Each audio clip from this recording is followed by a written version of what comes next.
Good morning, traveler. You're looking awfully well rested. I'm jealous. Wish I could say the same. I missed out on shut-eye again for the millionth time over the last 12 months. I tell you, that insomnia's powerful spell got me in the nipple clamps. But it's not about me. I'm not here to just trauma dump on you. What say you to listening to me regale a riveting story? Have you heard of the High Elves? Every one of them dirty bastards done started an OnlyFans. Point I'm making. OnlyFans is everywhere now. If you open your mouth to take a breath, the first thing that gets into your lungs is not oxygen, it's fucking OnlyFans being shoved down your throat. It is inescapable. The only thing more popular than OnlyFans is gambling. The two healthiest pillars of a sane society, gambling and OnlyFans. And as you may have guessed, I haven't slept again. And in an effort to make myself sleepy, I started just doom scrolling, which never fucking works. But I did stumble across a very interesting feud in the OnlyFans world where a creator is calling out the queen of OnlyFans, Sophie Rain, the LeBron of lingerie, the Tiger Woods of wood, the Tom Brady of lady, the Wayne Gretzky of latex ski. I'm just fucking pulling this out of my butthole right now. I'm going crazy with it.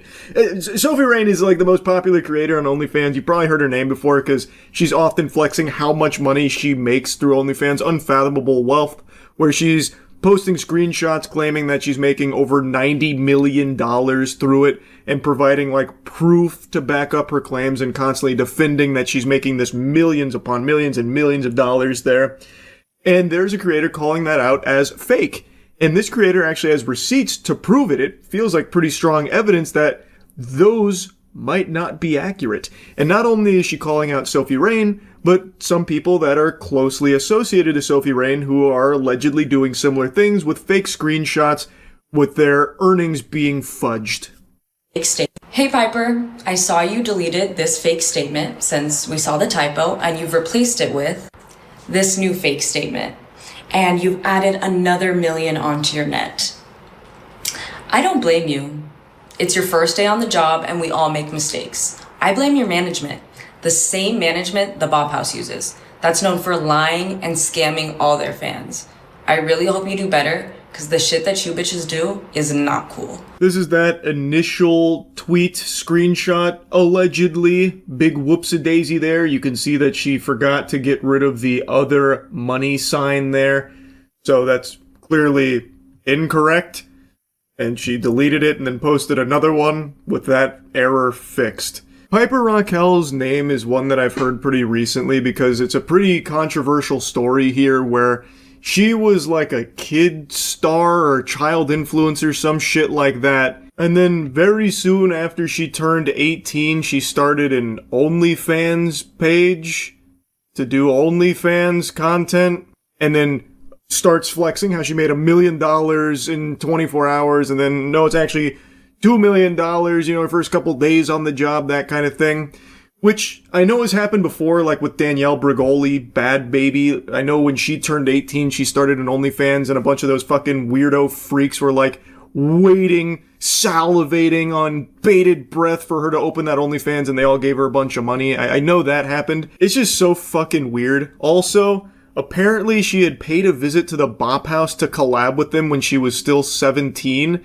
Bop House is a OnlyFans content creator house. Why are you collabing with a minor? A lot of people are speculating that they were trying to like push her into doing OnlyFans, and like them collabing was them trying to get her like, into the idea of opening OnlyFans when she's 18. Maybe to like lock her into a contract with the Bop House management team or something like that. Who knows? But it's still fucking weird no matter how you spin it. Anyway though, back to the feud itself. Jamie Liz is pointing out the fraudulent screenshot here, talking about how that's not real. Which it clearly isn't. It was photoshopped. Is Camilla. So the next bitch on my hit list is Camilla from the Bop House. The one that used her little minor brother for views, asking him to talk about how pink her pussy is? Yeah, that one. This is her supposedly deleted OnlyFans, active, saying available now. And then when I asked her about it here, are you gonna delete it? Just asking, because that's what you're saying all over your social media, babe. Just confused. She blocked me. That's why it says chat unavailable. And here's yet again another lying, scamming bitch to come out of the chopped house. But this one's extra weird. She used her family to promote it. I was the one that did the censoring on her OnlyFans banner. Not in the original video, just playing it safe here on YouTube. I don't know what she was claiming about deleting her OnlyFans, but that OnlyFans creator, Camilla, that's someone I made a video on a long time ago because she used her brother, who is a child, mind you, to help promote her OnlyFans page. She actually did that. So, Jamie Liz is not wrong. That did happen, and that shit is extraordinarily weird. Borderline a crime, by the way, to have children promoting porn, right? Like, you would think that's probably big time frowned upon. How does it feel to have a sister that has an OF? My friends always ask me if it's pink, but I don't really know what they mean by that. NANI? Do you know?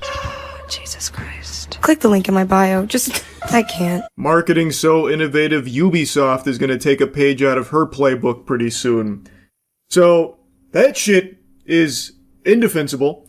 Now, Jamie Liz mentions that, calling it weird, which it definitely is, and then she's referencing, I guess, Camilla talking about how she's deleting her OnlyFans, but it doesn't seem like she actually is, thus she's scamming viewers. I'm guessing the scam would be like, I'm deleting my OnlyFans, so come subscribe now while the content's still up, otherwise you're gonna miss out and it's gone forever.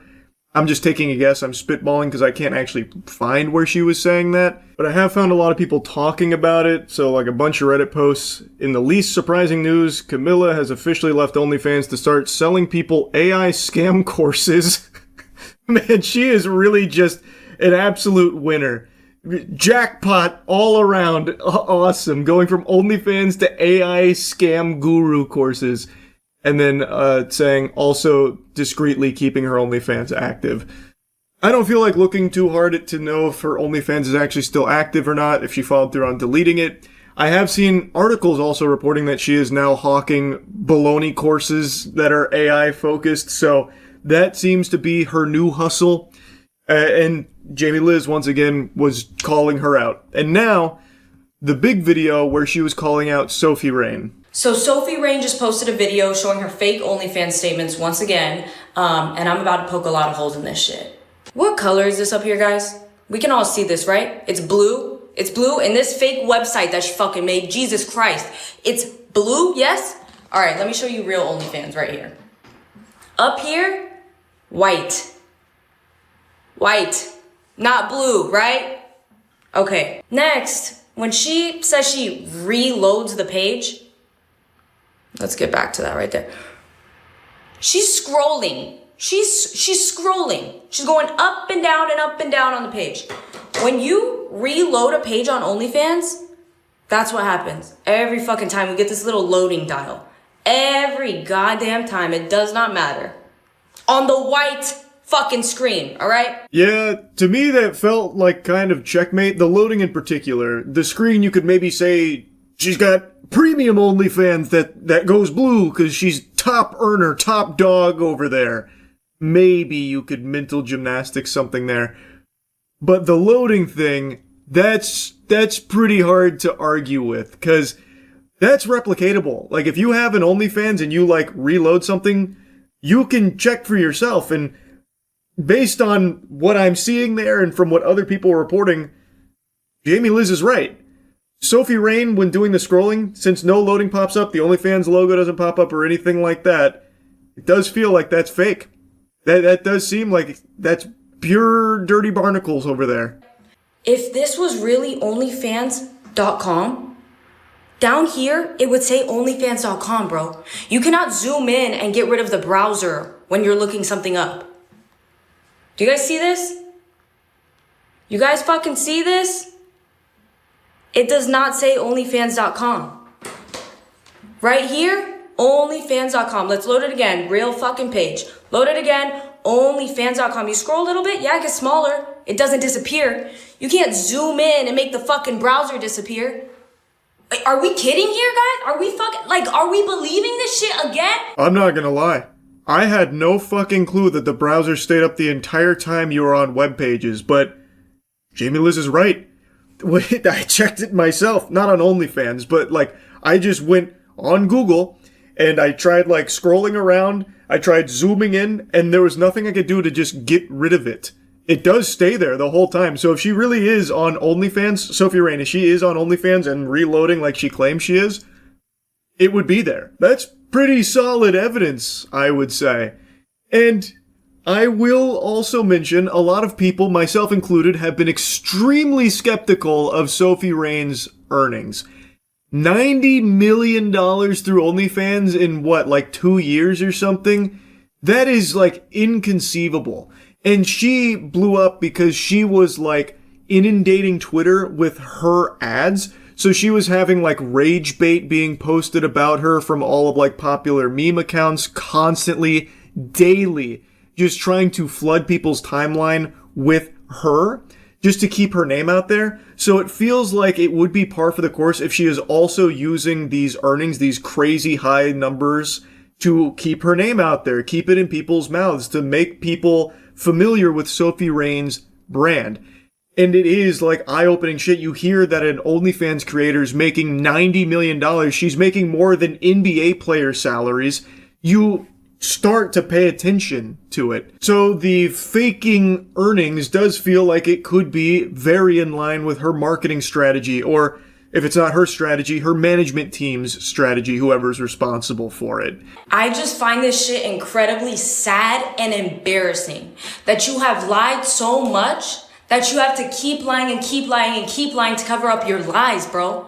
Are you that insecure about what you're doing that you gotta fucking fake statements? You gotta tell everyone you make all this fucking money? That's how insecure you are, bro? I'm sure any OnlyFans model could probably look at Sophie Rain's proof here and weigh in if it's legitimate or not, because everyone's OnlyFans earnings page is going to look similar. The only difference is going to be numbers. And since Jamie Liz does show like what the page should look like, and it's vastly different from Sophie Rain's, I'm inclined to believe her that Sophie Rain's is horseradish. Now, to Jamie Liz's statement here at the end that she's lying and faking these earnings coming from a place of like insecurity, I don't think that's what it is. Like I said, I think this is all just part of her marketing strategy. And I also think because she's like the face of the Bop House, I'm assuming she's also like an owner in some capacity of like the management team that's managing people like Piper Raquel. She's also using this as a way to lure more people into an OnlyFans career. By having these numbers constantly flaunted, there are tons and tons of girls that are going to see this and believe that this is like a really viable career option to make a lot of money very quickly. So they'll follow Sophie Rain and Piper Raquel's example. So I think this is also a way for her to try and get potential clients to sign with the Bop House or something like that. So her and her team can make more money off of them and their contracts. I think the whole thing is pretty scummy. It also preys on people that are in a desperate situation, which is a lot of people in the current day and age, where someone might see all this money that Sophie Rain and the Bop House is generating, these huge numbers that may or may not be accurate, and they just say, fuck it, I'm gonna do an OnlyFans too, and it doesn't go the same way it did for them. It is a scummy thing to do. And I think Jamie Liz is right to call it out. 100%. Now, again, I don't know a whole lot about OnlyFans, but what she's provided here seems pretty strong. Anyway, though, that's really about it. So, yeah. Forged in Fire is an absolutely fantastic show that was unfortunately stabbed in the back by History Channel. You might remember when I made a video complimenting History for their decision to upload full episodes of the show to YouTube. Well, mere hours after I posted that, they made the inexplicable decision to remove every single episode they ever uploaded and haven't uploaded any more since, except for these like fucking 5-minute montage bukkake highlight money shot reels, which is cool and all, but it's not nearly as good as a full episode that you get invested in the characters and the lore and shit. So yeah, History, you can take the forge away from the man, but you can't take the fire away from the man. I've still had that insatiable thirst for more blacksmithing, and to get my fix, I actually teamed up with a contestant from the Forged in Fire TV show, who teamed up with a friend of his to bring together the ultimate weapon. So this is a creation by Ryan and John, expert blacksmiths, who combine the two most powerful elements on this planet. swords and fleshlights, and I'm going to be putting this weapon through my own series of Forged in Fire tests. Now just take a look at this boner-inducing beauty of a weapon. Fun fact, the second I got this out of the box, its coffin, I cut myself on it trying to set it down, so this bitch is sharp as shit. Could cut through the space-time continuum, the fabric of the universe, and create a little portal. Oh man, but just enjoy this eye orgasm made from the finest Damascus steel on this side of the solar system, imbued with the tears of 10,000 neckbeards crying out in unison for the blade to guide them. There's no delamination, smoother than butter across my ass cheeks, and it feels so nice to touch. It's as if it was lubricated by unicorn semen. And the fleshlight guard which keeps it all together is nearly pristine. It's seen minimal use and the clitoris still very much intact and only minor amounts of crusting from ejaculate past. It glistens in the sun and achieves a perfect balance that not even Peter Dinklage in Infinity War could hope to forge. This blade makes Excalibur look like a piece of shit, and it's all thanks to that rubber vagina. Vaginas are known for giving life as babies pop out of them, but now this vagina is giving death as a blade pops out of it. Test number 1, can it execute a flying watermelon?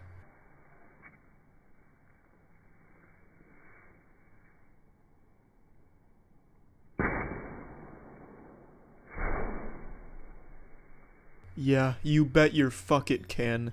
A quick demonstration of my blade expertise as I perform a sacred Blade Works dance for you all, just to demonstrate the difference in our power levels between you and I.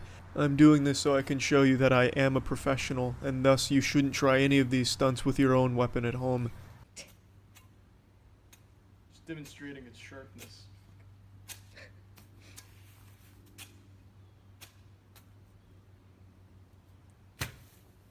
Why did you do that? Now, as many of you know, when it comes to sword works, there's a lot of different stances. This one is a forbidden stance known as the golfer's swing. As you would expect at my level, it was a perfect slice.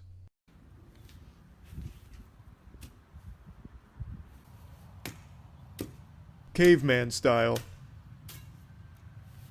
This is how they used to mow the lawn back in the day. Just a fleshlight, a blade, and a dream.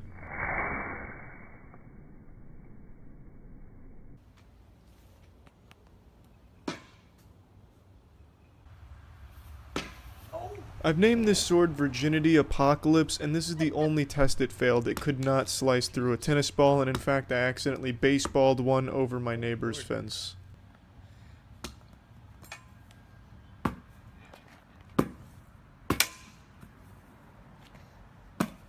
You're gonna break your sword before you break that. If it dies to the tennis ball, it wasn't worthy of my expertise anyway. You can't beat the classic paper test to demonstrate the blade's sharpness, which obviously the Virginity Apocalypse passed with flying colors.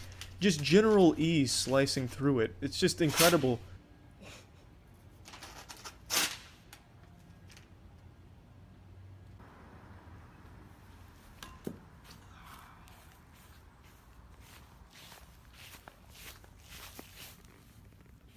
A perfect slice right down the middle on an airborne target. You should expect nothing less from me, especially with a blade like this in my hands. Now this concluded all of the tests. I couldn't get my hands on a ballistic gel dummy or anything like that, so this is the best I could do. However, after a long time of judging and thinking it over, I've concluded that the Virginity Apocalypse is Season 1's Forged in Fleshlight's champion. So, big round of applause for Ryan and John for creating such a fucking awesome blade. Hopefully there'll be more contenders in the future from all of the world's best blacksmiths, all coming to create fleshlight-themed weapons. That doesn't always have to be swords. Maybe we could have, like, fucking rocket launchers shooting explosive sex toys. The sky's the limit. Now that Forged in Fire, for some reason, wants nothing to do with YouTube, it's time for Forged in Fleshlight to become the premier go-to for blacksmithing and sexual desire, I suppose. That's about it. So, yeah. I didn't think this was going to be a topic I'd make a video on. But I just got home from a bar after consuming some scrumptious nutrients, excitedly kicking my little legs in the high top, and was hypnotized by a very fascinating segment on the television there, on the tube, about the Sharon Moore story. And I feel like that had to be a divine sign from God himself that I should yap about this further. Because I've only scratched the surface of the Sharon Moore case on stream a few days ago. But the whole thing, like the meat and potatoes, is so wacky I can't help but blabber about it further. For those that don't know, Sharon Moore is the former head coach of the Michigan football team. And in the course of 24 hours, his entire life came crumbling down and Goonergate was fully opened into the wild life of Sharon Moore and his uncontrollable, insatiable appetite to goon and cheat on his wife. Sharon Moore is a married man. He has 3 kids of his own. It was revealed that he had been having a relationship with a staff member. It had apparently been going on for some time, and it began to sour, eventually coming to light. Once it did, things really started to spiral. It was getting flushed down the tubes real quick. He lost his position as the head coach of the Michigan football team. Within 24 hours, he broke into that staffer's apartment, grabbed some knives, and threatened to kill himself in front of her, blaming her, saying that his blood would be on her hands. He was then arrested for this, and now there is an Inside Edition clip to showcase what's coming next in all of this. And not only all of that, but it's also been revealed from some OnlyFans models that allegedly he had been messaging them, apparently even one time during halftime of their Ohio State game, looking for a bit of canoodling. According to one of the OnlyFans models, he was even trying to leverage a foursome. It's a shocking image as embattled University of Michigan head coach Sharon Moore makes his first court appearance today, a shell of the football leader he once was. During the hearing, the prosecutor detailed the harrowing allegations that Moore broke into the home of his executive assistant, Paige Shiver, and threatened to kill himself. Now again, it's important to keep in mind, this all happened in like a day. The affair coming to light, him losing his job, him breaking into the house, him then getting arrested. This is like if there was a scene in Adam Sandler's Click where he fast-forwarded through his own downfall. This is an impressive speedrun for just how much he fucked up his life in one day. Now, granted, the affair was over a long period of time. That was a conscious decision he made over and over again to cheat on his wife, betraying his wife and also his entire family. That didn't happen in just a day, but everything else did. He came to her apartment, barged his way into that apartment, immediately then proceeded to a kitchen drawer, grabbed several butter knives and a pair of kitchen scissors, and began to threaten his own life. I'm going to kill myself. I'm going to make you watch. My blood is on your hands. That is some evil shit right there. That is downright diabolical. So he was clearly off his gourd after what had happened earlier that day, and I guess in this heated rage broke into her apartment to do this and then grabbed a bunch of butter knives. Man's out here acting like he was fucking Zorro here with the 3-sword style, and then threatening to kill himself right there in front of her. That's unhinged. Like, that is just downright scary. This wasn't some kind of accident. He made these choices. Like, he cheated on his wife. Not only did he cheat on his wife, he did so with a staffer. And also, the woman here that he cheated with, she's no saint herself. She had to have known that Sharon Moore was married. That's not exactly a secret. That is very open information. They have even been at the games, like his wife and kids. Like, she would have known that and still chose to engage in this affair with him. According to this report here, she received a pretty substantial salary bump, going up 55% as she was promoted to the executive assistant to Sharon Moore. That's probably just a coinky-dink, though. I don't think there's any correlation between these two things. If I had to spitball a guess, I would say she got this promotion through, just really putting a lot of elbow grease and a lot of chutzpah into her previous position that Sharon Moore couldn't help but promote her. I don't think it had anything to do with the two of them, with the extracurricular bedroom ham sandwiches they were making behind his wife's back. But yeah, Paige here is not exactly an angel. Again, there's no way she wouldn't have known that Sharon Moore was married. That was not a secret, and even if he tried to lie about that to her, all she had to do was type his name in on Google, and you're immediately bombarded with pictures of his wife and his kids at the games and stuff. She probably even met them at some point, if I had to guess. Like, it's this whole thing from top to bottom is just sad. My heart breaks for his family. That is just the ultimate fucking betrayal. He has been charged with home invasion, stalking, and breaking and entering. Bond was set at $25,000, and he will be required to wear GPS monitoring. He was also ordered not to have any contact with the woman. His lawyer, Joseph Simon, spoke to a crush of reporters. Do you know where he's going to be able to stay after this? Is he going to be able to go home? I'm just going to not answer that question. Fair enough. Can you answer my question, please? How many OnlyFans models was he DMing to try and fuck? Please, any comment on the number there, because it seems like a very high quantity. This man was a turbo gooner. There's been a flood of claims from numerous OnlyFans models that he had messaged them, and he was apparently subscribed to tons of them paying a lot of money for the OnlyFans content. This dude was so deep in the goon that there's claims he even messaged an OnlyFans model during halftime of the Ohio State game earlier this year. This guy was fucking lost in it. He was actually just all consumed by the goon. Like, I wouldn't be surprised if this guy somehow found a picture of my foot online and tried to subscribe to its OnlyFans page. Now, apparently, like, this is the most notable one. It comes from an OnlyFans model named Sorty. She claims that he paid for all her videos on the site, even offered her season tickets to Michigan football games in return for one-on-one interactions, which she declined. Apparently even extended an invitation to the championship game in Houston in 2024. There's additional claims about a foursome he was trying to set up with more OnlyFans models. It's just completely out of control.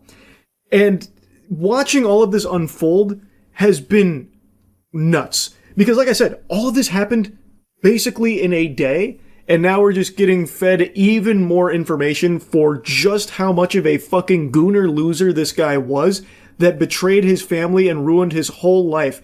A very promising career as Michigan's head football coach. And it's extremely hard to feel bad for him because all of it is his own choices he's made to cheat around behind his wife's back, to break into that woman's apartment, like all of that.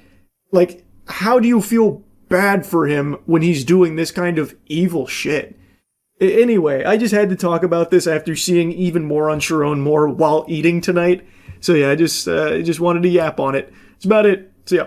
I don't know how many of you have noticed this, but it seems like there's a trend where the world's worst drivers are addicted to streaming themselves driving. And it feels less like it's even a driving stream. It's more like a Russian roulette stream because it's just a matter of time before someone dies from it.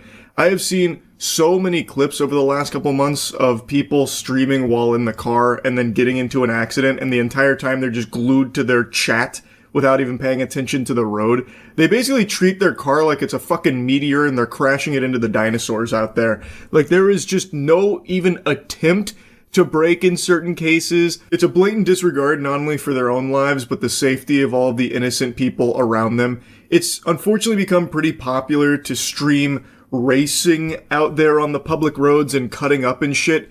And the people that are doing this are probably not even able to, like, rub their tummy and their head at the same time, yet they're out there doing these maneuvers and inevitably crashing because they're fucking horrible at it and shouldn't be doing it on public roads in the first place. So I keep seeing all of these car crash clips from streamers that are streaming this entire thing. I muted the audio in the clip because it's just music playing, there's no talking, but you can see the stream chats popping off with 3 people. Someone said, SMH Melt can't drive, and that comment's going to age like wine. That was Nostradamus right there with the prediction, because Melt's about to get into an accident. Melt is basically like fucking SpongeBob with the boatmobiles, just always crashing, it seems, because he is a truly terrible, terrible driver.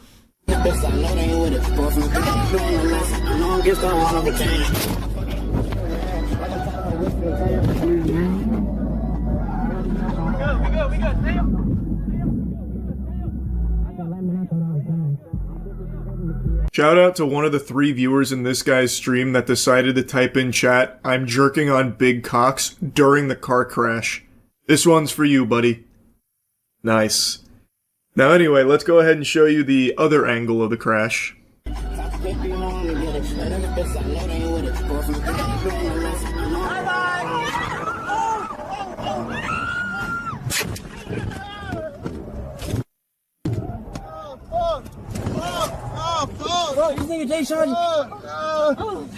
get a couple different angles here from this disaster. You get the fucking GTA cinematic cam coming in for a moment.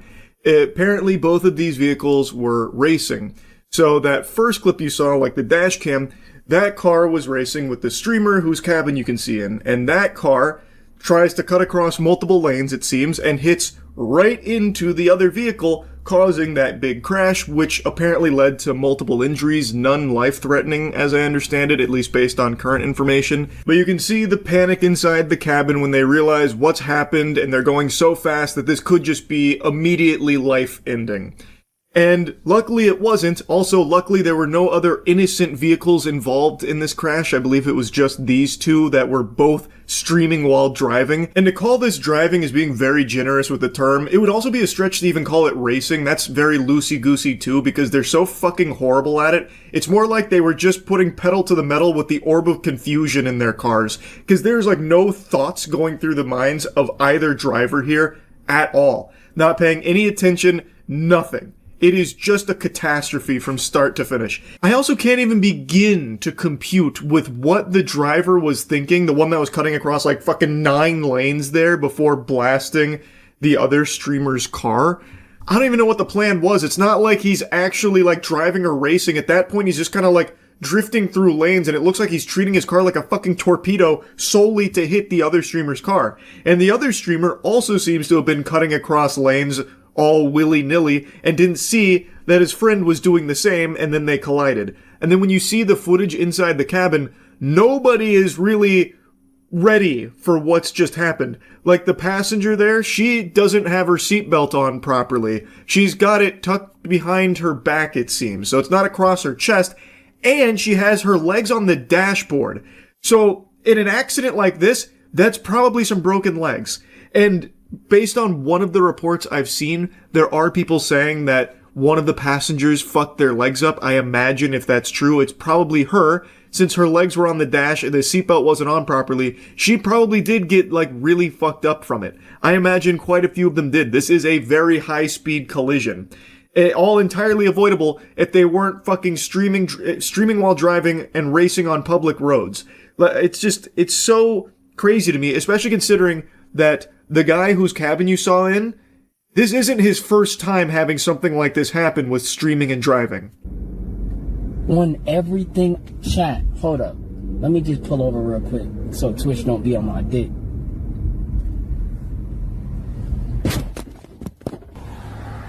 Bro, come on, bro. Say nothing, bro. You just hit my shit, bro. You just hit my shit, bro. Bro, come on, bro. This one is some fucking disgusting gaslighting here from the goober.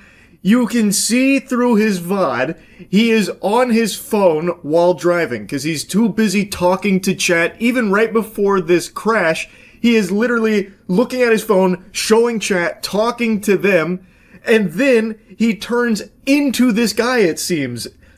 And then he gets out, he's like, "You hit me! Come on, bro! Are you fucking serious? Dude! Bro, what, bro? Oh my god!" It's so sickening. I don't know what the aftermath of that was. Hopefully he was found at fault, since there's overwhelming evidence to suggest that he was not paying attention while driving. He was too preoccupied with his fucking stream chat. And even if some little weasel tried to argue his case that he had finally pulled his peepers away from his phone to try and make this turn, because he wasn't, like, looking at it while turning, it's still very clear that he was impacted by the distraction of the chat, because when he makes this turn, doesn't seem like he checks his mirrors or anything. He just fucking goes for it, like, good luck. And then this happens, right after being so focused on stream chat, not the road. So I still think it's a case of him being a terrible shit driver that had spent way too long not focused on his driving. So yeah, this guy has a history of streaming while driving and then crashing. He is a horrible driver, and I think driving streams should be highly frowned upon in the first place. They are extremely dangerous. And I know he's not going to lose his license or anything, which is pretty crazy to me. it feels like no one really loses their license anymore. This guy could fucking ramp his car off of a parked tow truck and crash it into a post office, and they'd still probably let him get behind the wheel of a vehicle. Like, this guy is horrible at driving and loves to, like, stream while doing it and racing on public roads and crashing, and he's still going to be able to keep doing it, I bet you. Anyway, though, I'll stop yapping about him. I want to drop a little bonus clip for you here that I think serves as a beautiful showcase of what driving streams are like. This puts a nice bow on the whole genre. Where's it at? Can you post it again? Tega Ecstasy.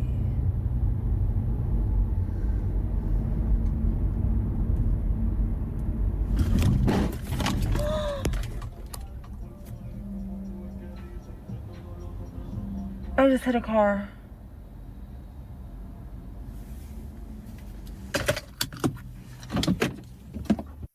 What a nice little smile she gives there at the end. This is content, baby. Oh man, it's despicable. She literally only looks at the road one time while driving in this whole clip. The second time she looks at the road is when she's about to hit that other vehicle. She is only looking at her stream chat, putting on like a performance like, where's it at? Can you send it again? And then just like laser focused on the chat, waiting for whatever link or something to be dropped there. And then looks down at, I assume, another phone or something. Never even looking at the road while actively driving. Oh my god, it's chef's kiss. This showcases everything that's wrong with driving streams in general. All in one nice, succinct, complete package. So yeah, I'm not a fan of this huge trend of driving streams from the worst drivers on the road. It's just so trash. And I feel really bad for all of the innocent people that are going to be sharing roads with these people without knowing it, because right now their lives are being gambled with for the sake of these terrible content driving streams. Now I know in these instances the streamer does get banned for like a day or two, which isn't a real deterrent because then they just come back and do it all over again. So it's not actually effective at stopping it. And I don't think there's ever going to come a time when any of these streaming platforms say like, okay, this is now a bannable offense if you're streaming while driving. I don't think that's going to happen because it is such a popular branch of content now. But I think it's only a matter of time before one of these kind of streams leads to either the streamer dying or someone that they hit dying. I think it's 100% going to end in tragedy at some point. Then there might be a change. But until then, probably nothing. Anyway, though, that's about it. See ya. I'll just go with something easy. I don't want to work too hard for it. Will be the Goatsy lineage. For those that don't know what Goatsy is, you're probably too young to be here anyway. Riveting. I like that. That's cute. How very humble. You can play it in a total shit mode or the best mode ever made. At least in our opinion. Ooh. It's like horror movies that say it's all based on a true story when they just read like a single Reddit post, like a scary copy pasta. I've seen enough primitive technology to know how to build a home out of nothing but dirt and cum. The Goatsy clan will survive. The fish is coming back to life. The Goatsy lineage will put a necromancy spell on it. I feel like this needs David Attenborough. Oh god. I'm having sleep paralysis or PTSD or something. Oh, I just got jacked out of the Animus? Where am I? Oh, I'm growing a neuron! Jesus! I'm learning how to make an automobile. I've got you.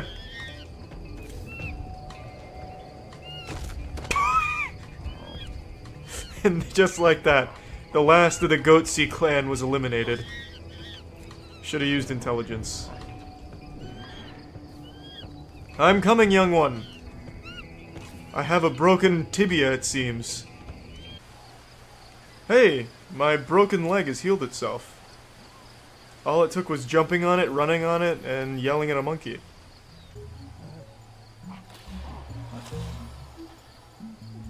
What do you mean, new food discovered? You're telling me this monkey got to this level of maturity without ever having a sip of water? I don't believe that for a second. Drink with me, brothers.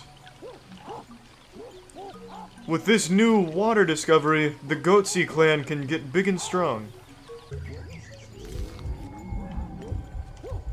Oh fuck, I poisoned myself. The gluttony got the best of me. Quick, wash it down. I wonder if you can accidentally overdose on this. Water poisoning. I know you can in real life, but how accurate is the game? I really do look like a mime performing for quarters. That's how Penguinz0 will make our living. We're not gonna make it past winter at this rate. Let alone evolving to a spacefaring civilization. The only way we survive is up this waterfall. Porn at the top. That would jumpstart the evolution significantly. The bottom right isn't a radar. It's like looking for fucking Dragon Balls or something. It doesn't change no matter what. It changed when I switched monkeys, though.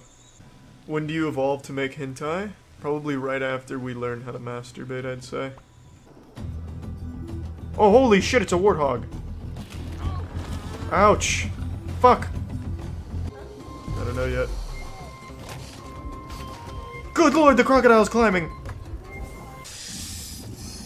Man, this crocodile is the apex predator here. If only Billy the Exterminator were around. Come with me, my fellow Penguinz0 warrior. It's time we finally take our first steps into the 21st century. We're going to grow our own ghost peppers, and then film it with a camera we create from piss, shit, and mirrors. The entire jungle will love this. We may not be wealthy in nutrients and food, however, we'll have something far more valuable. Clout. I am Caesar, champion of spread asshole, leader of House Penguinz0. I request an audience with you. Fuck. Diplomacy has failed. Get the fuck out. And now. Why can't I? I'm not dodging. What the fuck? Well, just took that hit to the chest and now my nipples are erect. How is my commander doing? Oh, he wasn't even here. Tried to solo him, I guess. Alright. Just sleep it off. Rest with me. Everyone knows boars are like lightning. They never strike the same person twice.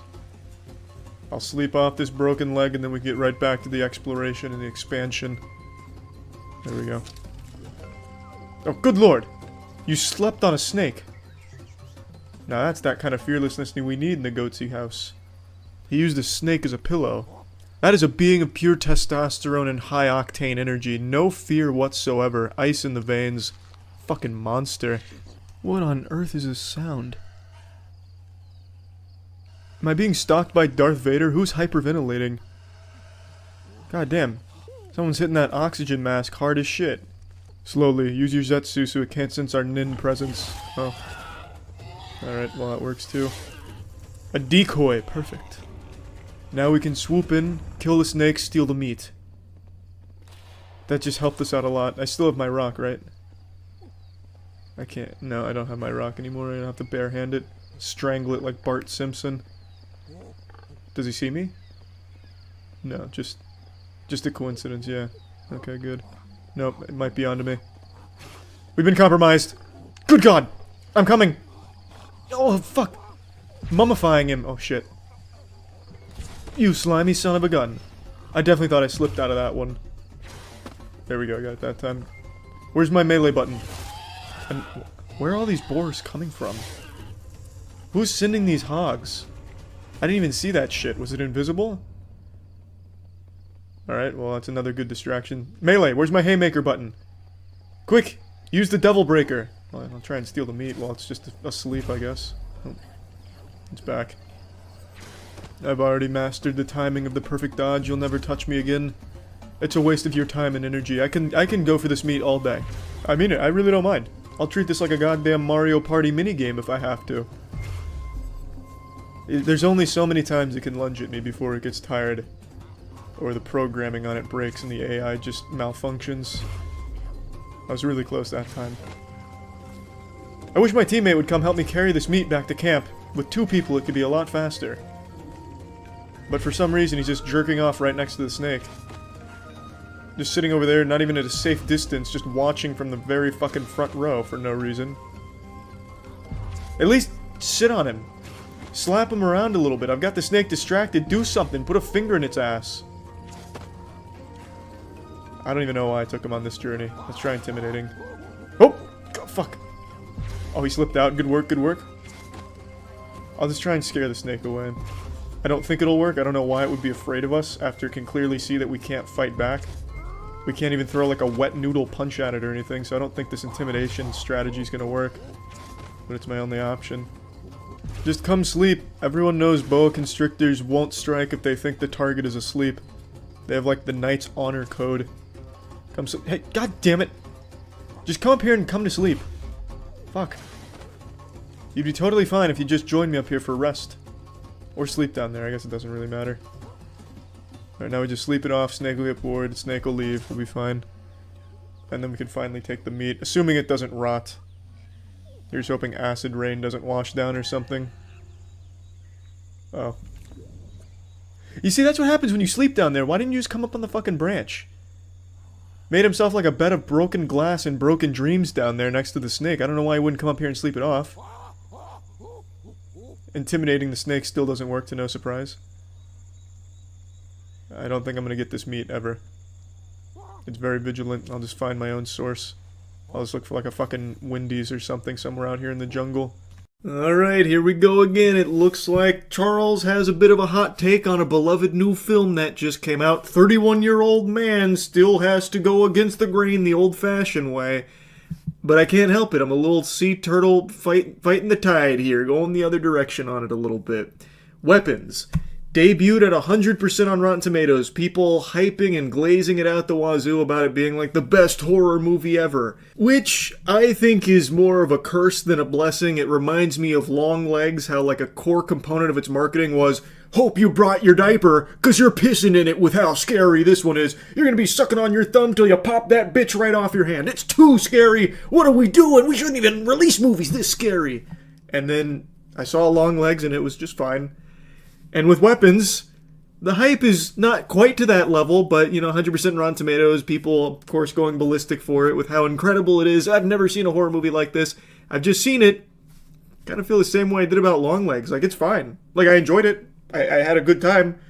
But, man, oh man, is it not nearly to the level that a lot of people are portraying it as, at least not in my eyes. Not that I let the hype really skew my thoughts on things. I just thought it was worth mentioning that, to me, this film isn't what people are gassing it up as. It's a horror movie, sure, but I would actually argue it's more of a comedy. Like, and I don't think people are aware of that. We're gonna get into spoilers, of course. I do spoilers now when reviewing things, so this is your warning there. I would say there's actually more comedic elements to this film than there are horror elements. Like, the actual plot and a lot of the things that happen, very clearly supposed to give you the heebie-jeebies, but all of it is undercut with comedy and humor, even in the most tense situations. It's like the MCU of horror. So, like, you'll have something that is clearly like, wow, this is going to be, like, scary. Oh my god, we have built up to this huge tense moment. And then they play it off as a joke, especially at the end of the movie. I'm going to get to that here in a little bit. And it was fine. Like, I don't hate that, but it's not really a horror when it's not taking itself seriously. You know what I mean? Anyway, I really like this director, Zach Kreger. He, of course, I liked his work in The Whitest Kid You Know, but he really surprised me with Barbarian. Barbarian is a film I saw on a whim, and I was blown away by with how interesting it was and just how much I ended up really enjoying it. So, like, I was very hyped to see this as well, and I do like it. I just didn't love it like I was hoping I would, and I think a lot of people are expecting this to be one thing when it's really not that thing. Like, I think they're going to get something completely different than what they're expecting. And for some people that might be nice, for others it might be a bit of a letdown. In my theater in particular, this isn't just me being like, big tough macho man, no movie scare Charlie, he too strong for a movie to make him scared. I mean, like, this is actually, like, I'm pretty sure, by design, supposed to make you laugh. Everyone in my theater was laughing a lot in this movie. More so than there were, like, any kind of, like, on-edge frights from people. Nobody, like, gasped or anything. Like, it really felt like most people were there having a hoot and a holler at it. And I think it's not laughing at the film, it's with it. Like I said, it feels like it's supposed to be more of like this unserious take on a horror movie when everyone else seems to be talking about it as just like a full-blown horror film. So I want to kind of set the record straight on that. Anyway, the film has a really interesting premise. Everyone's talked about that a lot. It's about this town where, for some reason, mysteriously at 2:17 a.m., an entire classroom of kids all gets up in the middle of the night, goes downstairs, walks out the front door, and disappears into the night. They run away, and they run away with their arms at their side, and it's really weird. They're running like the Titans from Attack on Titan. A month goes by, they still have no leads, can't figure it out. Of course, the parents are distraught. The town's still trying to, recover from this because everyone's on edge about it. And now we follow the core characters, one being the teacher of that classroom where all the students except for one disappeared. We then follow some other characters like one of the parents, and it's a really interesting way of telling the story because you go through some scenes multiple times from other characters' perspectives, which fill in a lot of the blanks. And I thought it was really creative. I thought it was very fun. It actually reminded me of something like out of a video game, like almost Until Dawn-esque to a certain extent. Like, I thought that was a really cool idea to visit these things from a different character's eyes, like chapters in this movie. I thought that worked extraordinarily well because you get so many different pieces of this puzzle through so many different lenses that all, of course, meet at the end. Everything comes together.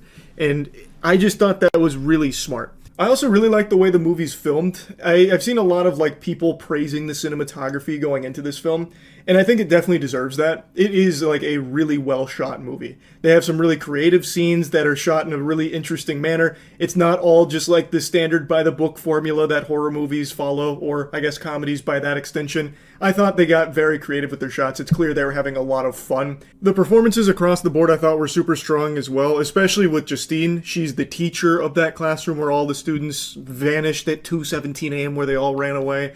And the whole town hates her. They torment her. She's ostracized. They think she had something to do with it, is withholding information, maybe even just she, masterminded the whole thing. And then you start getting these questions in your head about, well, where is this going to go? And then you'll go to the next chapter and you'll see a character that initially you don't really see how that ties in anywhere. And then all of a sudden, bang, eureka, this is where it's leading. But this is one of my big holdups with the film. The questions that you have, the answers the movie gives you, aren't all that interesting. Like, the questions themselves and the premise of the film are so strong. Like, the mystery of it, the thrill of trying to solve it, trying to see where it all leads, and then when you get to where it leads, it's a little unfulfilling. Like, I feel like it's just a little underwhelming, especially because the final act, as I mentioned earlier, is played off as a joke. That kind of takes a lot of wind out of the sails. You spend the whole movie with this mystery and these questions, only to then meet the big scary entity, which is just an old sick lady with a magic tree. And she has badly put on makeup with this wacky, zany wig. It's like a Ronald McDonald wig. It looks like Chucky Finster if he went to the worst barber on the East Coast. And she jump scares you occasionally throughout the film. And that's the main horror, is they rely on her being the jump scare moment. So Josh Brolin, when he's looking for his kid, he goes into the dream space, he's in a nightmare chasing his son Matthew. And as he's telling his son Matthew, I know I never said I love you enough, but I really do love you, son. Then all of a sudden he looks at his son's face, and it's that old lady. Her name's Gladys, and she's like, ah! And she does that a couple times. She's the thing bringing horror to the movie, because without her doing that, sometimes it's just not really present. Like I said, it really is more of a dark comedy kind of film as opposed to a horror film, not to split hairs.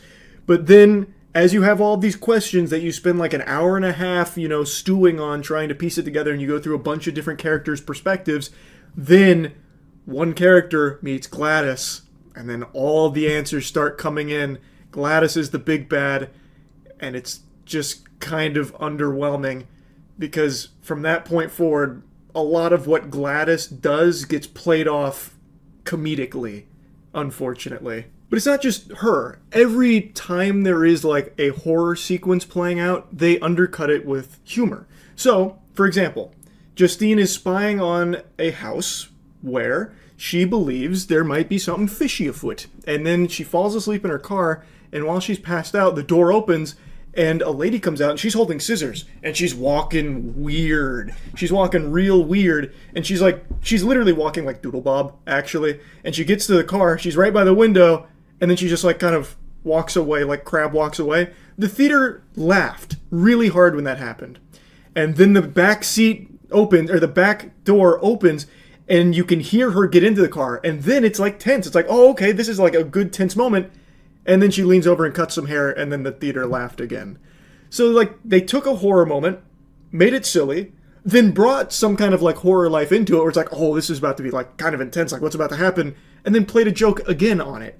So you know what I mean? Like you know what I'm trying to say? It's like it does have horror, and when it's there, it's executed pretty well. Like I think there's like some solid scenes, but they always take the wind out of the sails of the horror aspect in order to play a joke into it. Now, granted, the joke is solid too, like it was clearly landing with the audience, but I feel like a lot of people might find that to be annoying or not what they signed up for. For me, I didn't care that much. Like I thought it was fine, definitely different for sure, and I was still entertained.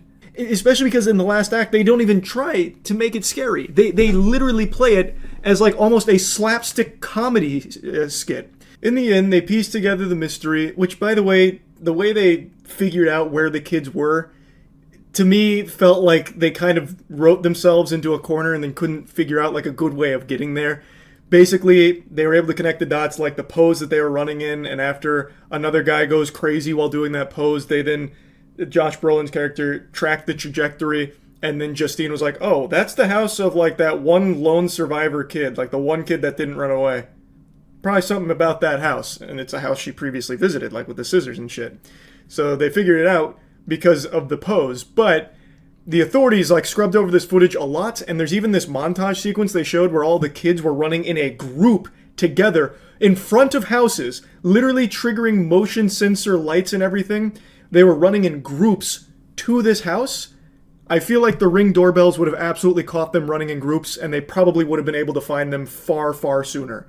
I don't know how they would have missed that.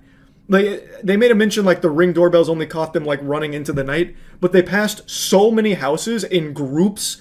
Like, I feel like that footage would have absolutely existed. They could have easily tracked that trajectory. Like, I don't think it would just be Josh Brolin that would somehow figure out, like, it's kind of weird that they're all doing the same pose. Maybe they were running somewhere. Especially when you would couple that with these groups of kids that no doubt would have been caught on all these cameras from all of these houses that they're running in front of and triggering all the motion detection. Like, I don't know. But anyway, they find the house, they go to the house. And they're like in the house, and she can control people with her magic tree, so she has like bodyguards of people that she's controlled. That's how she got the kids, because she mind controlled them to, you know, go hang out in the basement. And while they're there, trying to save these kids, two people that she's controlled, one of them being a junkie, start attacking Justine and Josh Brolin. I don't know why I'm calling Julia Gardner's character by her character name and Josh Brolin instead of his character name, calling him Josh Brolin, but whatever. They're there, and they get, of course, ganked by her bodyguards that she's controlling. And I shit you not, one of the bodyguards, Josh Brolin punches, and he gets knocked out. And then he gets up again, he punches him, and he goes, geez, what the hell? He gets knocked out. The guy gets up again, punches him again, knocks him out. And by this point, the theater is like actually erupting into laughter. And then as Josh Brolin's running away, guy gets up again, charges him, and he picks him up and actually ragdolls him. And then he's like, God, he's so persistent. And then he's walking away, and the guy gets up again, screaming and shouting, running at him, and he ragdolls him again. Literally like WWE, like fucking suplexing him and throwing him around. And then theater is literally laughing at all this when this is like the entire build-up. That we have built up to this moment. And it's like actually just a slapstick routine. It just feels underwhelming. Like I still think it's fun. Like, I mean, laughing at a movie is great. But if you're going there expecting horror, like a really good horror movie, I don't think that's what you're in the store for. And it's not just that scene, it's this entire sequence, the finale of all of this tension, this build-up, all of your questions being answered, but the answer just not really all that amazing. So, like, the Gladys, she's about to have Justine killed, and Alex, the one kid who did not get mind controlled by Gladys and the magic tree, he was watching Gladys, understands how to like control the magic tree and use its branches, so he frees the kids. Well, not frees the kids.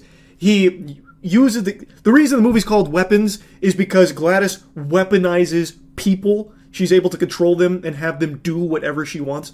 So Alex then uses the kids as weapons against Gladys, where they then chase her down, hunt her, and kill her. And this is I shit you not, like maybe 8 to 9 minute chase sequence of Gladys going, oh no. She literally says, oh no, when the branch breaks, when he breaks the spell and like directs the kids at her. she literally says, "Oh no," and then starts doing this, opens the door, running away as all the kids are chasing her, going, and she's going, So she's running away, getting chased by the kids, and then she starts like breaking into strangers' houses, and they play it off as a joke. So like there's a family like watching TV, and then Gladys comes through and they're like, "Oh my goodness." And she's like, and she runs through the kitchen, runs out the front door, and they're like, "That was weird." And then all the kids bust through the windows and bust through the door, like, "Oh, Jesus Christ." And they do that for like 3 separate houses. There's one where a guy's mowing his lawn, sees Gladys running away going, He's like, "Huh." And then a horde of kids starts chasing him, and he's like, "Huh." Like, they play it as a joke, you know what I mean? Like, I think it's an effective comedy movie, but overall, I just felt like it was a fun movie. It was good. It wasn't, like, amazing. I definitely don't think it's the horror movie of the decade or anything. I don't even think it's the horror movie of the year. I still think Bring Her Back is a significantly better, like, horror film, but I think this was solid with the horror that was here, sprinkled throughout occasionally. And I think the comedy was solid, which is here in a bigger capacity than the horror. Like, it's to me, it's more of like almost a dark comedy, kind of. And I think maybe that was the goal. I didn't know that going into it based on the trailers and what people are saying about it. But after seeing it, I would definitely classify this more as like a dark comedy as opposed to some kind of like horror film. But I do think you will walk away entertained. I know I was. But yeah, I just have to disagree with the hype a little bit on this one here, sports fans. Sorry to tell you. But it's not like I was super disappointed or anything. It was still a fun time. That's really about it. So yep. JoJo Siwa. Even just saying her name elicits a involuntary response from your body, having your face kind of like crumple up like you just ate a warhead or something really sour. Because you always know when JoJo Siwa's name comes up in conversation, it's something embarrassing. Now, I will say, on my short list of idols, she does make it into the top 5 because I think she is truly the best dogshit dancer this species has ever produced. And I am a big enthusiast of bad dancing, so her classic Karma's a Bitch Seizure, as well as her guilty pleasure stinky treasure dance routine here. This whole one is a masterpiece because there's not a single move here that looks good. Especially this finale, this is by far my favorite part where it's kind of like some kind of monster walk. That's like a walk cycle a rubber hose cartoon would use when a villain shows up to the scene. But the point is, I love bad dancing, and no one does it worse than she does. Many of you know, I'm actually somewhat of a pioneer myself, the creator of the classic Where's My Hug At? And I've actually been in the lab cooking some new stuff. I don't have a name for this yet, but it kind of combines the Habbo Hotel dance animation with a little bit of like robotic Roomba maneuvers, so you can do like little circles with it. But I'm already getting lost in the sauce. I'm not here to talk about JoJo Siwa's dancing. I'm here to talk about her scamming. You can now pay $900 for the VIP package to be an unpaid roadie for JoJo Siwa. If that sounds familiar, it's because Gene Simmons just announced this exact same deal for $12,500. I made a video on that like 2 weeks ago. So JoJo Siwa really just took a page out of Gene fucking Simmons' playbook here. It's almost one-to-one. She copied Gene Simmons' homework. So here's what you get for the VIP package. The Dream Guest experience. You get 1 general admin ticket. You can watch the show from any designated audience area of your choice.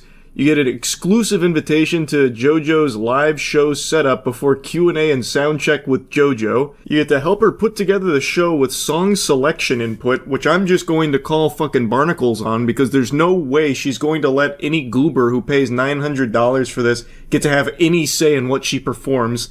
Like, this is definitely already pre-selected shit. An exclusive autograph of JoJo memorabilia worn during the show, so you'll get to wear her sweaty clothes that she performed in. Yeehaw. Access to her pre-show sound check and a Q&A. A pre-show meet and greet and a photo opportunity in front of the VIP backdrop, so that way everyone will know you wasted $900 so they can shoot spitballs at you and make fun of you. VIP exclusive merch, a commemorative VIP laminate and lanyard, early entry into the building with priority access, pre-show merch and shopping opportunity, a VIP host. So you're not just working for free, unpaid labor, you are paying to have the privilege of working for free for JoJo as a roadie.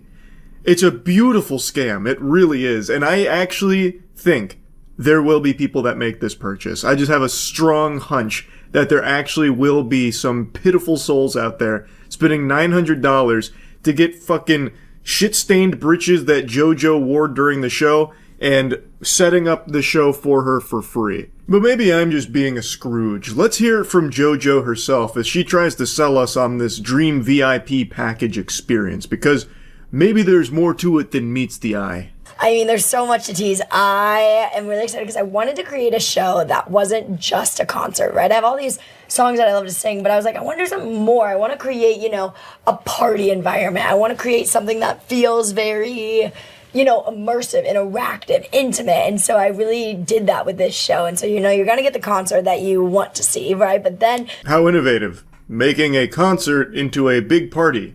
AKA... what concerts kind of already are in the first place. This is a bunch of mumbo-jumbo here. This is gobbledygook.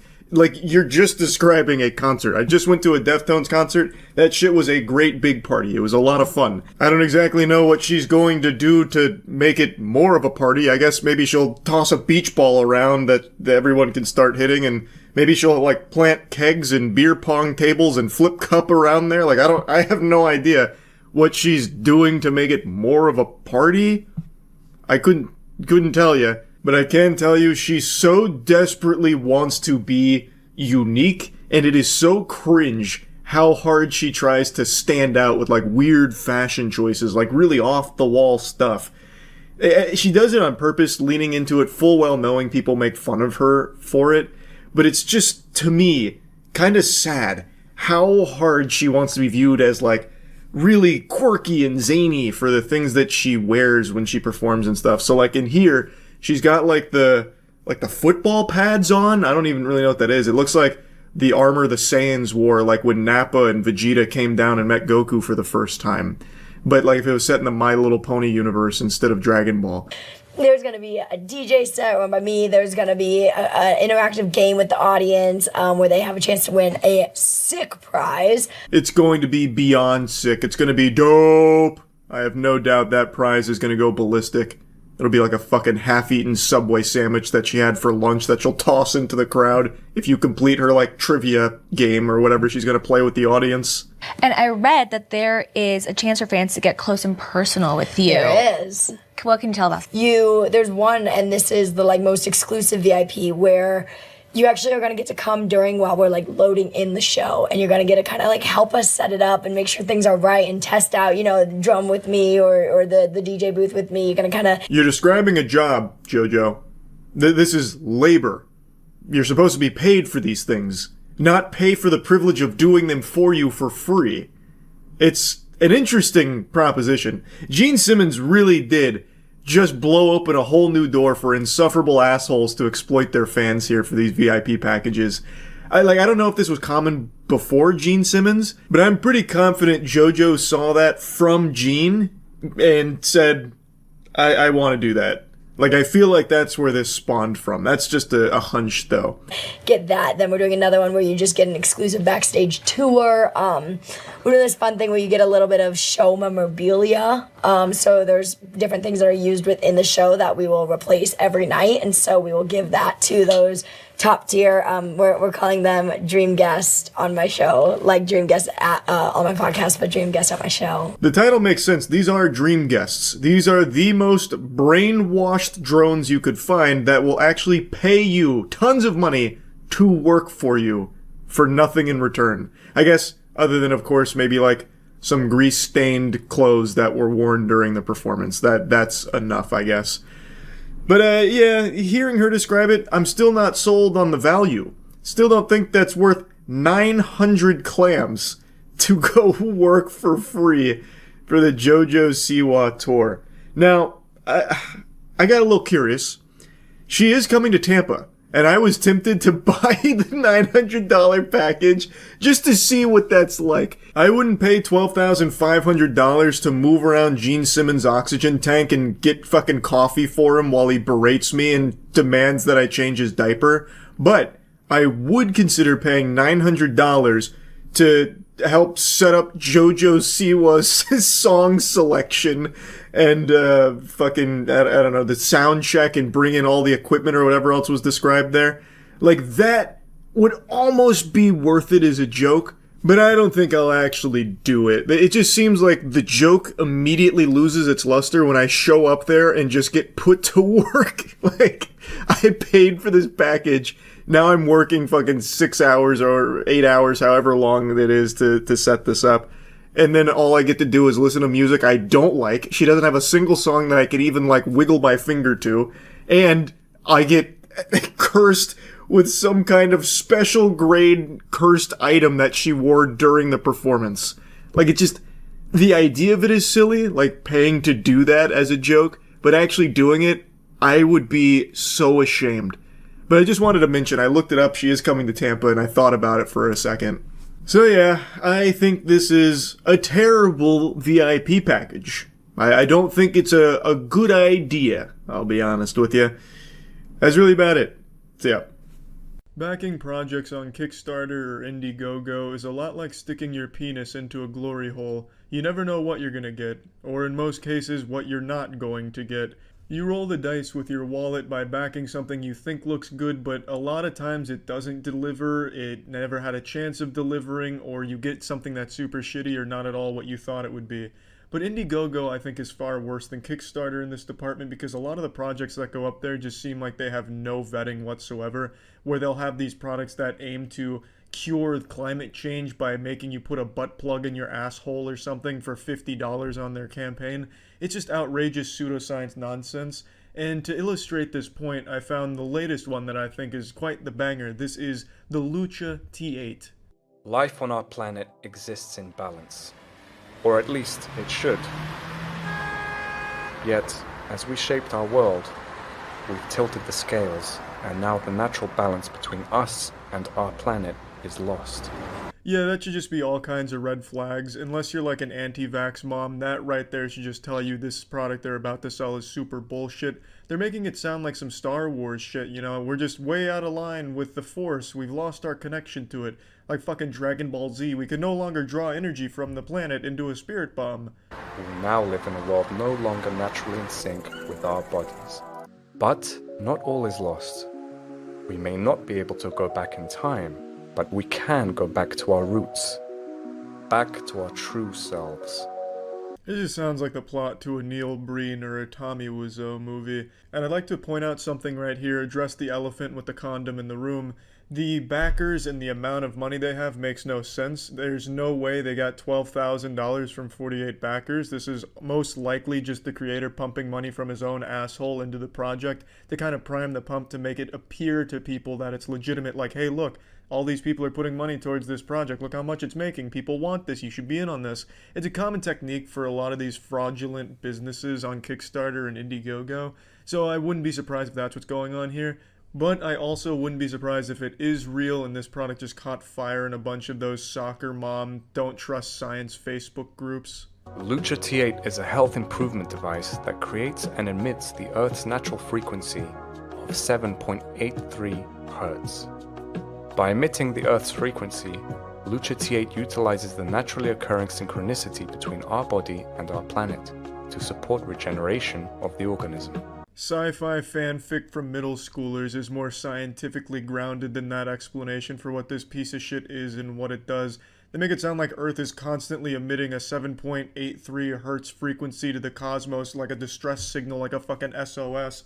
It is just a mindlessly ridiculous product that is very common on these crowdfunding websites, and some of them do get real funding from real people, which is the saddest part, that people buy into this garbage. But I mean, you have these people going crazy for essential oils, damn near giving a suppository to their children of eucalyptus leaves because they read one article on the internet that said that that would help somewhere, and then you trace it back and it turns out it was just a joke started on 4chan that now people are actually buying into. It's sad how easy it is to exploit this growing movement of distrust science and believe garbage. Because there's definitely people that would look at something like this and go, wow, that makes a lot of sense. If I wear this block of wood on my neck that just has a blinking red light on it, it's going to help. Because the video said, the Earth is constantly making a synchronicity titty at 7.83 Hertz. And if this thing's emitting the same frequency, well then man, the science checks out. You'd be dumb not to buy this thing. It's just pathetic. Lucha T8 helps eliminate lack of energy, exhaustion, anxiety, insomnia, stress, tension, migraines, and different types of pain.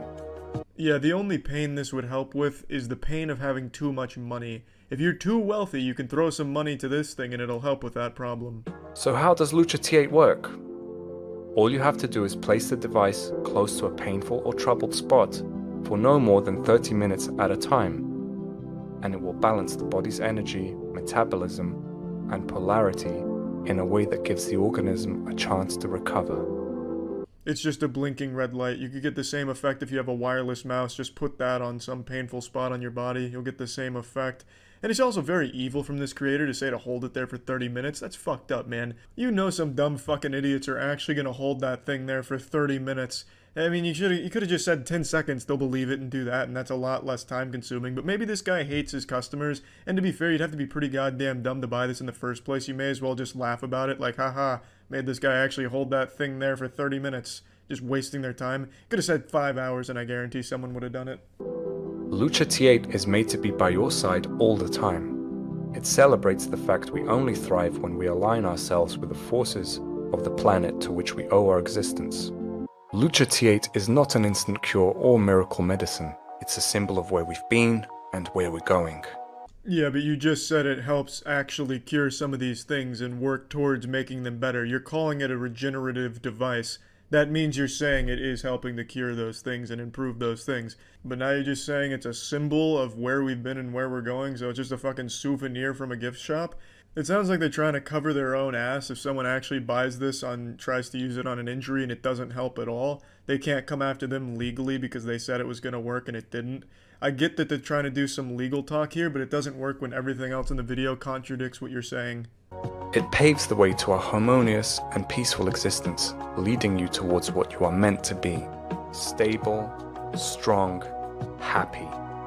Lucha T8 unlocks our organism's potential to self-regulate and balance itself. It's a blinking light on a string. But that's Indiegogo in a nutshell, baby. That's what you sign up for when you're looking on Indiegogo for something interesting. You get shit like this. There's also one I saw a while back that was about water, a special kind of water that they hyped up as like this panacea that would cure anything because it was water that they made listen to Mozart for a month before selling. It was as dumb as it sounds. But yeah, that's Indiegogo, just the kind of shit you find on there. That's it, see ya. Pranksters are more hated than the common cold, but for the longest time there was always one prankster people would say bucks the trend of just going out and harassing people and actually does like clever, fun pranks that are both enjoyable for viewers and even the people who get pranked usually end up laughing. And that was Ross Creations. But with his latest super stinker, nobody's laughing. It's actually done a big number on his reputation, put a huge blemish there, and a lot of people are extremely upset with him. It's pretty easy to understand why. When I heard what his latest prank was, I don't even know if you can call this a prank, it's killing animals, not really a prank per se. When I heard that it was Ross Creations that did that, I didn't believe it. Drew told me yesterday, and he said, you know Ross Creations? And the first thing out of my mouth was, yeah, I really like that guy. And then he said, oh, well, did you see his newest Instagram reel? To which I responded, no, because I'm not a big Instagram user, so he showed me. And it's fucking baffling that he thought this was somehow a good idea. Oh, what do we got here? A possum. You are going to Mars.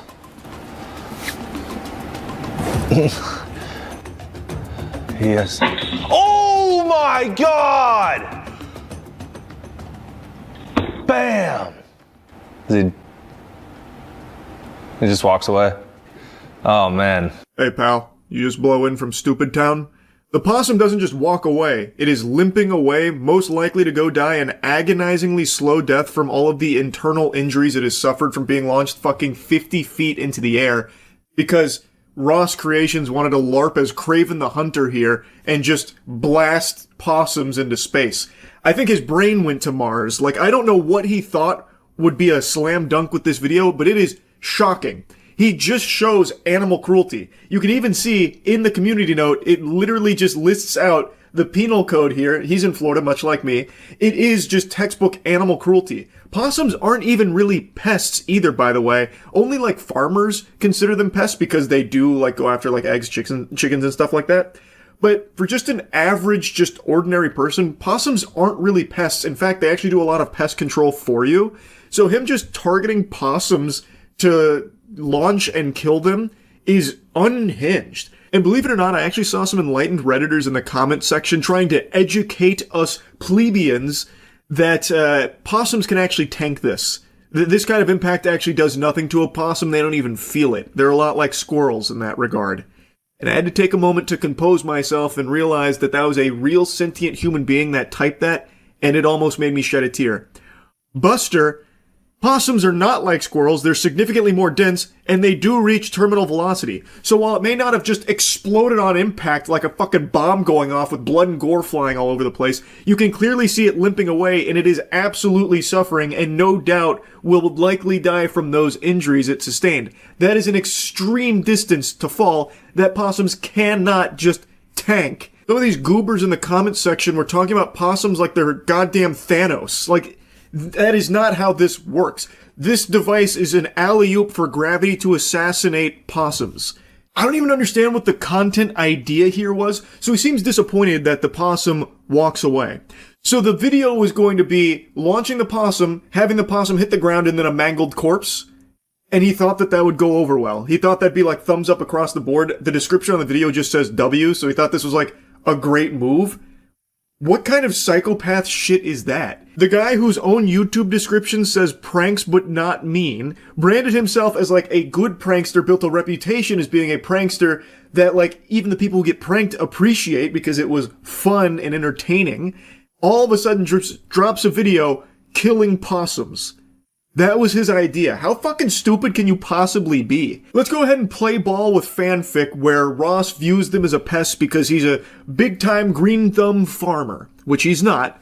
But let's say he was, and he hates possums. He's got a big problem with possums coming in there and fucking slapping his chickens around or whatever. So he wants to handle the issue himself instead of calling a professional.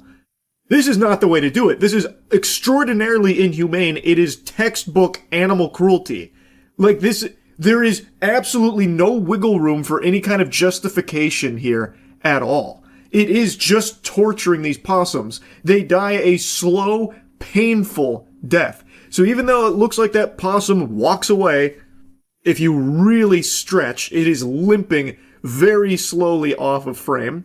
But even if you think that it walks away, it doesn't live happily ever after from the extent of those injuries. There's no world where it fucking survives that. But let's say it did. Let's say it did somehow get out of there, but it's all bruised and beaten up, looking like Ed, and Eddie after the town just attacked them for their most recent scam.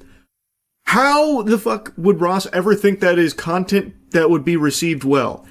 Launching a possum in the air and brutalizing it, but at least it survives. Why did he think people would respond positively to that? That's not silly. That's not like ha ha ha, hilarious. That's just fucking weird. And the idea, apparently, was that it would kill the possum. Like, Ross seems disappointed that it walks away. I really don't get what he was expecting with this one. This shit is just unhinged, and I was shocked to see that it was Ross Creations that did this. I just had to yap about this a bit, because most other pranksters, I expect a level of, like, unfathomable degeneracy. But with Ross Creations, I don't think I would have ever predicted he'd be someone to make a video like this. It's so fucking weird. Anyway, that's about it. So yeah. I've made a lot of Pokemon Scalper content recently because it is truly just a catastrophe. It is a wasteland. The state of that hobby is in shambles. It is one of the most despicable hobbies on the planet right now because of scalpers and just degenerate losers that have infested it. I know it's been said a million times before, but it's super true. Pokemon is not for children anymore. It is reserved exclusively for the greasiest, slimiest, most loveless losers in your local neighborhood, deluding themselves into thinking that flipping it on Facebook Marketplace for a $3 profit is a career. These pathetic vermin in this perpetual cycle of buying every new piece of Pokemon product gluttonously and just trying to flip it instantly, taking advantage of the hype train, hoping that some people will overpay for it. And in many cases, they are. And if you are a child looking to get your hands on any Pokemon cards, you better just start taking Taekwondo courses because you're basically signing up to go into battle, going to a war zone. You're going to be having to fight grown-ass men here to get your hands on Pokemon product. Anyway, why I'm yapping about this for the millionth time is because today, a scalper video actually went extremely viral. Like, actually turbo popped off millions upon millions of views and multiple angles because so many people were outraged. And I think it is the epitome for the state of Pokemon cards right now. All right, so this is Zay, the manager. This is what they're selling to one person. This guy right here, one person. Bro, one person. Look at this. You're gonna be on all the websites. Nigga, you're a one person. One person. It's cute how he immediately tries to cover his face in shame while in a panic, and then desperately tries to cling to something to defend himself, but all he can utter out is this trash by saying, "You're a grown-ass man." Meanwhile, he is also a grown-ass man. Unless, of course, he's like a baby that's been sent to Wumbo or something. But I'm pretty sure that is also a grown-ass man that's dumping his entire paycheck on this Pokemon product, and the manager of the Walmart is there as like his fucking muscle, like his security guard, because it seems like the manager probably knew this was going to be a bad look because they literally wheel out multiple shelves of Pokemon product for this guy to buy. And he hasn't bought it yet, mind you. They're in the process of scanning each individual item, and the manager is refusing to let any other customers grab some of the items from his haul here, which makes me think, and many of the people in the comments think, that they're in on it together, that this is a side hustle for the manager, and that these might be friends that the manager is giving this honor to, this incredible gift of being able to buy the entire inventory, so that way maybe later down the line the two of them can split profits when they inevitably flip it. Now that's just a little bit of a game theory, but it's the only logical explanation for why the manager himself would be here defending this customer's right to purchase every single piece of Pokemon product Walmart has, even going as far as to wheel the shelves over to the checkout register for him. That is unhinged. That is craziness to me. And it's not like a crackpot tinfoil condom conspiracy theory either, by the way. This is actually something that's been well reported in the hobby, where there are some people on the staff at Walmarts and other places that stock this product that do actually tell their friends when it's coming in, so that way they can go buy it and they work together to split profits from it. That has happened before. And I feel like it's a pretty strong argument here that that might be what we're seeing unfold right now. Because how else can you explain this shit? It only gets worse as the video goes on, mind you. One person. One person. They're selling this all to one person. This is the manager. This is the manager's egg. He didn't bring any of these up yet, but won't let me buy them. They're all rung up already. They're all rung up, but they're sitting there. I see her scanning them. Sir, they're on the machine. Can he have his product back? No. Just a blatant bold-faced lie saying that they're already rung up. You can hear them scanning it. They are actively scanning these products. They are not rung up, but the manager is reserving them for this goober here in the hoodie that is now trying to, cover his face like fucking Bane here, so that way you can't make out who he is. I gotta tell you, sports fans, I have a hunch that if I went to that Walmart and I grabbed an entire fucking shelf and brought it to a checkout register, I probably would be met with a little bit of friction there. I probably would have to answer to the higher-ups, and they wouldn't necessarily condone that. I don't think they'd let me just buy the entire fucking shelf that I brought to the register. But he gets to. Why is that? That's quite curious, isn't it? That's a little odd. I've never seen that before. You already paid for it. You already paid for it. He did. Did his card swipe yet? No. Sir, you're not going to be able to credit stuff, okay? All right. You're the like head manager of this yes, Walmart? Sir. It's no higher than Zay. All right. Zay, from this manager of Walmart on Arroyo, is letting one guy buy all these because he knows them. Because he knows them. Because he knows them. Because he knows them. I can record. No, you can. Yes, I can, Zay. Ooh, that one touched a nerve there all at once. There was like a fucking Winter Soldier response. They're like, oh, wait, no, we don't know him. No, we're all strangers here. We don't know that guy. No, this manager's just super fucking awesome. No, this guy just lets anyone just grab the display shelves and bring it to the checkout register to buy all of the product. And then also, that forbids everyone else from even accessing the product, even before it's paid for. Ugh, and every single line out of the protagonist loser in the hoodie's mouth is just fucking cinema. Every single sentence that he squeaks out from his lips is more pathetic than the last. So when he's trying to say he has no idea who this manager is, he has the gall to say, "I'm from LA, ask about me." What in tarnation are you yapping about? What? Ask who about you? Burger King? Like what? How does you being from LA mean that you have no idea who the manager is? How does that mean that you guys can't be friends just because you're from LA? What is that thought process, man? Bought all of this. What's another pack over there? Oh wait, where's it coming? Bro, this is the shit I'm talking about. Nah, don't cover your face, bro. You're gonna buy everything, dog? Do You're whatever a you fucking want, bro. dick. You're a fucking dick. Do something about it. Deadass, yeah? We can step the fuck outside. No, get the fuck. Look at, I don't know, cover your face too. Look at this. The kind of shitty people. Kind of shitty people do this shit. Bro, I gave some to people. Bro, fuck off. Shitty ass fucking people. This is one of the other angles I was talking about. Here you can see really the whole scope of the operation. I counted 3 full displays that they wheeled over for this guy and the girl with him as well. 3 whole displays he was able to buy up while being reserved, apparently, since the manager wasn't letting anyone touch any of that product anymore. Also, he's starting to puff out his chest a little bit. He even insinuates that he's ready to throw down for Pokemon cards, ready to get into a bit of a scuffle, saying, do something about it. This stupid asshole forgot that he wasn't on Xbox Live right now, so now his mouth is writing checks his ass can't cash, so he's ready to, like, fight a stranger here over this Pokemon product that he is greedily buying up. He's ready to, you know, alright, do something about it. It's fisticuffs time. And then the guy filming's like, alright, we can go outside. And then he immediately kind of like shies away, like, come on, fucking hurry up. Finish ringing me up, please. What an unhinged asshole. Now he's just ready to start fighting over it. But don't worry, I'm pretty sure I heard this benevolent saint mention that he gave a couple of people some of the merchandise there. Don't know if that's true or not, considering in the other video we saw that the manager wasn't letting anyone touch any of that product anymore because it's only purchasable by this guy for some really weird reason. So I don't know, I'd have to call into question the authenticity of that claim that he lets some people have a little bit, especially when you look at the displays. They are fucking filled to the brim. The cup runneth over on greed here. I don't think he's being truthful when he says he let someone else have some.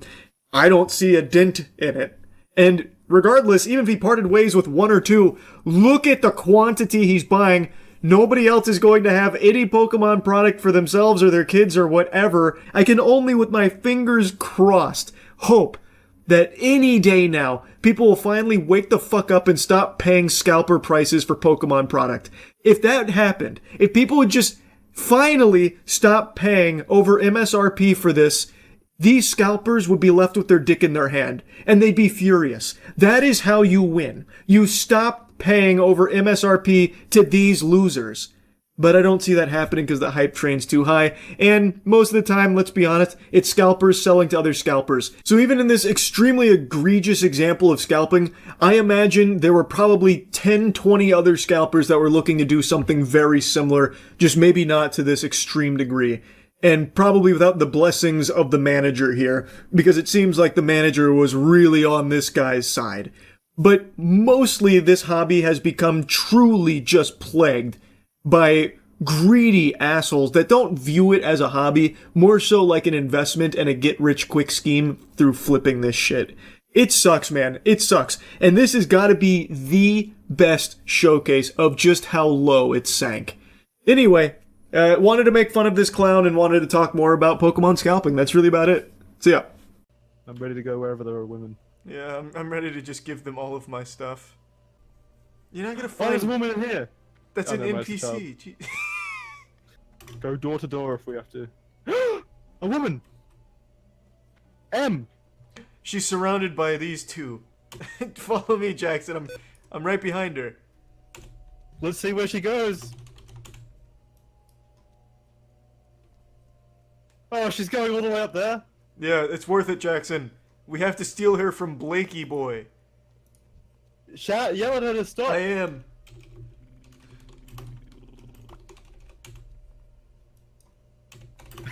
Yeah. Don't get right into the money. We need to woo her first. Oh, it's too late. I've already thrown out money. Tell her how we almost finished the dread mines. God, yeah, she's taking us on a wild goose chase, Jackson. Tell the panther to get in front of her and stop them. They're scouting from above. I hope that's her real... I hope it's her real life boyfriend. Ah! Ha! We're forming a shield against Blakey White. I'll let you take the lead.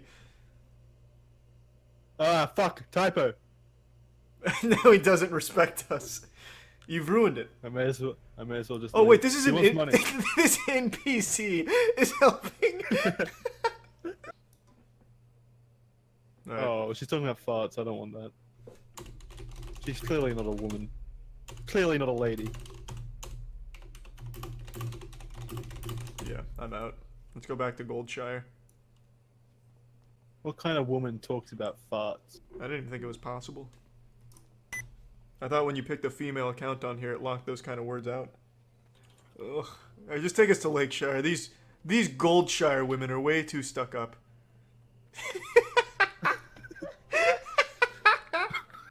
Oh, do you think we'd be able to get like a hand job behind a barn or something? Maybe. Ooh, another woman. Whoa! Whoa! I thought it'd be good to try the good cop, bad cop. There's a woman there. She's not worth it. Don't be distracted, Danny. She's not worth your charm. Could be. She might be saying something. She's looking at me. You've made contact? What kind of rendezvous?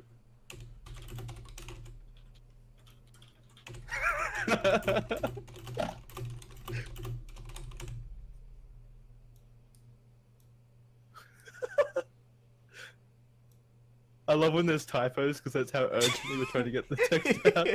I always feel so bad when I put a typo. Like she won't take me seriously. Price of suck? Ooh! We offer 1 gold coin. No, don't tell her the for price your yet. services. See if she'll do it Woman of before the we month. pay. We might be able to get out of this for free. Oh, 20 silver? She beat me to it. Okay. I'm taking off my clothes.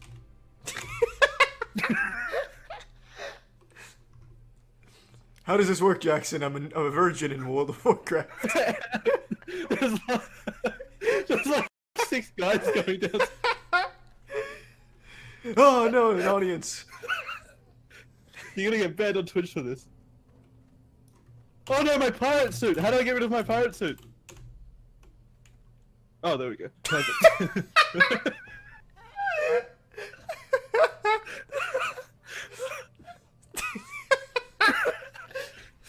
How do I thrust?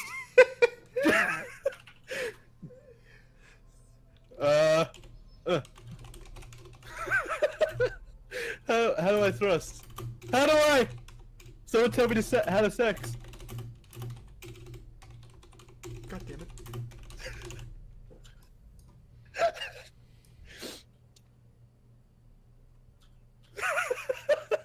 I'm underwhelmed, Jackson. Put on a show.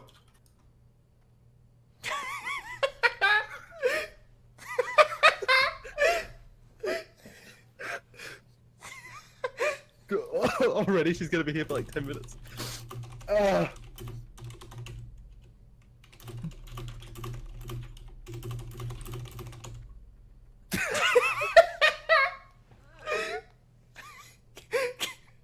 Keep skull fucking her, Jackson. Get your money's worth. For 20 silver, this better be the best goddamn blowjob in real life or virtual.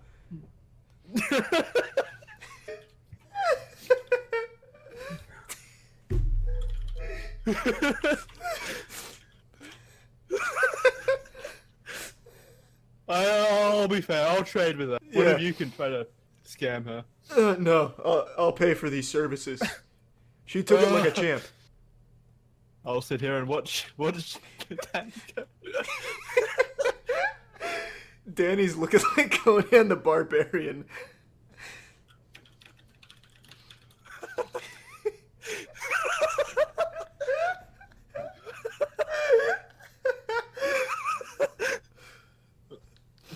Now I see the. Is there no like thrusting thing? When Danny fucks, it's like a fucking flip book. Come on, Danny. 40 for butthole play. Don't slow down. There we go. I now see the appeal of WoW Classic over retail.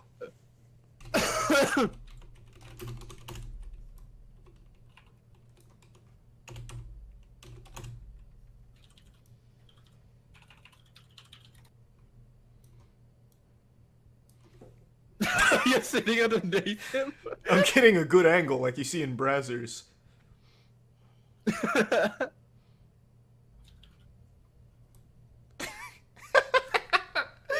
We look like the bicycle of women that Logan Paul rode in his music video. Get in here, Gallagher. Eat her ass. Lay down like that. A bit back, yep. Danny, wait, when did Danny blow? She's really taking this role play to the next level. God, I got some on my face. Oh, she's sitting on your face!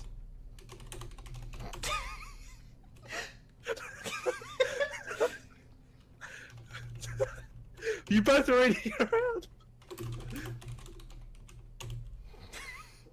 I'm trying to get in the zone.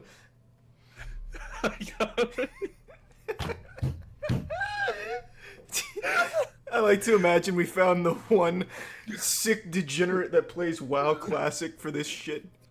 You know it's a 40-year-old dude at home. God, I can only hope so. This is modern art. This is what video games were about. I hope someone comes down here eventually to train at these trainers and sees this in the... Asmongold re-rolled the character and he's coming down here for Warlock training. My dear. Oh, that's Wait, right. How much did we give up? You can first person this, Jackson. I totally forgot. You missed out. I'm gonna take full advantage of this. Wait, what do you mean? Zoom in. Oh. Sleep. Oh, I can see inside of Danny's dick. Oh, that's yours. Well, I can't get underneath. You look dead. Like she fucked you to death. Pay her for her services. She's done well.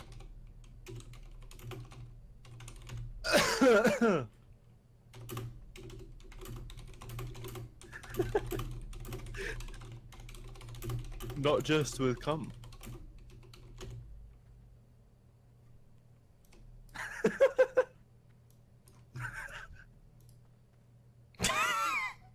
I can't keep up with her intensity. She's egging you on. She's a feral animal. Alright, how do I do this? How do I take off the clothes? Right click on the buff at the top right. Why are you wearing Aquaman's garbs now? How do I trade coin? This woman's... She's scaring me, Jackson. She wants more than coin. I'll give her 50 silver. She wants a child. I'm not falling for this again. Oh, I just made money on this. I just got... She gave me... Yeah, she said she wanted to... You really impressed her, see. This was a good money-making strategy. Not everyone can match up to the legacy of Chode's-Wiggle. We should have just stayed on the Blood Sail Buccaneers. Can you imagine all the sluts we would have had? We could have been doing this from the start. Contested territory. Oh, that sounds great. Maybe if we could get some ogres. Yeah, if we get ganked, maybe we can win them over with our wieners. Tarantulas run! Oh, Potes is gonna time for Potes! They went straight for Potes. And then ran off as soon as she was dead.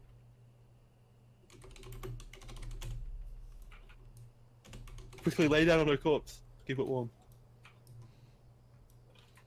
So that's how the story ends. Belle Delphine? No, I'm not gonna do another waifu playthrough. Maybe the oldest man in all of Adventures. I'll go for Father Time or something. God, I give up. I'm just going Dr. Old. And then my code name will be Senile.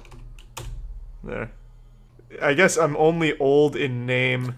Nothing else about my character is looking old at all. If you like anime, this is the perfect game for you so far. Making all your fucking wet dream fantasies come true. I know, man, this anime waifu shit is super deep. They could have sold the game just like this and they would have made a fucking killing in the weeb community. They didn't even need a game underneath it. Yeah, it's like the more hair I add to this, the more furry-like my character becomes. Yeah, this just looks like Sonic the Hedgehog OC. This looks like something Chris Chan would have created. Like SCP-007 Sonic. It's good enough. I've exceeded the maximum cost. What? Where's my mom's credit card? I got a microtransaction this shit? Yeah, I look like that Pokemon that looks like a palm tree that I'm forgetting the name of. It's not Dodrio. But you know who I'm talking about, right? I look like a Christmas tree no one bought. Executor, yeah, that's the one. There we go, it's Dr. Old. Everyone's favorite geriatric superhero. He's old in name only. There is a spring that will cure that thirst. One that weeps. It's called Belle Delphine's ass, lightly dipped in her bathtub. The fountain of youth for gamers. No, I don't regret not doing Riley Reid. I did that in the demo. I'm not gonna just redo it. That's no fun. My character looks like one of C9 Sneaky's League of Legends cosplays. My body may still be alive, but my soul died long ago. Yeah, alright, keep it in your fucking diary, man. Jesus, you fucking incel. Big old sack and taint, the ultimate combo. Big old sack and taint, the appetizer plus the entree. And if you play your cards right, you get the dessert too with the butthole. My left eye looks like a straight up beehive. Like honeycombs. Yeah, I'm going for the no death playthrough. Thank God he's going for him right now. I'm just getting free hits here. Good work, stranger. Ah, easiest boss fight of my life. First try. Pussy. Rest in peace, Oliver. Got fucking animate on. Let go! It'll swallow you up! What do you mean, let go? I obviously can't. It's like a cactus right now. At least one of us makes it. that was a weird sign-off groan. More like a premature ejaculation sound. Ooh! Nice to meet you. I'm Dr. Old. It's probably the last name you would expect when looking at me. My character's hair looks like The Weeknd's hairstyle. Or at least his old hairstyle when he made The Hills. Oh, that's right. Yeah, I guess that counted as a pre-order because I ordered it like fucking 10 minutes before it came out. Or bought it, not ordered it. It's not like I fucking Uber Eats the game from GameStop or anything. Probably the first game GameStop sold all year for some physical copy. Alright, let's see how powerful this pre-order blood code is. Oh, wow. So I can just, like, self-destruct? Like a fucking Voltorb? Cool. I'll definitely make a build for that. That's for goddamn sure. God, I look like a ghoul. I look like someone that got brought back from the dead with some shit necromancy. Oh, hey there. Yes. I've activated my Sharingan in the right eye. And it's time to get serious. I'll be looking forward to seeing you in action. You ever heard of evanescence? After comparing blood beads and blood veins, we now know that they are mostly comprised of the same substance. Let me guess. Is it blood? Is that the secret ingredient? In other words. Alright, let's see how much this self-destruct does. Well, it one-shot that guy. Another easy backstab, little asshole tickle, coming in hot, bang. The Dr. Old special. Alright, I can come back and heal here. I want to see if I can one-shot this guy with my self-destruct. Come with me, Louie. And don't panic when I do this. My plan went right out the window. I didn't expect to blow myself off the ledge. How do you feel? I feel like shit, Louis. Well, all part of the plan, more grinding. New plan. Nope. We missed that earlier. No, the plan was fine, Louis. That wasn't the problem. You were the problem. You didn't give me the backup I required. It's like Louis fucking in the stream right now listening to me with what he's saying. Fuck this guy. Man, Louis is fucking overpowered. His shit is chunking. So is mine, but Louis even more so. Bloodstained Stake in the Needle of Unity. That sounds like a Harry Potter title. Harry Potter and the Needle of Unity. What the fuck? Oh, you got it, Louis. Wow. My white knight, thank you. I'll use this. What the fuck? Well, I wish I didn't use that. I would have rather just died and had Louis revive me. Well, my parrying is way off. I have a plan. Nope, I was gonna self-destruct, but I don't need to anymore. Something could leap out from anywhere. Ah, yes. The master of stealth. Man, the amount of places this guy can hide. He could really leap out from anywhere, Louis. Check this shit out, Louis. This is for you. Yeah! Self-destruct. Wow, that is useless damage. Uh-oh. Spidey sense. There's a waifu nearby. Okay.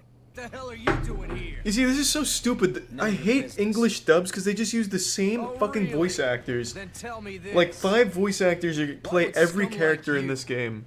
It's so dumb. They just use the same fucking voice actors, and for some reason they don't allow anyone else in. It's cheaper. Are you fucking kidding me? I'd do it for free. There's nothing cheaper than free. I would literally do it for $10 and a milkshake. I'll voice some garbage character in here saying, hey, don't go that way. There's a fat-tittied man. Or whatever the fuck they're talking about here. People would do this shit just for the fun of it. They could easily do it. It'd be significantly cheaper, I imagine. As opposed to paying the 5 or 10 only English voice actors in all of anime, whatever their rate is. Get people like me or broke college students. Oh, thanks, Louis. Well done. Glad you're with me. Yeah, I think I killed one. How many did you kill? Like 10? Mind's Eye is the gift that just keeps on giving. And by gift, I mean coal. Like if Santa brought you a lump of coal under your Christmas tree because you were naughty. This game came out, was terrible. Everyone hated it except for a few people in Arkham Asylum that for some reason found a few things to like about it. But the King of Clowns, Leslie Benzies, who was a video game legend, literally worked on some of the most iconic games we've ever been blessed with from Rockstar. He is the mastermind behind Mind's Eye, and he's the face of it. And this man's got his nipples fucking twisted here by Itachi, trapping him in a genjutsu that's lasting his whole life, it seems. Because since Mind's Eye came out and was a big dud, thumbs down from everyone, he refuses to accept the reality that the game just is bad. So he comes up with all these excuses, and the big one is that the game was sabotaged from within. And now I just learned that his company is engaged in a lawsuit from employees that allege that they installed spyware onto all of their devices that was recording conversations, keystrokes, everything, because of this douchebag's like crazy paranoia, it seems. And he still, to this day, will not let it go. He still believes that the game is a masterpiece and we just can't understand it. And he is so convinced that sabotage is the reason why it has bad reviews that he just farted out a DLC for Mind's Eye, which, mind you, not a single soul on this planet was salivating for. No one wants more Mind's Eye. Please, God, put it back. But he released a DLC for Mind's Eye called Blacklisted, based on the true story of how Mind's Eye, the game, was sabotaged from within. So it's a game about what he believes happened with Mind's Eye, where people, saboteurs, were at work, the puppet masters. And he actually even uses real employee names as villains in the DLC, apparently. Fucking diabolical. I haven't played it yet. I'm playing through Saros right now, so maybe after Saros I'll give it a whirl to just see how unhinged it is. But anyway, I want to show you a bit of the lawsuit while I was going over it on stream last night. It is nuts. I think you can make a very strong argument that Mind's Eye is more pathetic than Concord. Yes, the budget wasn't as high as Concord, and yes, it didn't shut down in 2 weeks like Concord, but at the very least, Concord had the wherewithal to just quietly pass away and just fade from existence. Mind's Eye, Leslie Benzie keeps stomping his feet and yelling and screaming about it. It's the result of sabotage. There's a great game here. You guys just don't see it. You guys are wrong. You've been misled by sabotage. That kind of thing. At least Concord, no one's doing that, at the very least. Mind's Eye studio employees sue management over installing secret monitoring software on staff devices. Group of unionized employees at Build a Rocket Boy, Barb, studio behind Mind's Eye, have initiated legal proceedings against the company. They allege that management installed invasive surveillance software on their devices without proper consent, violating UK data protection laws. This marks the second major legal confrontation between staff and leadership in under a year. It was all in the pursuit of greatness that is Mind's Eye. Sacrifices must be made to achieve this level of quality. I don't know what they don't understand. It was TerraMind, a monitoring tool capable of tracking keystrokes, capturing screens, and recording microphone audio. Wow. Had to make sure it wasn't leaking to Rockstar. They were really sweating Mind's Eye. The GTA killer. He's gone full psycho. In the DLC mission, he put real devs' names in there as enemies. No shot. I know one of the DLCs was apparently about, like, the sabotage. There's a lot of discussion and a lot... I know that, but there's no way he used real devs' names here. It's not even fun as a joke. I mean, playing through Mind's Eye was fun bad, but I'm not doing the DLC. Build a Rocket Boy's toxic culture of secrecy and micromanaging, one of the worst I've seen in 20-year career in the gaming industry. While they have conceded to our headline demand of removing TerraMind from our devices, many questions still remain about their actions. Man, he actually did go full fucking psycho. What happened to this guy? In a leaked internal meeting cited in the legal filing, CEO Mark Gerhard and founder Leslie Benzies confirmed the software had been installed without workers' prior knowledge. The IWGB argues that this practice exceeds the legitimate remit of monitoring workers' productivity. Legal experts note that failing to notify employees breaches Article 13 of UK GDPR, which requires employees to provide transparent information about data processing. Employers, excuse me. He used to be a legend. Leslie did used to be a legend. Now he's a fucking paranoid clown. He still maintains that the reason Mind's Eye flopped was sabotage. It's so wild. He worked on, like, every Rockstar game, by the way. I know. The first thing that comes up, I was trying to just make a tab to remind myself, but then this article is the first one that comes up about how it's sharing evidence of the sabotage. Crazy. Oh yeah, here it is. He really is committing to it.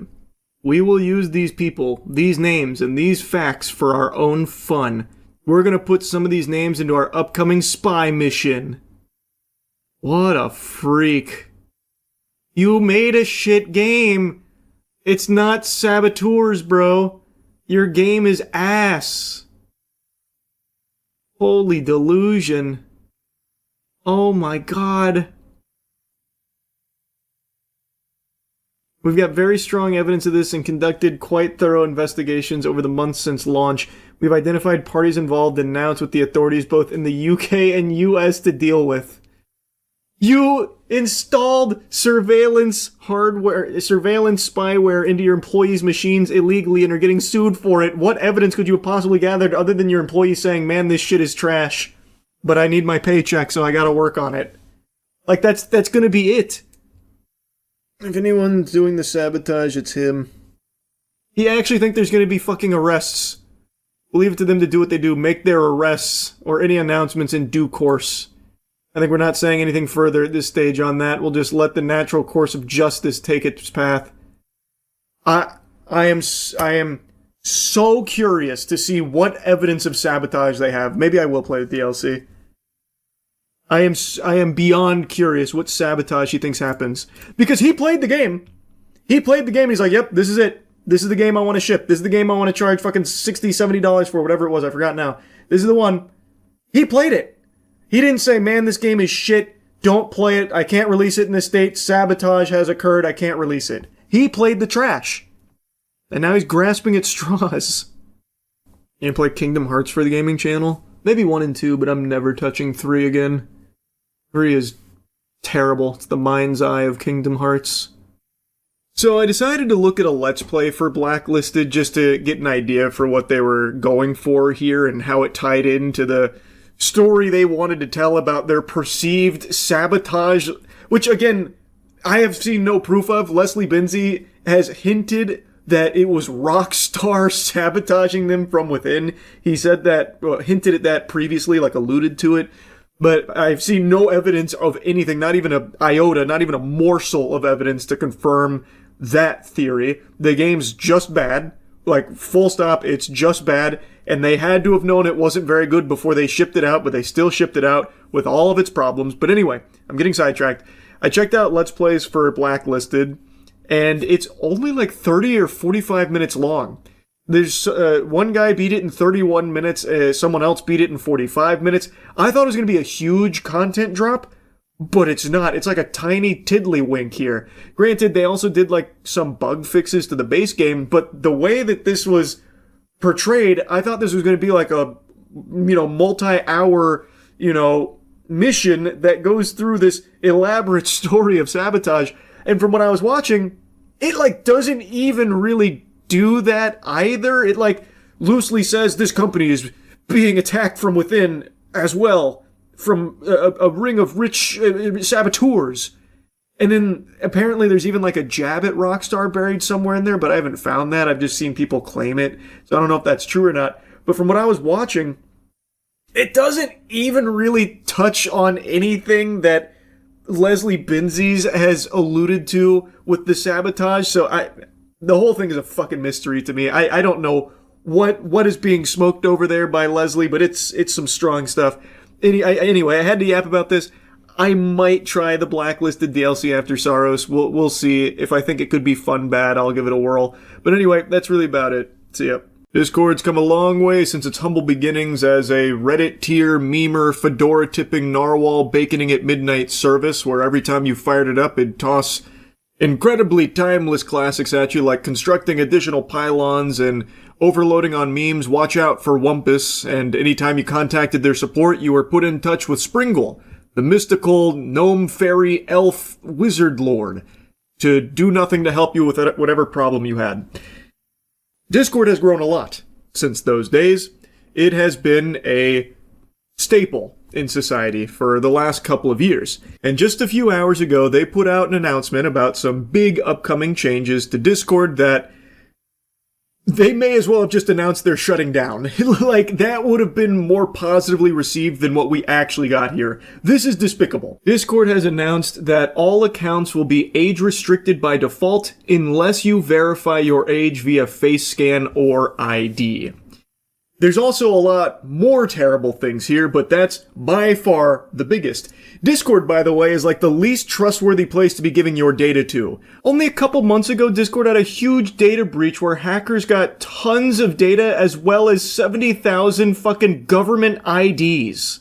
Giving Discord your biometric data and ID is like giving your paycheck to a polymarket gambling addict. It's just a terrible recipe for disaster. Now they're going with the standard play from John Madden's playbook here of corporate gobbledygook, where they're saying that this is actually in order to create a safer experience for teens that use Discord. While obviously Discord has had a history of horrible things that have happened to children that have used their service, this in no way, shape, or form is the actual impetus for why they're implementing these changes to harvest your data. They then also have a mention in that tweet there that they're starting a council for US teens aged 13 to 17 to apply to be a part of this board that's supposed to better help steer Discord in a direction that's safer for children. What do you like? How does a kid submit a resume? What's your work experience? We need at least 7 years of Nickelodeon internships or something in order to accept you on the Discord children's board here.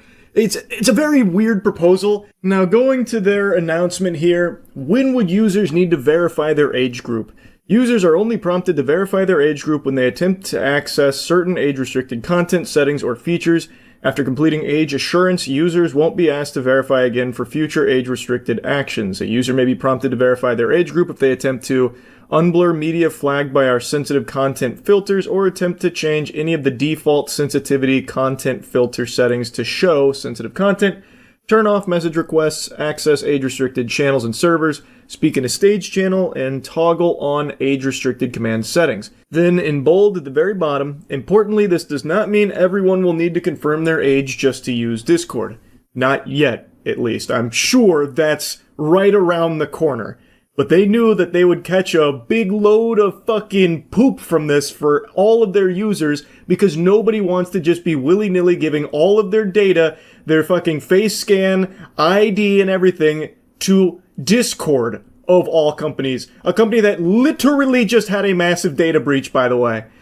Many people can use Discord exactly as they do today without ever being asked to confirm their age. Now, here's the default safety settings that if you attempt to alter, you will then most likely be prompted to fork over your data, whether that's an ID or a face scan. So they're calling it teen by default because these settings establish a clear safety baseline designed with teens in mind, with flexibility for adults to customize their experience. Adults can always choose to verify their age and change them or leave this setting as is. Unless a user is confirmed to be an adult, these safety settings stay in place and can't be changed. So they're immutable unless you are giving, of course, your precious data, which is a currency more valuable than money, which is why every company is scrambling to do everything they can to try and roll out some changes that require you to give them your data. So that way they can sell it to other entities. At this point, it's most likely going to AI-based companies, but it goes all over the place and it always has. So then it goes into lay out the default settings, such as the content filters, age-gated spaces, message requests, friend request alerts, and stage restrictions. So the wacky new philosophy over there at Discord is everyone's a child unless proven otherwise. Children by default. It's a pretty interesting strategy. I don't know if this is what Wumpus has been cooking ever since they banished him to the back rooms or what, but fascinating idea. Brace yourself, because maybe this is a controversial take. This perhaps could be spicy. Do you know how you really protect children on Discord? You don't let children on Discord. This is going to tie into something I was just yapping about a couple days ago, and it's something I've said numerous times over the years, but we are in an era where parents do not want to be parents. They would much rather just plop their kids in front of an iPad or a computer and let the internet raise their kids for them, and just let them have completely unmonitored, unfiltered, unlimited access to the cyberspace, the World Wide Web. And as such, the entire landscape of the internet has shifted to constantly be catering towards children using it, which is extraordinarily different from how it was when I was growing up, where the internet was made for adults and kids had like certain special pockets online. But by and large, the internet was focused on adults using it. Whereas now it's just been normalized for parents to turn their kids loose online and let them run wild. So as a result, everything on the internet has changed in order to compensate for that. And make no mistake, Discord making this change, its primary goal isn't to protect kids using their service. It is to harvest your data because it's going to be very, very valuable for Discord. And getting everyone more and more comfortable with mass surveillance and no privacy turning over your information and data is something that tons of companies are doing everything in their power to do. They just found a convenient excuse to try and paint it as something good, like protecting kids from bad people on Discord. Now, something else in their announcement is this about a toolkit that's going to be introducing age inference to help determine with high confidence whether a user on the platform is an adult. So from the way they describe it, it seems like it's going to be this tool that's monitoring your activity to find patterns of your usage and make an estimation of your age based on what you engage in on Discord. Admittedly, I'm a bit confused on exactly what this is, but from the sound of things, it is something that's running in the background that monitors user behavior. So if you're someone that's frequenting tax channels on Discord in order to help with your taxes, it would likely view that behavior as likely an adult using the account. So then it would just internally have you as an adult account, so you wouldn't need to complete an explicit age verification flow, like if I'm understanding this correctly. Again, I'm not entirely sure what that is. To me, it sounds like what YouTube introduced not long ago, where it monitors user usage behavior and will make an estimation of their age based on what they engage in on the platform. So for Discord, it seems like it's doing that too. And if it determines that you're an adult, you might not have to submit your facial scan or government ID. But again, I could be totally wrong. Now here's Discord treating its users like dogs, trying to coat this pill in peanut butter to make it easier to swallow. We also offer other assurance methods through our collaboration with trusted, privacy-forward partners such as facial age estimation and ID scan, all designed to minimize data use and maximize user control. There's no way of dressing that up in any way that is actually privacy-forward, by the way. We will continue exploring and validating additional age assurance approaches with the goal of expanding options and giving users choices that work best for them. After completing a chosen method, users will receive confirmation via direct message from our official Discord account. A user's assigned age group can be viewed at any time in My Account settings. Users can also go to My Account settings to appeal by retrying the process. We currently only prompt users to age assure when they are in the Discord app and trying to access age-restricted content or update specific safety settings. We do not send emails or text messages about our age assurance process or results. So then they go into the key privacy protections. On-device processing. Video selfies for facial age estimation never leave a user's device. Quick deletion. Identity documents submitted to our vendors are quickly deleted, in most cases, immediately after age confirmation. Not in every case, by the way, just most of them they're like immediately deleted, but usually it's like real quick. Like I'm talking lickety-split. Straightforward verification. In most states, users complete the process once and their Discord experience adapts to their verified age group. Users may be asked to use multiple methods only when more information is needed to assign an age group. Fuck, Jesus. Private status. A user's age verification status is only available to that user and cannot be seen by others. We're intentional about selecting and working with age assurance partners with strong privacy practices and limit data collection to what's strictly necessary for age assurance. There you have it. That's the big changes coming to Discord right around the corner. And don't let Discord deceive you into thinking that this is a change that they're making for a positive reason, like protecting kids that use Discord. That's not actually why they're making this big pivot here at all. It's just in this race that every company on the planet is engaged in to collect as much data as possible and get people as comfortable as possible with just giving their data willingly. So that way they can just harvest it easily, no hiccups. This is not a good change, and it is not something that anyone should be looking forward to. Do I think it's actually going to kill Discord? No. I don't think so. I know a lot of people are saying that this is the end of Discord, and even me with the title RIP Discord, I don't actually think it's going to sink them. I think people are just going to shrug their shoulders and just fork over the data in order to keep using the platform that they've already become accustomed to. I don't believe people ever really have a huge willingness to switch off of things that they become used to. There's endless examples to pull from, even like in gaming.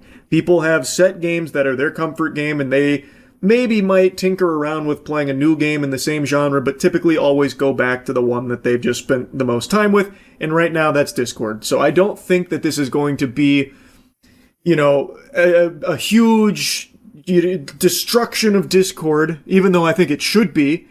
I just don't think people are actually going to make a switch to something else in its place because people are just too used to Discord's service at this point. But I guess we'll see. I could be entirely wrong. Skype, for example. Skype, by all definitions, was too big to fail. They were the top dog until Discord came around and ate their lunch. Discord was a superior service to Skype, and Skype ate shit for it. It never adapted, it never changed, and it died. So who knows, maybe I'm entirely wrong, and something will pop up now that Discord is in a really rough spot, lost their footing here. Maybe something else will come and take its place, and people will flock to that instead, so that way they don't have to play ball with these kind of new changes. We'll see. I'm just not super optimistic about that happening, but I'd love to be wrong about it. Anyway, that's really about it. See ya. The world of mobile game development is an absolutely wild one. I could totally see a spin-off of Mad Men coming around where the stars are mobile game devs doing blow out of strippers' assholes and coming up with evil monetization schemes to fuck their players even harder than they already do. Obviously not talking about all mobile game devs, but a good chunk of them are just the greediest, scummiest assholes on the planet that would personally go to your house to flip your mattress over just to steal a $5 bill from it. I swear to God, the drug dealers that lace their crack cocaine with fentanyl are nicer to their addicted clientele than the mobile game devs are to their addicted players. At least the fentanyl drug dealers just killing you. These mobile game devs are bleeding you out and bleeding your parents out, and they would walk over to your corpse to take a dollar bill out of your wallet when you're dead. Now, I want to stress this is not all mobile games and mobile game devs, but there's no denying that there is a big chunk of these people that prey on susceptible people to get addicted to a game, that don't know any better, that don't know how to handle finances, and they exploit them to no end. And it's terrible to see. I myself am not a huge mobile gamer. I'm not like the kind of guy that would spend $150,000 on Transformers mobile game microtransactions or $60,000 on RuneScape or anything. But I do appreciate certain mobile games. Obviously, the one that I got into the most was old school RuneScape on mobile. But as I look at more and more mobile game ads in games, I notice that their ads are incredibly misleading to a point that makes me want to vomit. Here's one that I saw on Twitter that got me so excited for the game only to be remarkably disappointed. Yes, don't leave me, please.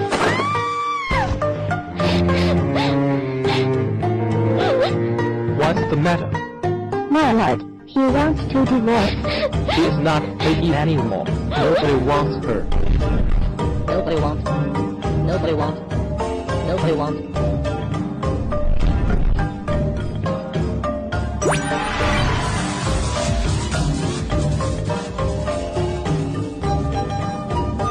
Now, needless to say, I was sold on the game after seeing this. My dick was rock hard, and when I downloaded the game, it went super soft and I probably lost some inches. It is nothing like this trailer leads you to believe. I thought I'd be passing a guilty and not guilty verdict on marriage counseling, you know. My wife's not pretty, so then I would thoroughly investigate the woman, decide if she is or is not pretty, side with the man, side with the woman. I thought it was going to be just like this advertisement. Though I didn't quite understand exactly what the game would be like, it gave me kind of a general idea, or so I thought. But when I actually got in the game, let me show you what I saw. So here's what the Emperor and Beauties game is actually like. You get a little character creator here where it's just 5 default presets that don't have a whole lot of work behind them. I chose the bad boy looking one here because I thought all beauties would love a bad boy like this, and I'm trying to get a lot of beauties in here. The name characters are super limited.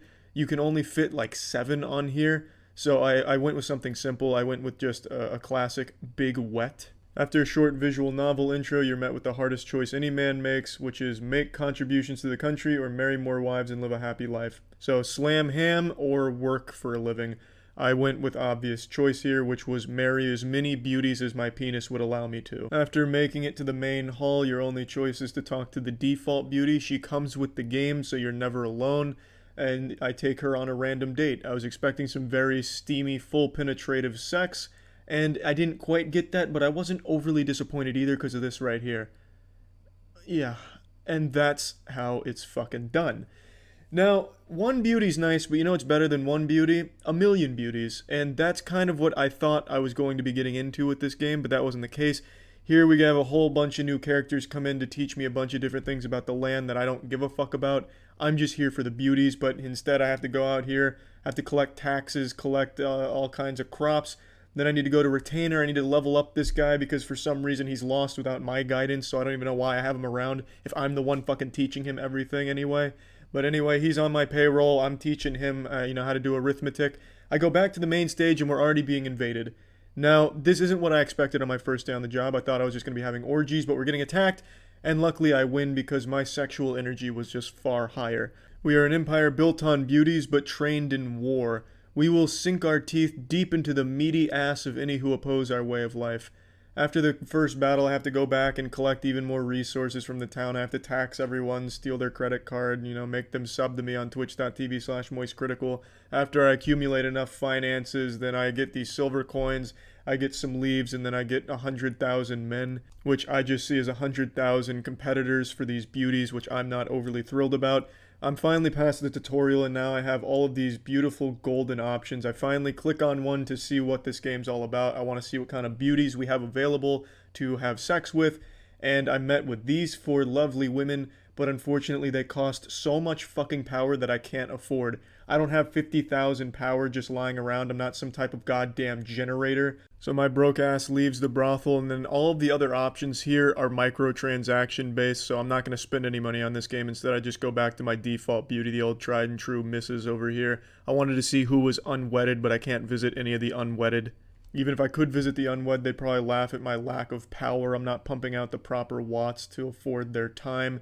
But anyway, like I said, all of these options here, save for a few, are just bringing you to a place to spend money on the game, which I'm not going to do. So instead, I take my girl back out on a nice random date. She's happy, I'm happy, we're very much in love, but I'm still thinking about other beauties and what I'm going to do when I finally get that, proper amount of power. And then she surprises me with a child. On our second date, we've already conceived a child, which is incredible timing. We're really speedrunning this. So I go check on my child. I think it's only appropriate since I'm the father. I need to give it a name, a very strong name. It came with the default York. I was going to just put New in front of it, just make it New York, call it a day. But I wanted something bigger, so I tried Jesus, which for some reason they forbid. I said, all right, they don't want Jesus. Well, what about God? And God was acceptable. So now I have my baby God over here, and I'm stuck in this land of microtransactions and power that I can't possibly get because I'm not spending money on the game, and the way you accumulate power in this game is so fucking slow. So I'm stuck with one beauty in a world that's supposed to be full of beauties for me. So I'm beyond disappointed, and the advertisement was nothing like the game. You clearly haven't seen the 30 clearest teleportations caught on camera. We already have the technology. Actually, I haven't. How clear were these teleporting incidents? 30 clearest human teleportations ever caught on camera. Oh, this is new too. This is probably like reliable.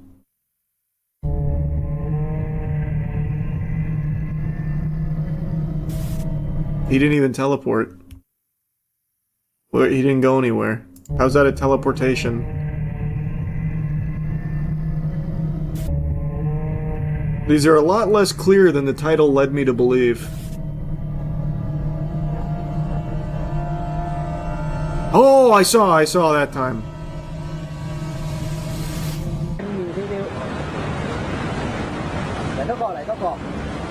Oh, here comes Alex Mercer.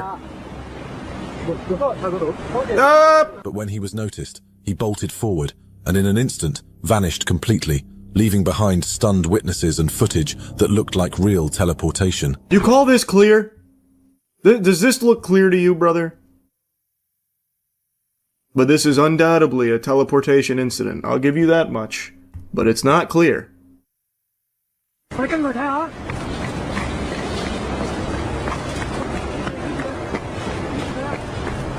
I almost saw something there. That was a close call.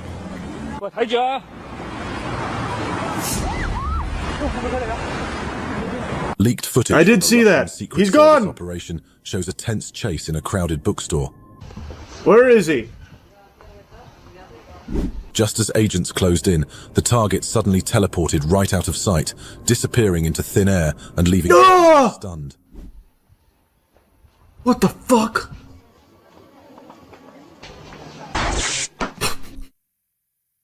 Damn! Wow, I don't think he got teleported. Based on that sound effect, I think he got zapped. There's probably a pile of ashes with smoke coming off it on the floor there. Holy, alright, now this is pretty clear. This one's only like negative 160p, so I can see things here. A man suddenly appeared on the street out of nowhere, then calmly continued his walk as if it were the most ordinary thing. But how does someone just materialize in plain sight without warning? That's a good question. How did he do that? That was pretty clear. Without warning. Fuck! He needs to teach us this power. Without warning, too. Good point.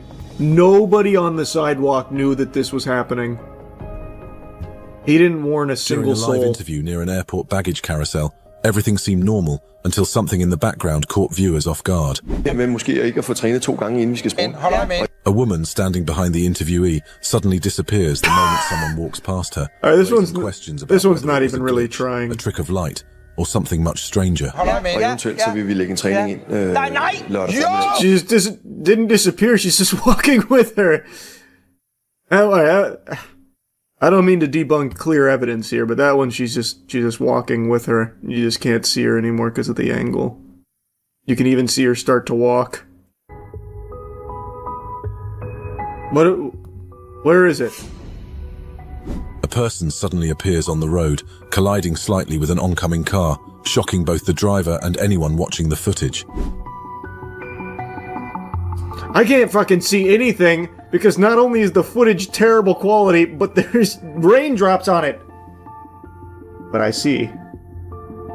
He's not very good at teleporting. He came in stumbling and hit a car. The car teleported to intercept him. Oh, now that's an interesting theory. You might be onto something. Let's see. No, the car comes from over here. As a man on a bike rides into the frame, he moves forward and then suddenly disappears from view, leaving those filming stunned and questioning what they just witnessed. He traveled back in time. Came to the wrong year, he had to go back. CCTV footage shows something that immediately makes you question reality, as if the laws of What? have taken a brief vacation. Yeah, well, that's not teleportation, he's a speedster, so he vibrated through that, and this guy doesn't even know the rules. That's not teleportation, but that is no doubt a superhuman amongst us. And that's clear as day. Imagine we see the guy from FEMA who teleported to Waffle House. If only I could get my hands on that footage, that must be something special. Oh, he comes back too! A person in a black hoodie casually walks straight through a closed door, leaving anyone watching utterly baffled by the impossible sight. You're not supposed to normally be able to do that! He's no-clipping! On a busy road, leaving... Oh, this is like actually clear footage. For the first time. This one might even be 720p. This is pretty good. Seeing is real. Man, people keep teleporting in front of cars. A man suddenly appears. Their coordinates are way road, off. Narrowly avoiding a moving car. Wow! Right now he's on the horn with his boss. Wait, even this guy teleported! Everyone's teleporting!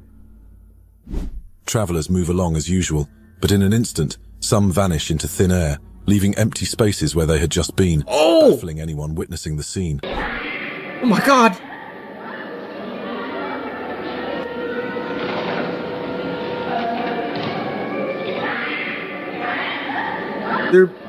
What is this?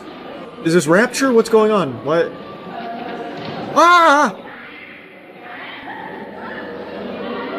What the fuck? Was this man Look. Is this an SOS signal he's sending? Look closely right here. Watch what happened. Here it is. Watch. Look. The routine street. Can't argue with that one. That gives me a lot to think about. Man, that guy fucking pieced out like that meme where they have that guy go like this and then he fades out. Wow. To think that it's real. I mean, you can't argue with that. He was sent to the back rooms, maybe. This is scary stuff, man. This is scary stuff. Only 58 likes is crazy. Well, it's because the government suppressed it.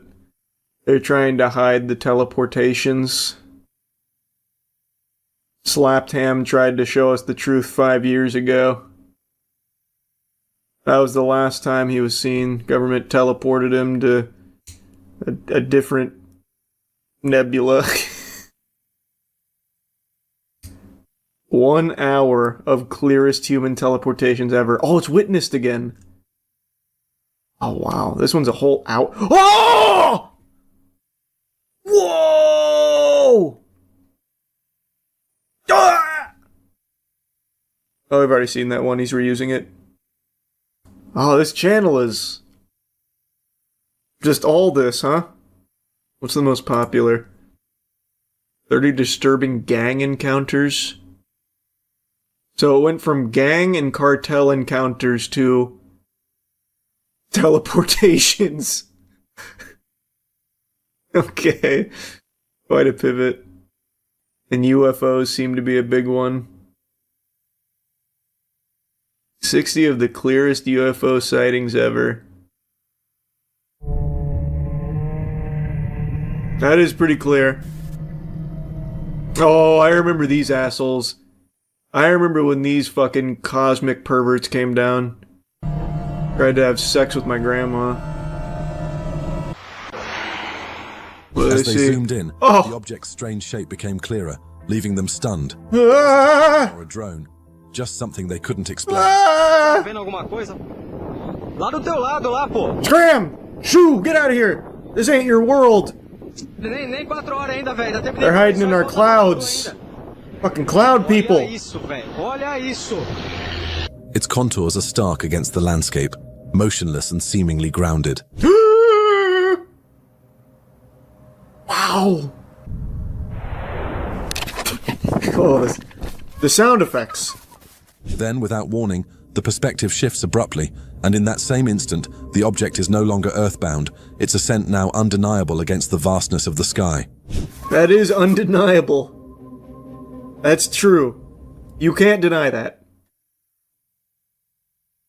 Prove that that's fake. You can't. Was there ever a follow-up on that alien sphere found in Brazil or wherever? It was actually a lot of different places that the alien spheres were turning up in. And it turns out it was confirmed to be actual intergalactic travelers. Horrifying stuff. They had like fucking 9 tits and everything. To my knowledge, they're still being studied at the moment. 9? That's not even symmetrical. I know, and that was the scariest part. These kind of videos are way less fun now that AI is a thing. That's true, they're a lot less cool now with AI, but luckily, there's still people doing it the old-fashioned way. Someone want to tell me what that is? Bro, that shit looks like a tin can with boosters on it. What exactly did he capture that day? I don't know, some kid's science experiment, maybe. Artemis 3. Leaving viewers to wonder what exactly was spotted. I don't know, it's in the shape of like a fish or something. What does it mean? Like a Swedish fish. De Janeiro. Yeah, the aliens in their lowrider again. This footage reveals something in the sky that appears to resemble... What else? Do they have any gnome footage on this channel? I haven't seen any good gnome videos in a while. They got some cryptids. 60 creepiest wildlife and cryptid encounters even skeptics can't deny. 60 creepiest wildlife and cryptid encounters mainstream media never showed you. Fucking typical lamestream media trying to hide the cryptids. Let me see. Holy shit. In the shadows, to creatures caught on camera that defy... Oh my god, we have a Slender Man sighting. He was dormant for so long, but he's back. Oh no. No! I thought we were rid of this menace. The 5G radiation has summoned him once again from his slumber. No! What would you do if, while walking home at night, your flashlight suddenly revealed something lurking in the shadows? I'd fucking poop, bro. That's what I would do. its shape thin and almost stick-like. A strange, pale figure stood frozen in the darkness, its shape thin and almost stick-like. What's he doing there? Was that Jim Carrey cringe? It might just be a guy.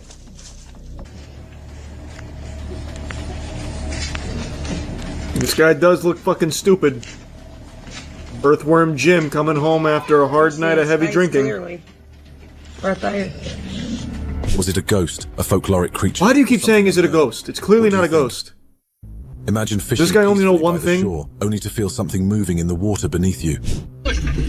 It moved too fast to catch a clear look, but it wasn't human. Why do you think that? That very well could have been a human.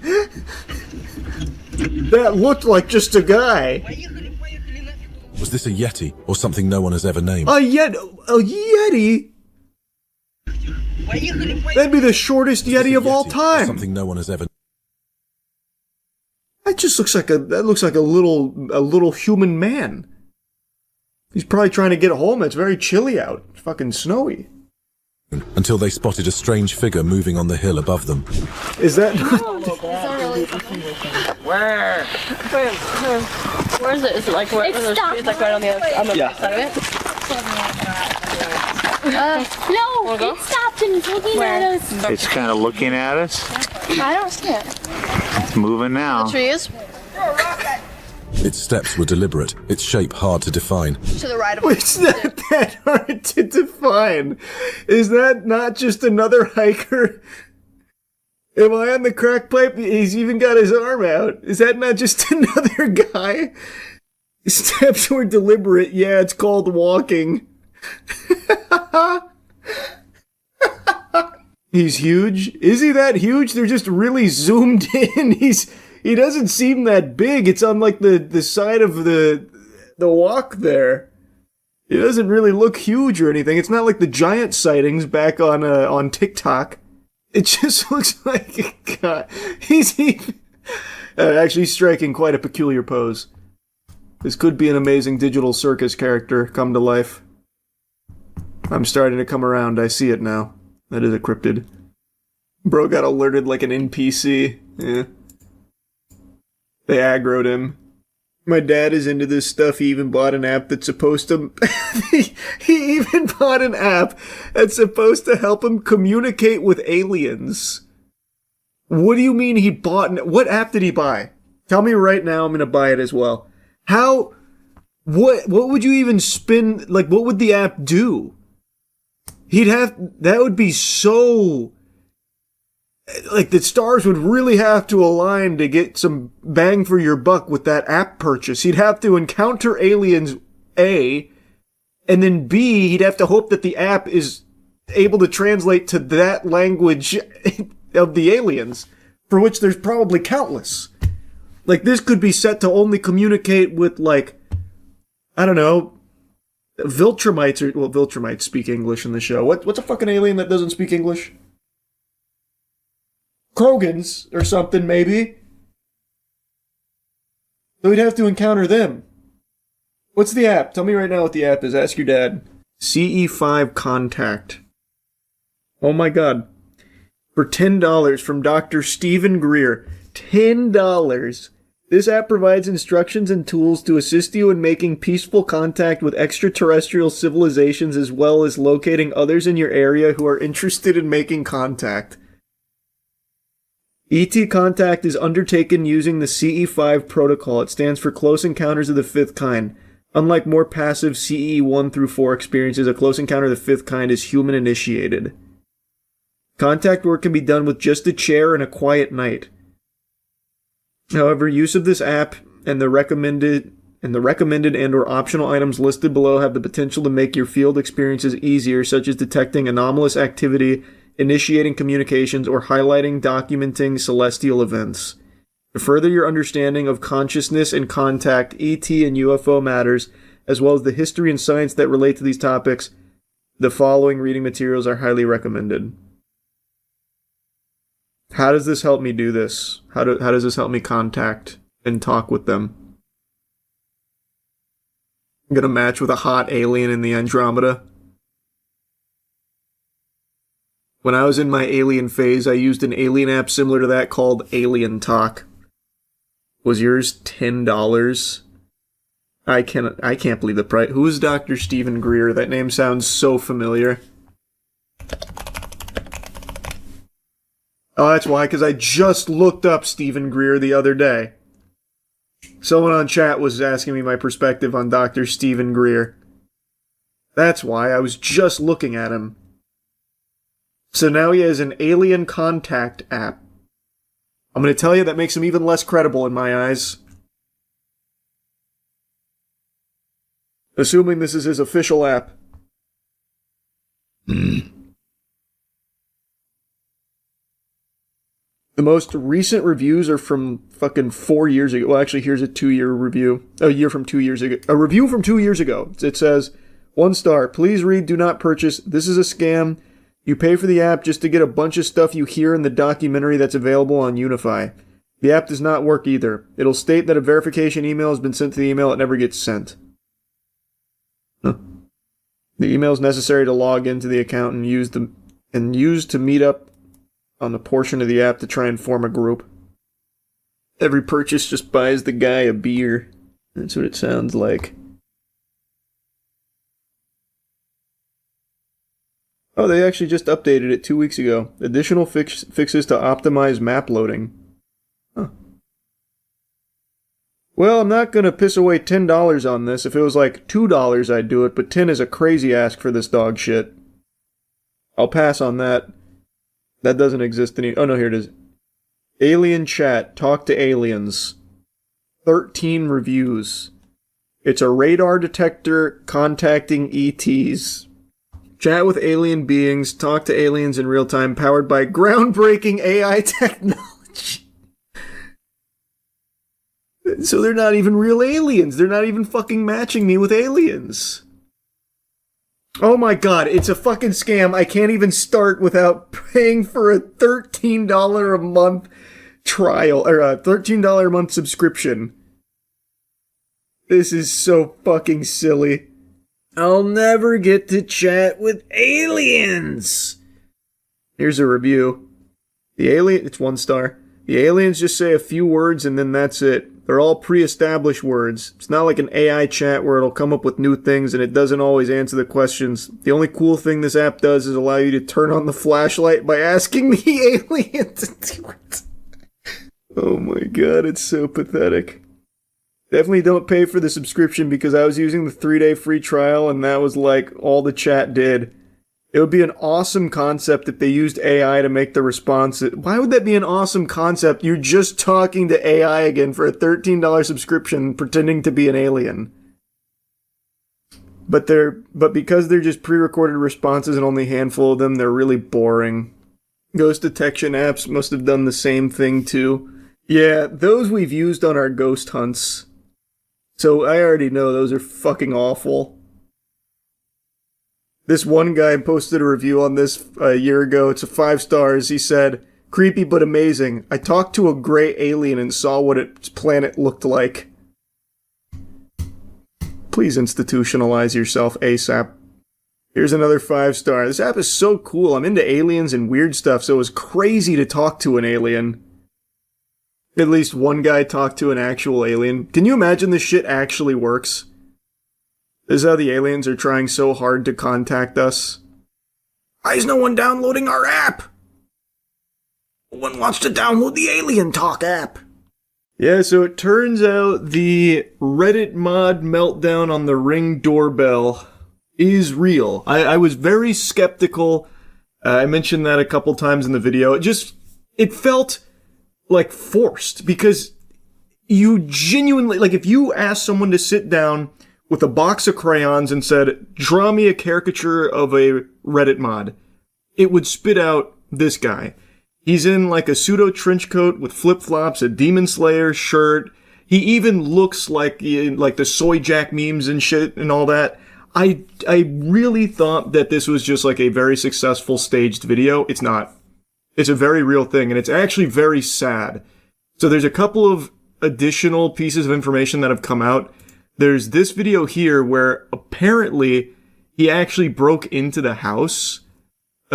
the claim is that the husband wasn't home and was talking to the guy through the Ring doorbell, which is what you hear in the original Freakout, but he eventually found his way in.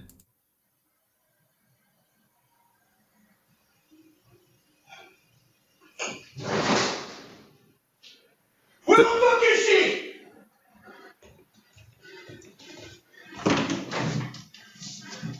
Huh? Victor, you around?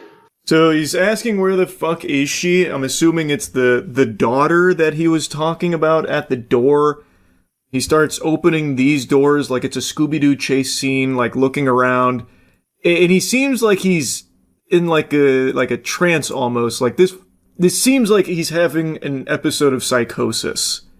It is what it looks like to me. And he's asking for someone named Victor. I don't know who he's looking for. Maybe Victor Von Doom or something. I have no fucking clue. But he's looking for Victor and trying to locate some girl that he believes is in distress. Victor, you around? Huh? You like raping little girls, bitch? Huh? You fucking try me, I swear to God I'll fucking kill you. Do you understand me? Where the fuck is she? So I don't know who he's talking to there. In the comments, the poster said that they know who this happened to, which is how they have this Ring footage that he had sent it to him.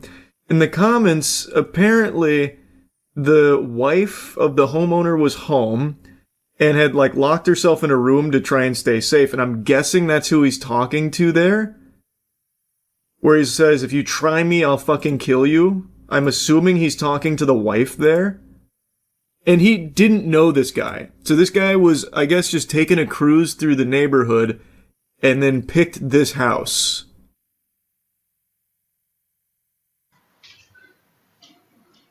You okay? Are you okay here? What's going on? Where are you?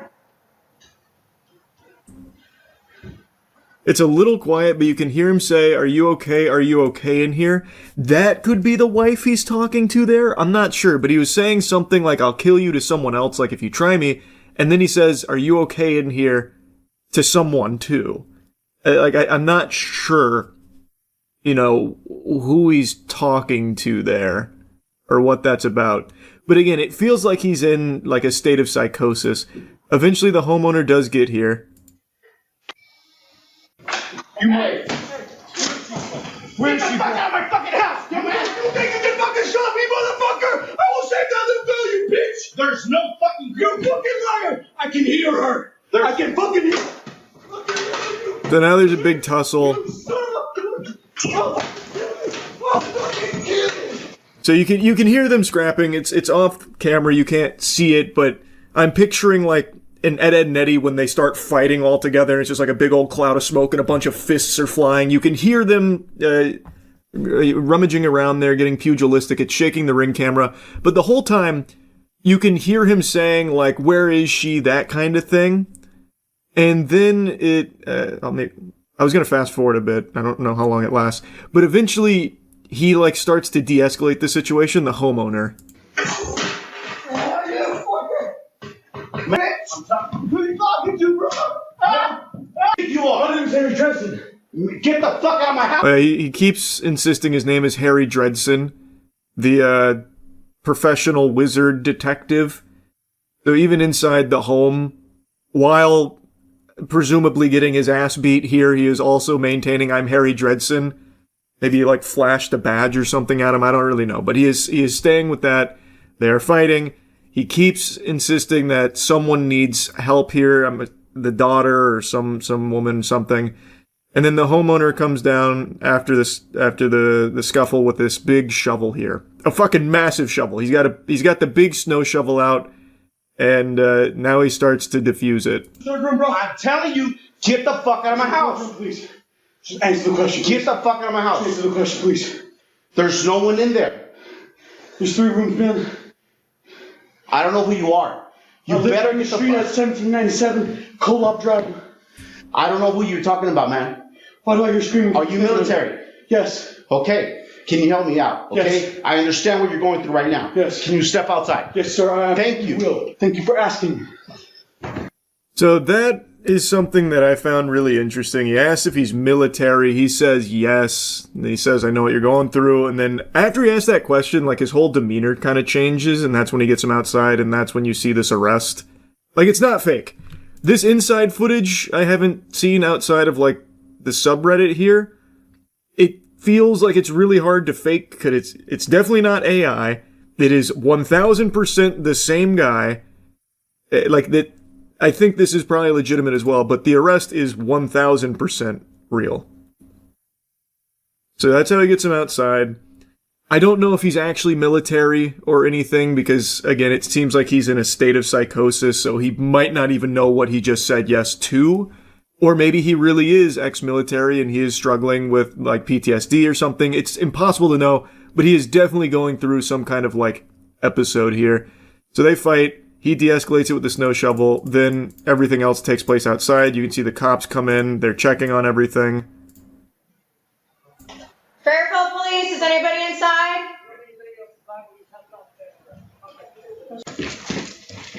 Fairfield Police Department.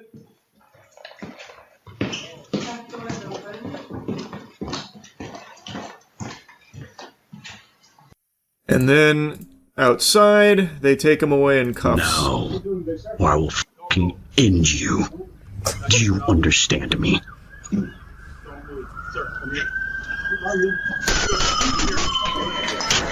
He rang the bell. The fight is on.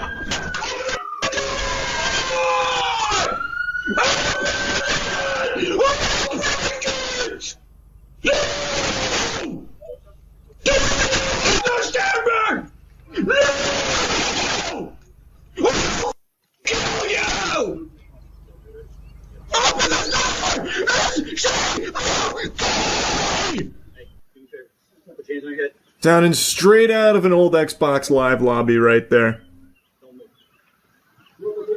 Don't move.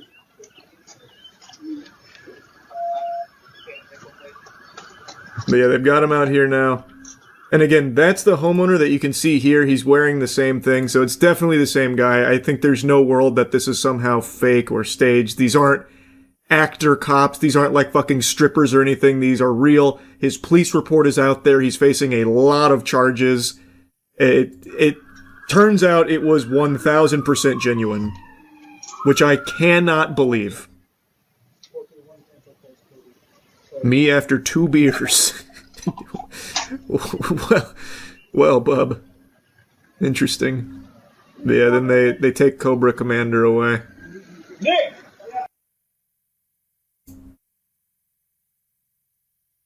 It was real.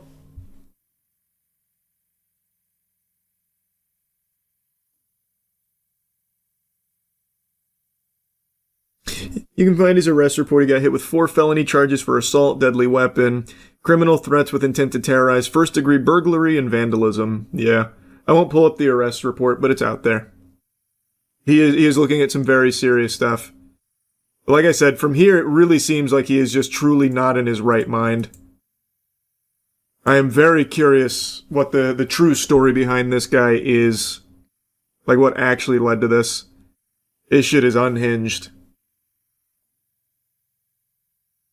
He did threaten to kill multiple times, and he did fight. Like, he fought the homeowner. I don't believe the wife was hurt or anything, so that's lucky. Crazy stuff, man.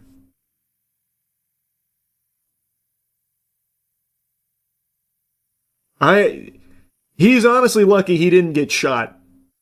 Like, at the door and certainly inside the house while going around, like, opening doors and slamming shit and, like, making threats, presumably at the wife that is apparently hiding in there. Like, it's lucky he didn't lose his life.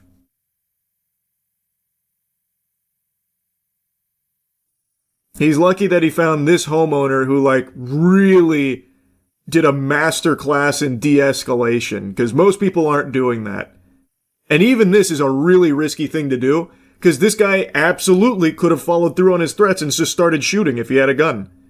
Like, this was very dangerous and ended up working out, but that's not how it's going to play out most of the time, man. This guy would have absolutely been shot in most other places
It's that time again. About every 6 months, like clockwork, there's a new horror movie that comes out that gets the buzz that it's the scariest movie ever made. Hope you brought your diaper, cause you're gonna be pissing those britches after how scary this one is. Like with long legs and all of that. And time again, it's usually just like it was an alright movie. Just marketing buzz out the wazoo. And that brings us to the most recent culprit here, Undertone. It has been hyped up by a lot of people as being real scary, no doubt going to be the scariest film of the year, maybe one of the scariest things human beings have ever cooked up. It is an unholy concoction of fear, filth, evil. Too scary even, potentially. And from the trailer, I actually thought it looked good. Undertone utilizes sound as like its gimmick. It's a horror film that does have a gimmick, which isn't unusual. A lot of horror films rely on it, but it executes it very well, and it doesn't live or die by its gimmick. It actually does make you care about the characters in the movie. I just saw it. I'm going to go ahead and rip the Band-Aid off now. No, it is not the scariest movie I've ever seen. I also don't know if it'll be the scariest movie of the year, but I do think it's good. I did enjoy it. I wasn't bored. I wasn't let down. And I will say, as far as like scariest movie ever made buzz goes, this one's probably one of the better ones that gets slapped with that title. I like it more than Longlegs. I can safely say that. So let's dive into it a bit.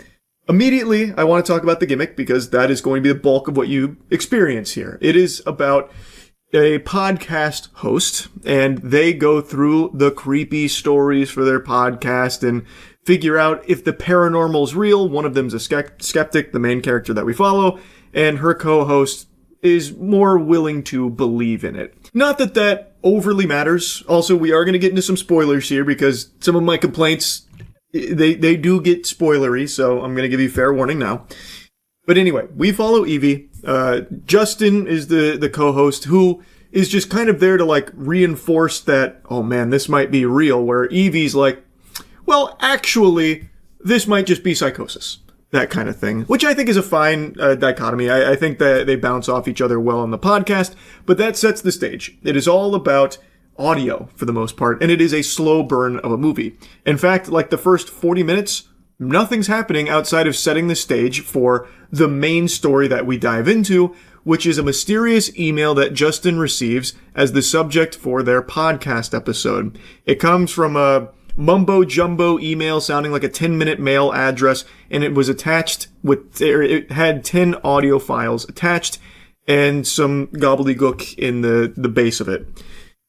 So they decide to go through it, which I think is also a little weird the way they set it up. It didn't narratively make sense. This is apparently a very popular podcast, and yet he just randomly clicked on an email that just said lol. He even said, like, I got a weird email that said lol. So I clicked on it, and there was 10 audio files there with no actual information or anything. So we're going to listen to him for the episode. That feels like a bit of a leap there. But anyway, it then dives into these audio files, and we learn about two characters in these audio files, Mike and Jessa. And some really peculiar stuff is happening in their relationship, potentially possession. I don't want to spoil everything, so I'm not going to get into like full-blown spoilers or anything. I just want to make that clear right now. But you are now listening to basically a potential possession. And Evie is, of course, not really believing it, thinking it could be a hoax or rational explanations. Justin, on the other hand, starts like researching, and we get like a lot of lore. Like we learn a lot about what's going on in these audio files, and I think the movie does a really good job of making you care and making you feel tense. Even though it's not actually showing you anything, you're just hearing these audio files. It's also shot in a really creative way.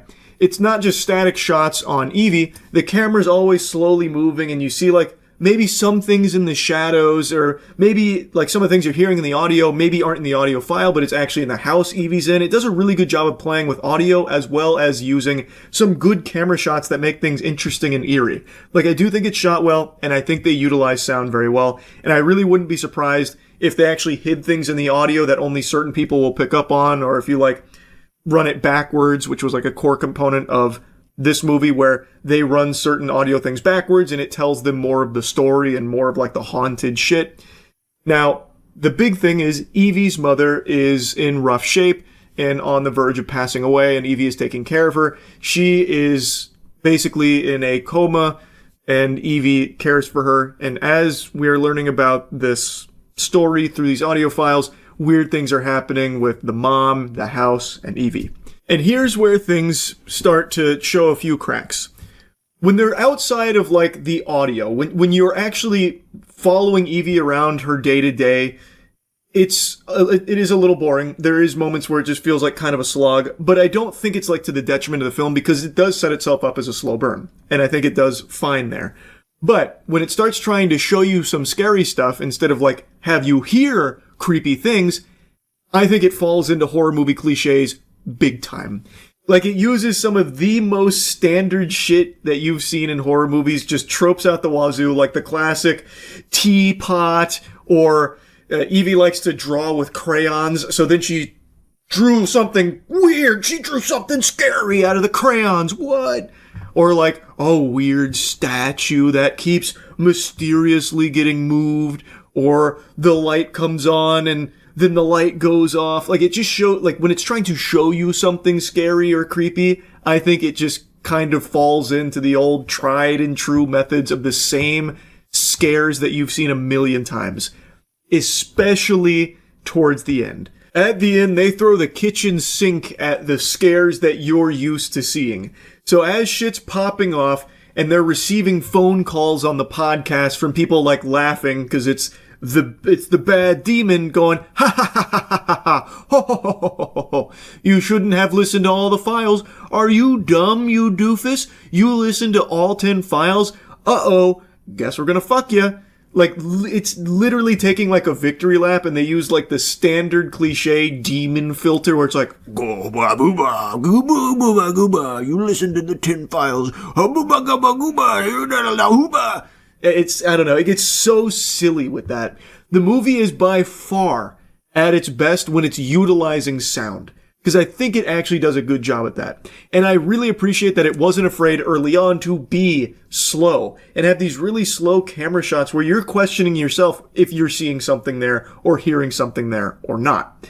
And I do think there was a couple of times where they got creative with like building up tension. So like there's like some really quick, there's a scene where she closes something real quick and there's like a brief flicker on the reflection where I think you could very easily miss something scary that happened in that reflection. I think that's when the movie's doing its best work. When it's utilizing sound, which the whole thing tries to build around, and when it's being unapologetically slow with creative shots that actually do build tension. And I do think the movie does a good job of making you care about Evie and her situation, so you want to get some kind of resolution, you want to see what's going on.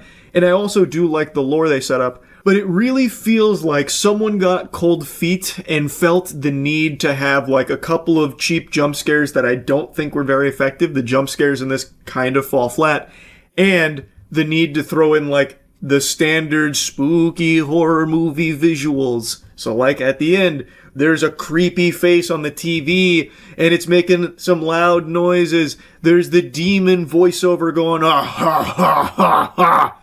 That kind of thing. Like, it just, like, it ruins its own momentum of being, like, methodical with its tension. And it just kind of blows its load into this giant bukkake of, like, generic horror visuals. But that's not to say I think everything about the ending sucks. I actually love what they did at the very, very end of the movie. They have, like, this 10-ish minutes, maybe 15 minutes of doing, like, the standard horror movie shit. And then, like, the very end, the last, like, 2 or 3 minutes is actually only audio. It's only audio to deliver the rest of the movie, and I thought that was great. I thought that was a really good choice, and if it didn't have that wet fart for 10 to 15 minutes before it, I think it would have stuck the landing much better. But even still, I do like the decision they made at the end there, though I think a lot of people will be disappointed that there's not actual closure. It's very open-ended. But for me, I actually like that more, because then you actually think about it. You don't get spoon-fed what happens. You hear things that happen, or you hear things you think happen, and you play it all out in your head. So you are imagining things. And this is something I've said for a while. The scariest thing isn't what something shows you. It's what you convince yourself of. No one's going to scare you more than you will. Which is why things like the very last couple minutes of the movie, I think, work really well, because it's not showing you anything. You're hearing things, and now you yourself imagine them, and maybe you scare yourself with what you think is going on there. I just thought that was smart, and I really like that, and I really wish it didn't have the 10 to 15 minutes worth of, haunted house shit that they decided to throw in there. But overall, I do like the movie. I think there are a little too many horror movie cliches, but I do still like the movie. I thought the performances were solid too to really sell you on the characters and what was going on. So I did enjoy the movie. Is it the scariest movie I've ever seen? No. Is it a good horror movie? Yes. Now, it very well could be the best horror movie of the year. Who's to say? I do think it is strong. I just wouldn't go as hog wild as everyone else seems to be going about, it's too scary, it's the scariest movie, no doubt, holy shit. I always think that is to the detriment of the film, because then it puts unrealistic expectations on the movie, and it's very unlikely for them to actually reach that level. But if you go in with normal expectations, I think you're going to be very pleasantly surprised with the film. I think you're going to enjoy it. I thought it was good. So yeah, overall undertone I thought was solid. That's really about it. So yeah. This is far from a new phenomenon, but it's just extremely common, where people will immediately pass judgment on something based purely on just what the headline says. If it's only 10 words, that's the only 10 words they need to see in order for them to form their full opinion on it without knowing even a single iota of detail around it. And today, a buddy of mine sent me this. And before I read the headline, I thought that picture there was just McLovin playing a new character or something. Then I read the headline, pet owner forced driver who killed his dog to dig dog's grave at gunpoint. I should shoot for it. And my friend sent this to me saying that it is sad that this guy is about to go to the slammer for a long time for this, most likely. Basically just sympathizing and saying that, pets are members of the family, so his reaction is understandable. Hopefully he doesn't, have his whole life ruined because of this negligent driver who hit and killed his dog. It's entirely, the driver's fault. And I have dogs. I love dogs. I've grown up with pets my whole life. I do treat them like members of the family. So it's easy to see a headline like this and get emotionally invested in it. And I saw a lot of YouTubers and stuff commented on it saying, based, he's done nothing wrong. Free this man right now. This is super rational and justifiable. So naturally I did what I thought was normal as the next step, reading the story. Because I thought with so many people commenting on it with such strong condemnation of the driver and support for Alberto Joshua Hernandez, this must be a pretty clear, open and shut case of the driver being fully in the wrong here. This guy must have just been a lunatic flying down the road. He ramps himself off of a parked tow truck, Dukes of Hazzard style, and just flies in like a fucking missile and blasts this man's beloved pet on the sidewalk. But that's not the case at all. It's extremely clear after learning more about what actually happened here that everyone who's commented showing support for Alberto didn't bother to read beyond the headline, because this guy's a fucking psychopath. Police documents say that he forced the victim to dig a grave, withdraw money from an ATM to compensate him, and reveal a home address. Now, according to an arrest document obtained by our team here at KLTV and KTRE through an open records request, the victim went to police station for a voluntary interview. Not going to play too much from the news coverage of it because, again, I recently just had a big hoopla for showing a news clip. So I'll just show this very brief section. But the driver had been driving home.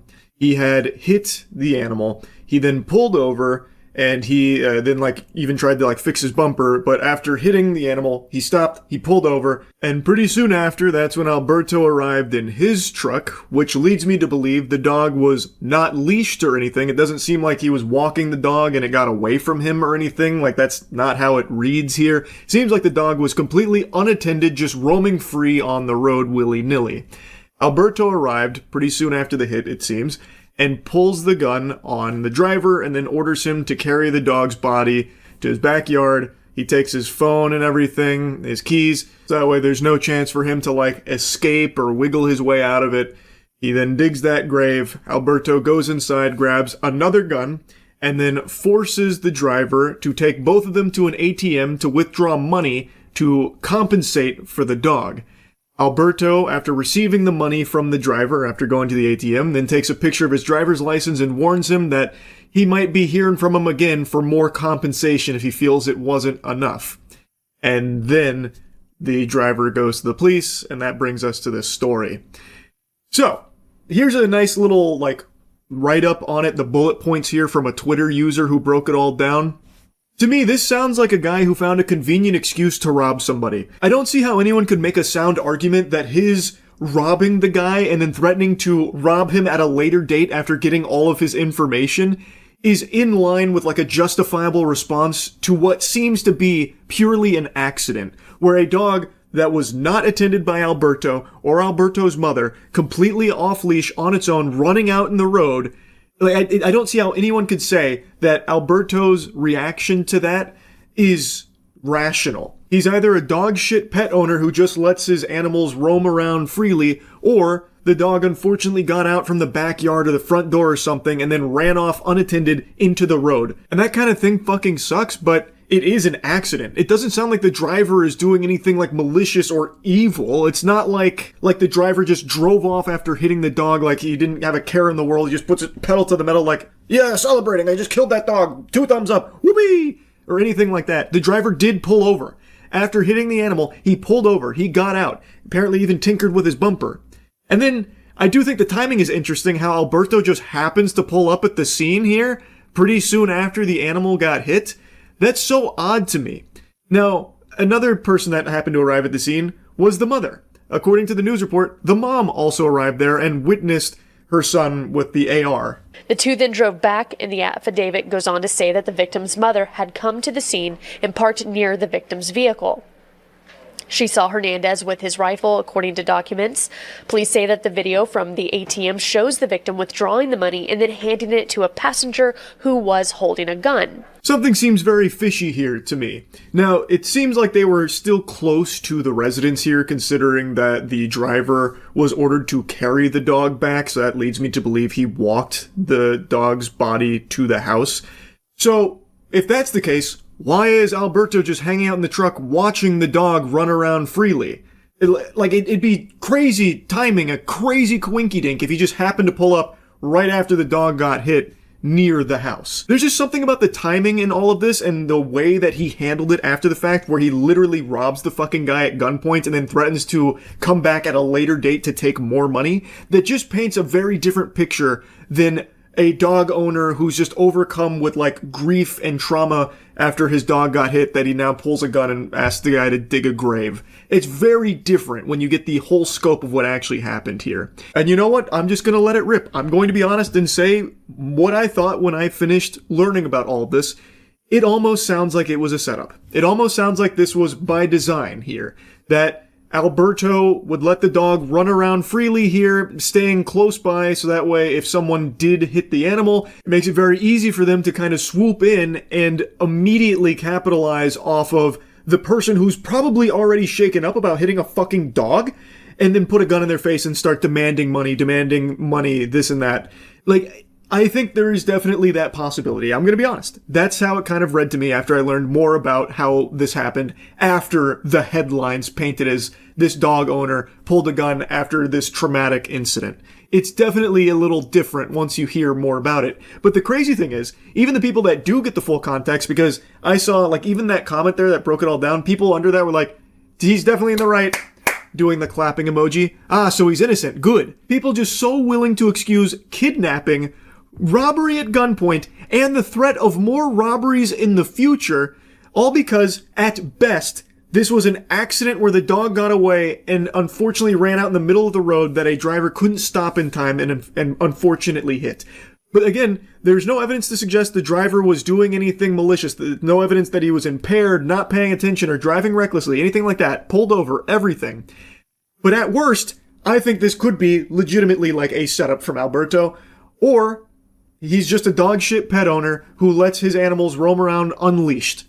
That is also on the table too, because that's becoming very common, where people don't leash their pets, and then it's everyone else's fault if something happens. I just find that perspective of people still okay with his response to this you know, robbing him at gunpoint and then threatening to rob him more in the future after taking a picture of his driver's license so he got all of the personal information on the guy so he could go back at a later date and steal more. I find people that think that's okay and rational to just be scarily deluded. Just so disconnected from reality. I love dogs, and I would do anything for my pets. And if something happened to them, I would be beyond angry. But if something happened to them because of my own negligence, like if one of my dogs somehow got out and ran in the road and got hit, I would be more angry at myself than the driver in that case. Assuming, of course, the driver wasn't, you know, like impaired or doing something like reckless and wrong, you know? That is on me. And the literal last thing going through my noodle there is robbery. Like, how am I going to now rob this person? How am I going to get them to take me to an ATM so they can withdraw money for me? And then also I need to make sure I get photos of their driver's license so I have all this information so I can come back at a later date and get more. Like, that would not be something that would be going through my head in the grieving process. And I don't think it would for most sane people. But we continue to get more insane every single day. So there are hundreds of posts just like this one with open support of Alberto Hernandez, even knowing full well about the robbery at gunpoint and the threat of more robberies in the future. Like, this one says it's a warning to the lawless and careless when society fails to protect innocent lives, dog children, and decent citizens. Americans will take matters into their own hands. You fucking goober, it's his fault. That dog was roaming around completely alone, unattended, no leash, no nothing, in the middle of the fucking road. He's the one that failed to protect the innocent life of the dog. That's his failure. The driver unfortunately hit the dog, but did pull over. Didn't just like leave the scene or anything. It wasn't lawless or careless or anything. He fucking pulled over. And then stayed around and even like worked on his car there. Like, what are you even yapping about? There are so many people like this, though, where because this man's dog was hit and killed, it now entitles him, in their eyes, to murder that guy and then take all of his money. Like, he is totally justified in their eyes to do that, even though it is his fault that that happened in the first place. If his dog was leashed, that wouldn't have happened. If he did a better job of monitoring his dog, if it, like, got out, it wouldn't have happened.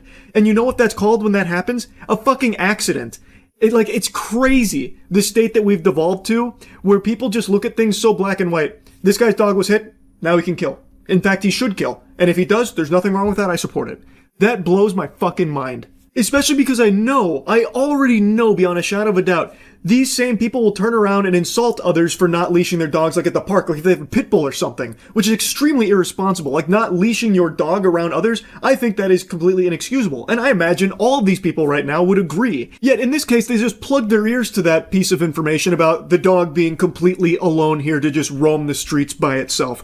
It doesn't matter to them now, because now the dog is unfortunately dead, so that means the dog owner must be totally within his right to rob at gunpoint and potentially rob further at later dates the person that was driving the car, whom I don't believe was fully responsible for this, because it seems like a fucking accident where the dog, being, again, alone, not under the care of the pet owner or anything, ran in the middle of the road and unfortunately got hit. And the driver, again, did pull over and everything and was still there at the scene. So I really feel like everyone that's like saying based and super supportive of Alberto here either didn't read the story or are just so fucking far gone mentally that it's scary.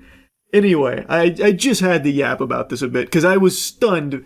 Like, I can't even really be mad at my friend who sent it because it is so normal to not read beyond the headlines, but Jiminy Christmas, it's out of control, because you just had to read like maybe 4 paragraphs to get like more information about exactly what happened and why he was arrested. Anyway, that's really about it. See ya.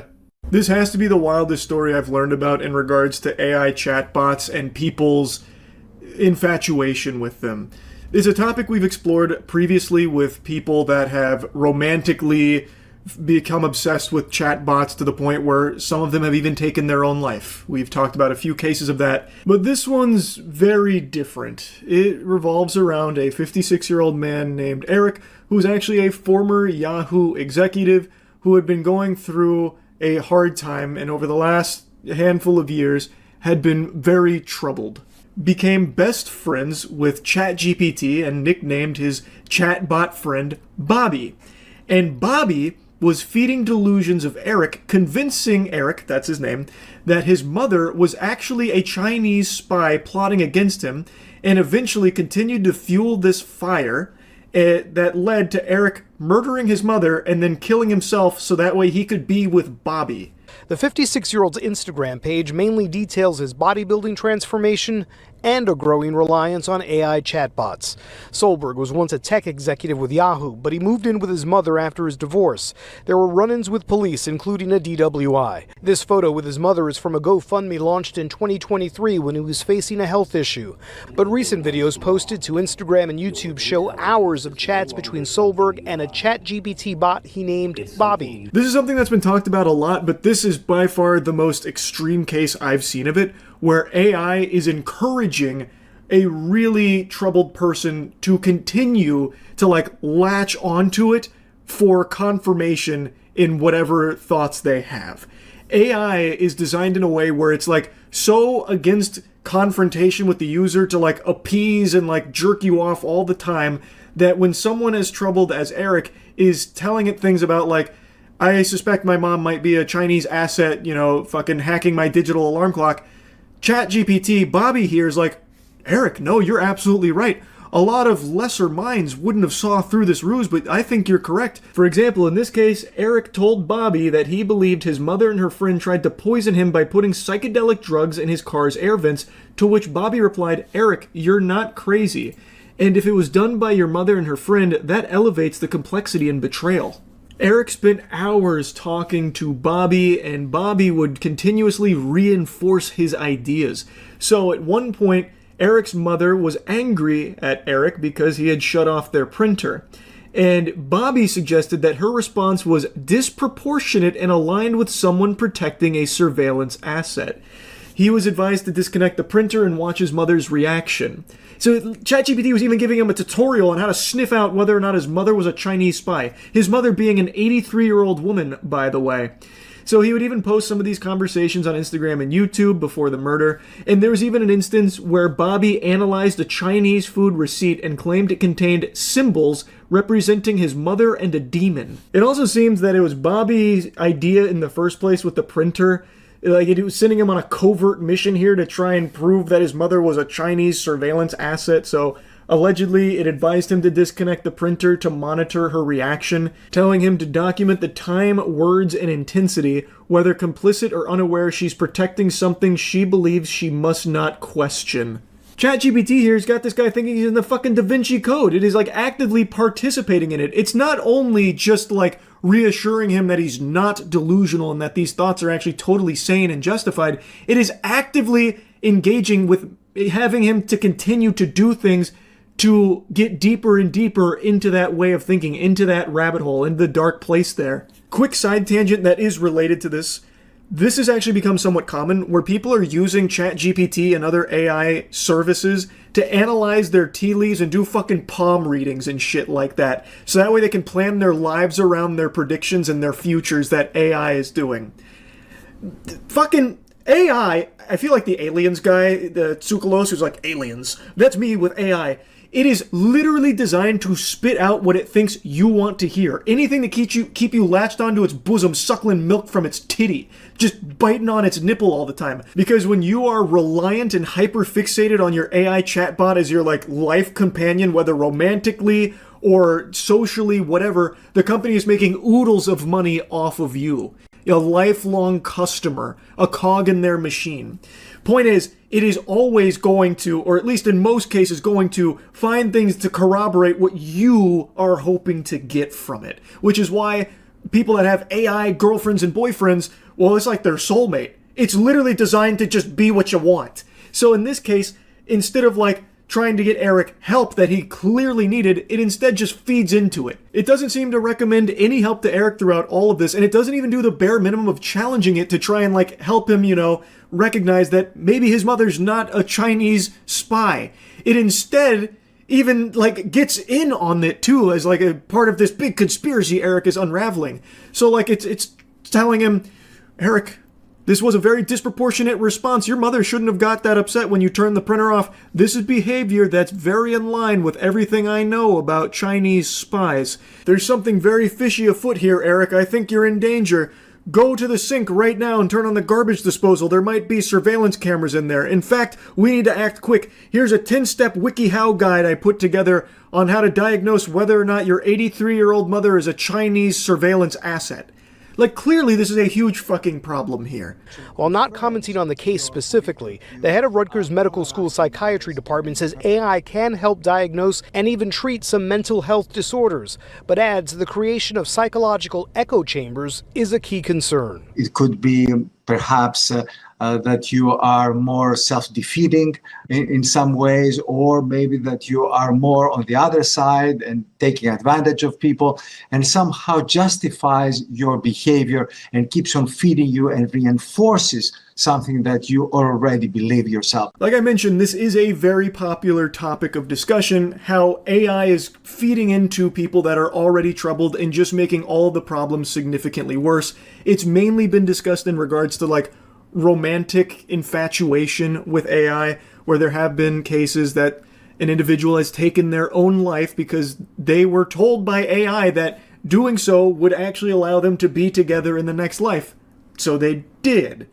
In certain situations, like Eric here, AI is used as a way of justifying already cemented beliefs or using it as a way to just be locked in this bubble where they keep hearing what they want to hear, but not what they need to hear. On multiple occasions, the bot reassured Solberg that he was not delusional. At one point, Solberg tells Bob, "We will be together in another life and another place, and we'll find a way to realign, because you're going to be my best friend again forever." The bot replying, "Whether this world or the next, I'll find you, we'll build again, laugh again, unlock again." Apparently those were among the last few messages shared between Eric and Bobby there before all of this happened.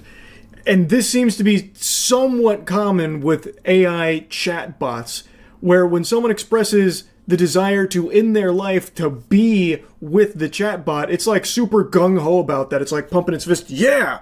Do it right now! That way we can be together and frolic in the flowers in Valhalla. No doubt that's what's gonna happen.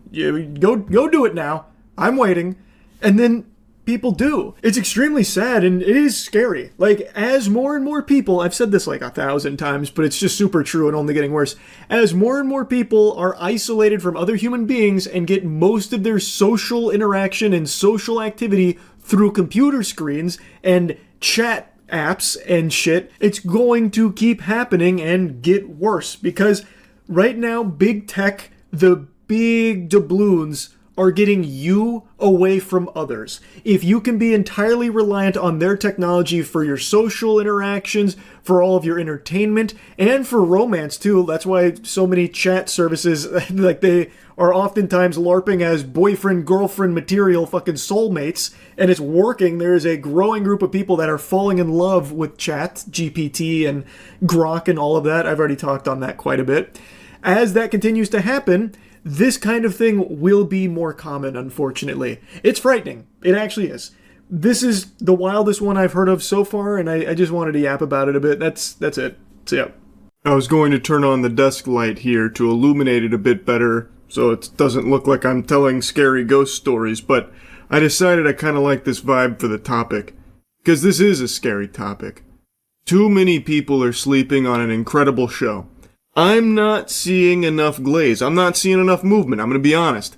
There is a show that I just finally finished, that only just recently ended, that I am just not seeing get proper nut care. Like, I'm not seeing enough people fondling those balls. It's To Be Hero X. So far, it is my favorite anime of 2025. I do still have a couple others to catch up on, but I can't really imagine any of them somehow surpassing this in my eyes. I think the show is extraordinary. The first, 3 or 4 episodes had me under a very different impression for what kind of show this was going to be. Immediately, it's pretty clear that the animation is beautiful, and it's a show that uses multiple styles. So it'll flip-flop between, an arcane vibe and then a traditional 2D anime style. And it does it with the snap of a finger. The best hero, the strongest character, X, you will sometimes hear snap his finger, and that's when it flips from arcane to some of the most breathtaking 2D animation you'll find in a show. Like, it's not to, Demon Slayer Infinity Castle level, but it's really not far behind either. It excels in its visuals. So, it is majority 2D, but for the first arc, like the first character you follow, Nice, it's mainly arcane-ish. And I think it is so cool when it flips back and forth. It is so creative. It doesn't feel like a gimmick or anything, because it doesn't need to rely on it. Like I said, it's mostly 2D, but it does go between them occasionally. And it is so unbelievably pretty. Now, don't worry, Puppet Pals, I am going to gush and grannies further on its visuals, but before that, I want to tell you what the show's about.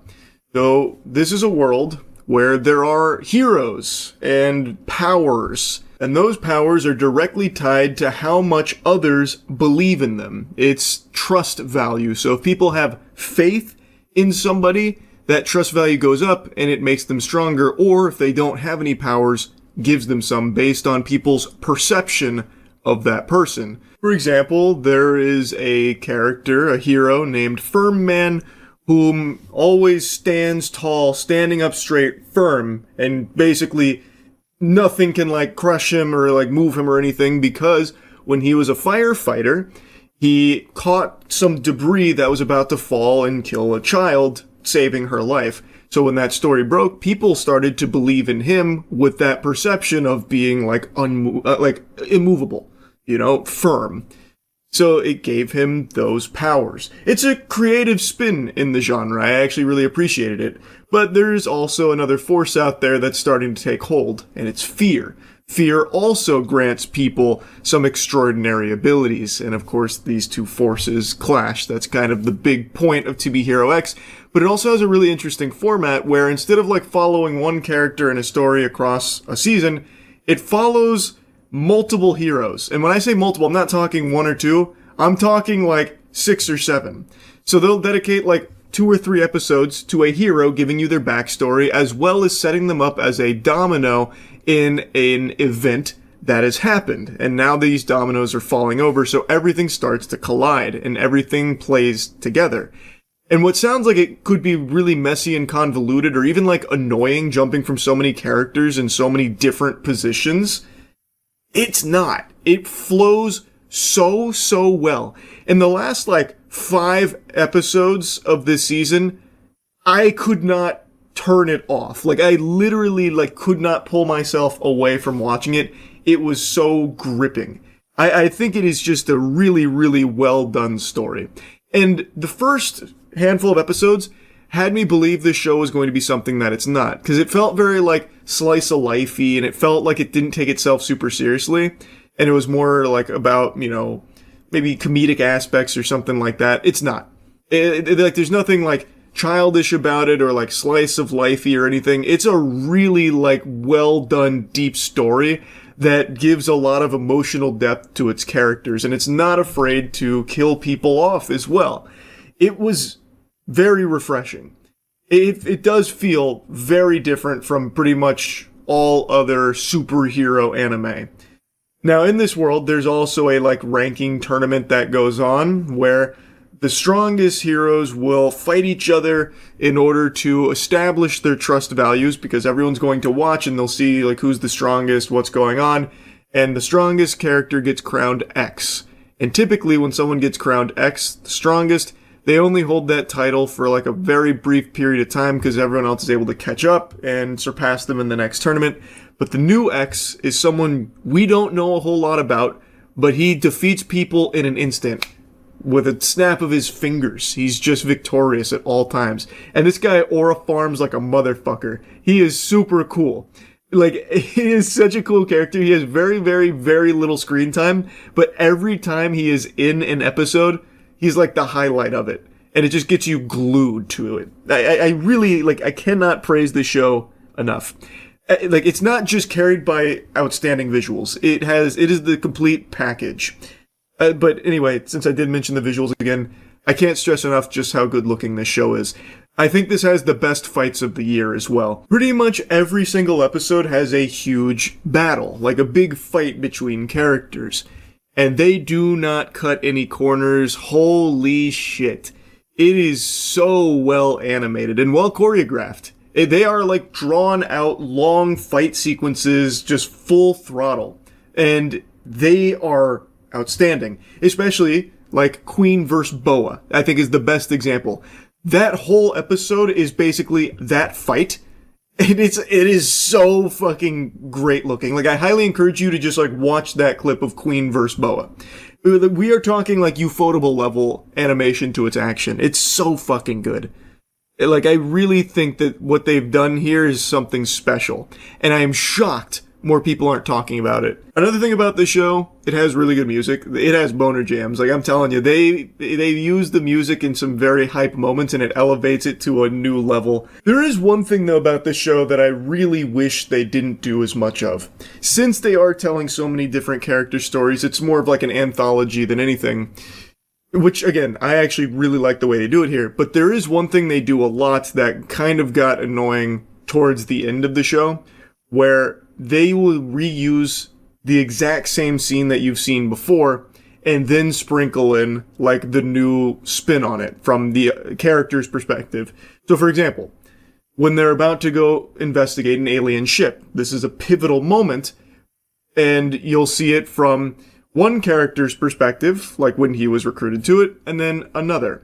But instead of just showing you that character's perspective when they get introduced to it, they will reintroduce the entire scene to you.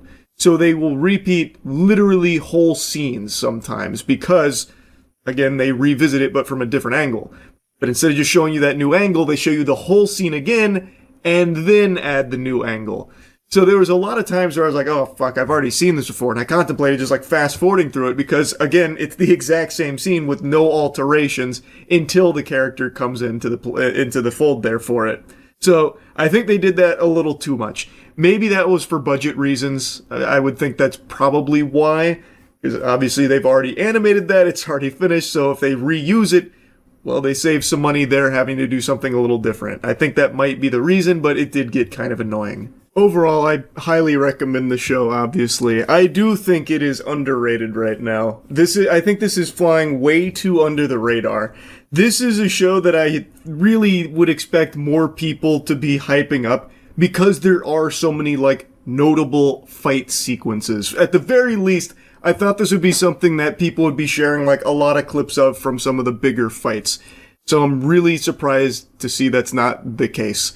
So I really think this one, like, for me personally, is my anime of the year, and I really think a lot of people would really enjoy it. They maybe just haven't heard of it. So I'd say check it out. 2B Hero X slaps. That's really about it. See ya. This is like the most Zoomer content I've ever fucking seen in my life. I'm 22 and I'm the guitarist of an alternative. We'll shred the other bays. Oh my god. Colorblind. Oh my god, this is so dumb. And full fact about me is I'll go wherever the bro. Yeah. I've actually Was that like, I can't tell if that was supposed to be a joke or not, but it didn't land. I would probably rather that my future bae stays. Stop saying bae. Jesus, how old is this? I made this decision because a month old. I think the dude's a little gentle. Tongue. And I like to be like strong and passionate. I only kiss on the pussy I'd lips. Say I'm or butthole. And responsive. Depending on the mood I'm in. I don't kiss human lips. I just kind of go. Face cheater. You don't want cheater. That. To another part of the beach. Go on the water. They're not gonna come in there. He stole two of the other guy's answers. Boo, plagiarism. Boo, boo, boo. Number two. I think number one. I'm waiting for marriage to talk to seagulls. I'm waiting for If not the third one, we call back up. Call back up. Yeah. He called the police on the seagulls. Anyone around? I am an organ donor. And yeah, baby. Yes, I don't see any He's waiting for marriage to die. So quirky. Oh, the XD quirkiness. Things, no matter what Such personality. It's a beautiful big chungus. Really like I'll chungus her back with my memes. I'll shave it back. I'll say that. So the massage is a good thing. You win. Just give it to him. Huh? I said I'll do it. Oh, word. Yeah. I'm gonna run. I'm a butt fucker on the tree. Like, how you gonna run down straight doggy styler up there. Don't even worry about that. I'm and also. Little did you know that band was Foo Fighters. And all her friends. You just wanted to promote your rock band. What's its name? She would have been my rock star. Nirvana V2. V2. With me all the time.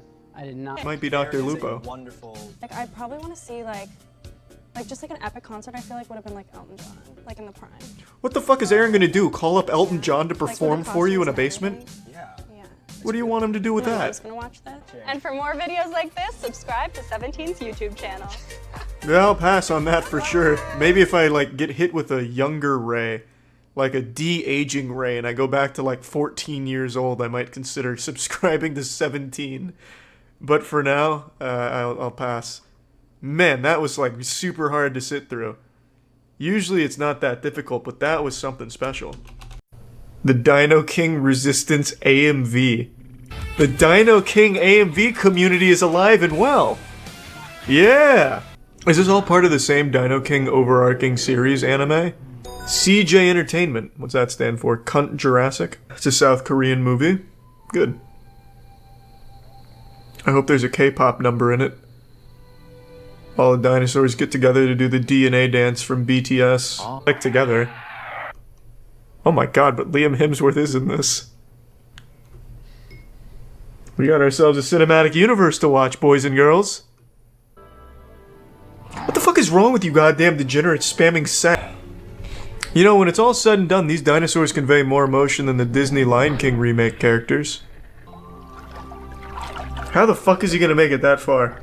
I must get over there, no matter what. What? Unless he gets on a boat, there's no way.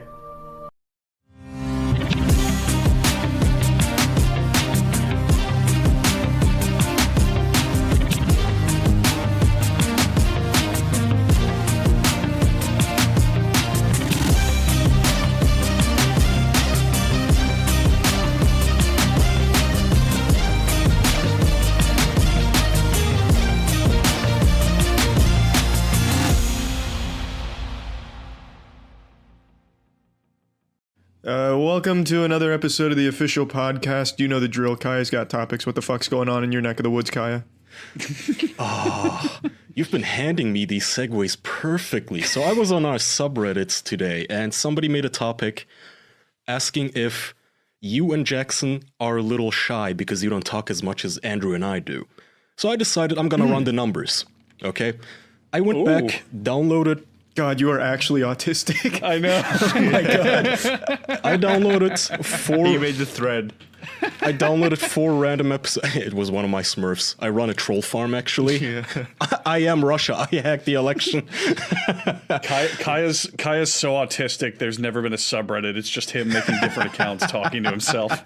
Yeah, sometimes he gets really upset about things in the episode, so he takes it out on the subreddit under a different name. One of my personalities. I'm like that shitty hero in Split or Glass or whatever that movie was. Anyway, I went back and downloaded our tracks from 4 random episodes from the last month or two. I think it was episodes 129, 130, 132, and 134, which was the last one. So you guys know we record on our separate tracks. That's 4 tracks per episode. That's 16 tracks. Remove the silences. Whatever remains is however much all of us talked, each one of us individually. So, Jack order, shall we? Okay. Jackson, on the average of these 4 episodes, he talked 13 minutes and 35 seconds. Wait, how long? 13 minutes, 35 seconds per episode, on average. I thought you said 30 minutes. Sorry. I was like, There's what am I no doing? way. No way for Jackson. That's too much. My family would be disappointed. I misspoke. Your minimum was 10 minutes, 16 seconds. Anyway, Andrew, you... Oh, I'm the king. I'm the fucking king. I can feel it. You spoke on average 28 minutes and 58 seconds. That's not as big of a difference as I thought it would be between him and Jackson, to be honest. I expected literally an hour. I expected the full hour. I'm serious. All right. Yeah. So the minimum of yours is 23 minutes, Andrew, and maximum is 33. Charlie! There it is. Now, this is where it gets interesting. Charlie, your average is 13 minutes, 49 seconds. That's a 14-second difference between Jackson and you. It's a neck-to-neck race now. Again, I chose the wrong episodes. Both of you are at 13 minutes, but Jackson's at 35 seconds. Charlie, you're at 49 seconds, okay? Charlie's minimum is at 10 minutes and 59 seconds. I was not about to round that up. And lastly, we get to me with my big mouth. on an average, I talk 37 minutes on the second. So no, How much is Andrew? I'm afraid I talk about 10 more minutes than you do, Andrew. Oh my god. Okay, so about the difference between me and Andrew, you talk as well. Well, the difference between you and me, Jackson, is I talk 3 times as much as you do. That sounds about right. But to be fair, though, this doesn't show in your empirical data. This is a recent change because within the last, like, I'd say 20 episodes, you came as like the showrunner with topics and stuff. Thus, you would be talking more. But before that, well, yeah, when it was all just off the cuff, I imagine the skew would be a lot closer with Andrew probably also, on top. Aren't the voicemails on your I didn't count those. Or are they separately? Those I didn't count. Okay. This is my microphone track only, not the voicemail or soundboard track. Kaya, at 37 minutes, that means that for some episodes, you talked for literally more than half of them. Yeah, so our episodes sometimes run for, I don't know, hour 15.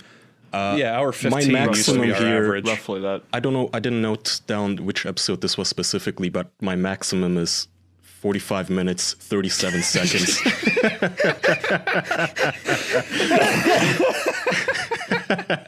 Oh, man. My minimum, by the way, even at my least exciting day, it's 28 minutes, which is your level, Andrew. Jesus Christ. Oh my god, your worst day is about the same as my average. That's fucking nuts. Okay, so That's I was thinking, Andrew, this episode, we let Charlie and Jackson take the wheel. I don't care who the passenger seat has to be, but one of you has to drive. And then for the next episode, I'm going to go back and I'm going to do the same process for this episode. And we're going to see whether Charlie talked more in this one or Jackson. How does that sound? I don't think you guys will be able to handle that. Kaya I think you'll be jumping in every second. Kaya just wants to make his own fucking Saw games with the podcast. So, just these deviously plots like, if you talk more, then you will be spared. But Jackson, if you don't talk for at least 10 minutes... Like all this diabolical number crunching. There's a microphone in front of a circular saw. You must talk for 30 minutes straight. But every time you lean in, the saw will cut you. Like the game began. Every time you lean in, you have to read mean comments too. So, no, okay. Just try for like 10-15 minutes. Just try, not 10-15 minutes, whenever. I'm not going to leave you hanging. We're not going to go with silence here. I have some backup topics.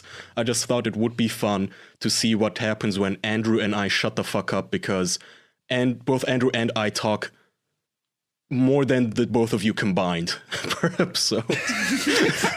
of the episodes you sampled, again. That's true, but but this person, I got the idea from this person on the Reddit, and I figured I'll just take some from the most recent. You know, Kaya, that might explain, I don't think it's because you and I are getting older, it might explain our lower back pain, because we're just carrying this show so fucking hard. Oh, shit talked. Are you just gonna take that, Charlie and Jackson? No. Yeah, go ahead and fire back. I'll stay silent. Yeah. I will not stand for this. Oh, wait a minute. I forgot. Here I go again. Jackson, this is he not... can help himself. This is not counting the bonus you missed, by the way. Oh, yeah. I should have added that to the average of 0. But I was very magnanimous and forgiving, so please, go ahead, take the wheel. I'll take the helm here, Jackson. You remember when we played Destiny last night? Yes, I remember Destiny 2 last night, Charlie. I was a hunter, you were a warlock. We all came together in a raid team to do raid stuff in Destiny 2. It was just, what was your funnest part of Destiny 2 last night, Charlie? It'd be honestly hard to pick out a fun part in that raid, but what you should do is go over the mechanics from the entire raid. Pad the stats. Andrew, Kaya, do you like raid mechanics in Destiny 2? Because I can talk about this for hours if you want. I don't know what it is. Maybe. Explain. God, they called the bluff, Charlie. My stats are on the sail. They're sailing right now, Jackson. You're the one treading water. You can change it if you want. So Destiny 2, where should I start? The story begins with Goal. He's a Cabal elite operative who wants to take the Traveler's Light from the Guardians, we being the Guardians. The light is the thing that powers all Guardians, and so him taking the light is obviously quite a bad thing. So you spend vanilla campaign Destiny taking out Goal, and then that leads directly into the raid on a thing called the Leviathan. That's where Charlie and I had our first encounter with the raids, and I guess I should start from the start, which is... Who made it? Oh, actually, Bungie made it. What year? 2014. 2014 was when the first Destiny was made, actually. Good, good. Yeah. I love reading the Wikipedia page discussions. Continue. Do we have any actual topics before we actually do talk about Destiny? Are you giving up? I am absolutely... I gave up long ago.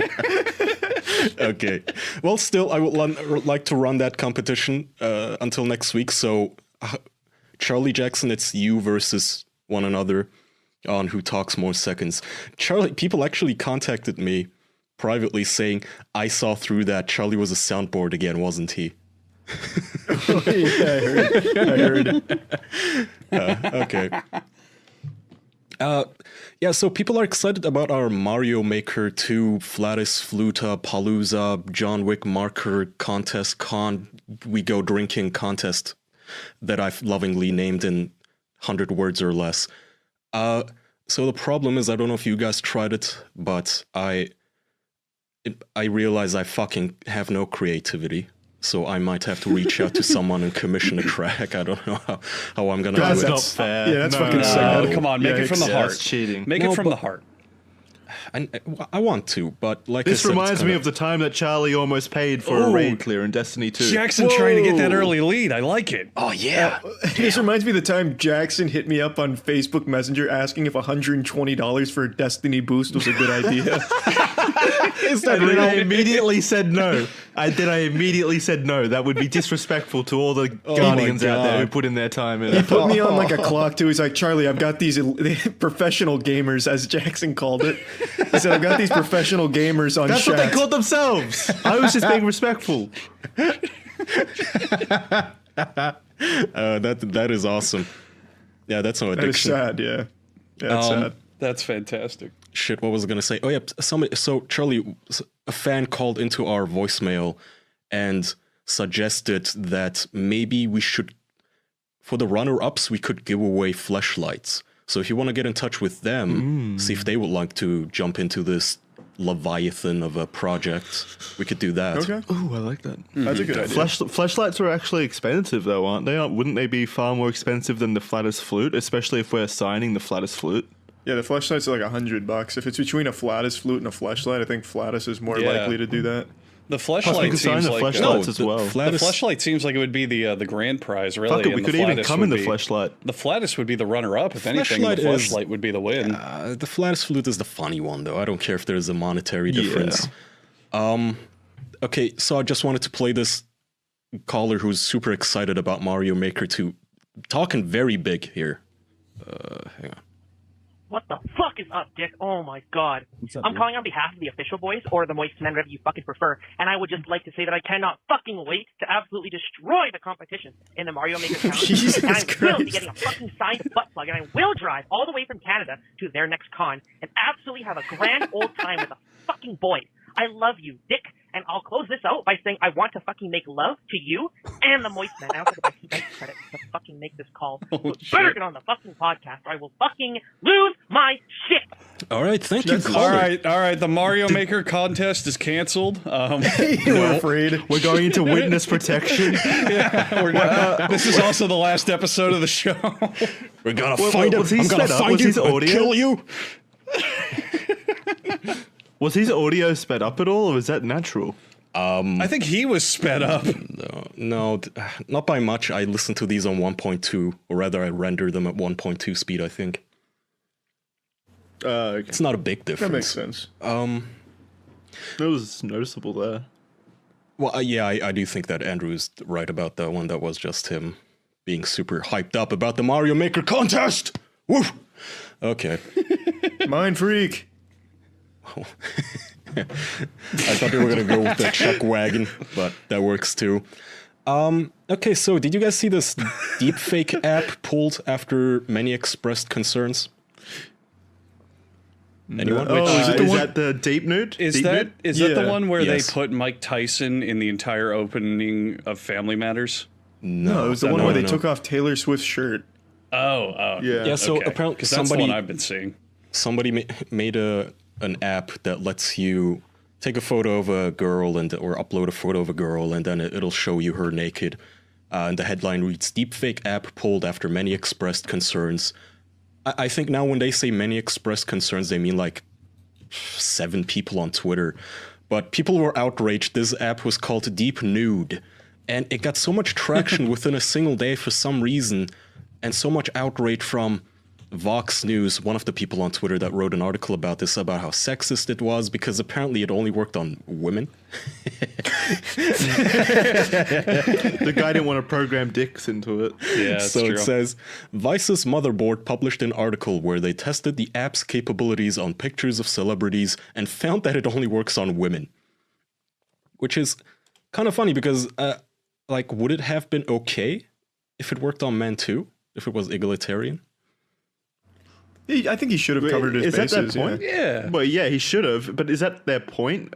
Are they trying to crusade against this because it's unethical to show people naked in general, or is it just a sexist issue? So what's their whole argument? Like, what are they getting mad at? Oh, both things? Yeah, both. It's sexist and it's unethical. The app's developers later pulled it from the sale after much criticism. But the new technology has reignited debate about the need for social media companies and lawmakers to regulate and moderate deepfakes.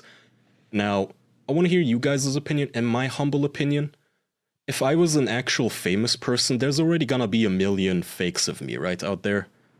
Yeah, Photoshop. They've been doing it since decades. the fucking 90s. Ever since the technology existed. I think that's a good thing for me as a celebrity, because think about it. If there was no such thing as Photoshop or deepfaking, there are no nudes out there of you, fake or real. The moment your ex-boyfriend leaks your nudes, everyone's gonna see them, because those are the only nudes of you out there now. But if there's a ton of deepfakes, any 12-year-old with an iPhone can make nudes of you, then even if somebody leaks your real nudes, no one's gonna believe it. No one's even gonna see it. Fake. They're gonna go in the flood. Yeah, that's my opinion. No, yeah, I completely agree. I think it would. I think that this technology is going to exist no matter what. So I don't see the point of shooting small ones down like this. Well, it's not small anymore. I just don't see the point of shooting it down when someone's going to do it anyway. And like you said, if the technology's already there, people are just going to keep doing it anyway. Jackson taking the lead. I was going to say, Jackson, I think you just beat your record in the first 20 minutes. What was I saying? Get a load of this. I'll throw an opinion in there as well, a very verbose one. I think it's a good thing that people deepfake nudes, and I honestly think we need more deepfakes of us naked just to have a catalog backlog for the ensuing years, just in case. We did. Remember when we first started this show? After a month, there was a blog on Tumblr made where they would Photoshop us onto gay porn. Oh yeah. Yeah. Wait, there was? Yeah. Oh, and no. they would put us in really attractive men, and I look at it and go, yeah, I wish I looked like that. That's great. Oh, that got all wiped out now. I don't remember that at all. Tumblr deleted all the porn. Damn it. Oh, damn it. I must have suppressed that memory. Son of a bitch. Yeah. They would constantly Photoshop us into gay porn, and they would try to find actors that kind of looked like us, or at least had our skin tones. So they'd be all like, yeah, these are all the photos of Andrew and Kaya kissing Charlie. And they did 50 posts of it. They kept going. Yeah, fakes. Okay, good. Back onto the topic though. I just want to quickly clarify that the app that you're talking about, the Deep Nude app, didn't seem that fucking good anyway. Most of it had a 80% fail rate with the Photoshop, so there were tits sewn onto people's foreheads in the background and shit like that. Why did we stop this? That's great. It's clearly not perfect technology, even with this app. So I don't know. I don't think it's an issue. The article says that they found that while the app doesn't work on women who are fully clothed, it works best on images where people are already showing more skin. So this thing basically just works best on photos of your high school crush's Facebook photo where she's wearing a bikini, and that's that basically means you can already imagine what she looks like naked. All this app does is remove the last couple of threads of clothing there. It's a minor convenience is all. But you said this shouldn't have been shot down or taken down. The guys themselves took it down, the developers. They decided this power should not be in anyone's hands. Arguably. This fucking arguably Infinity under the Stone. pressure of... You gotta get better at talking over people, man. See how easy it is for me to just dominate? I don't like talking over people. They'll never know I'm our not power. that kind of person.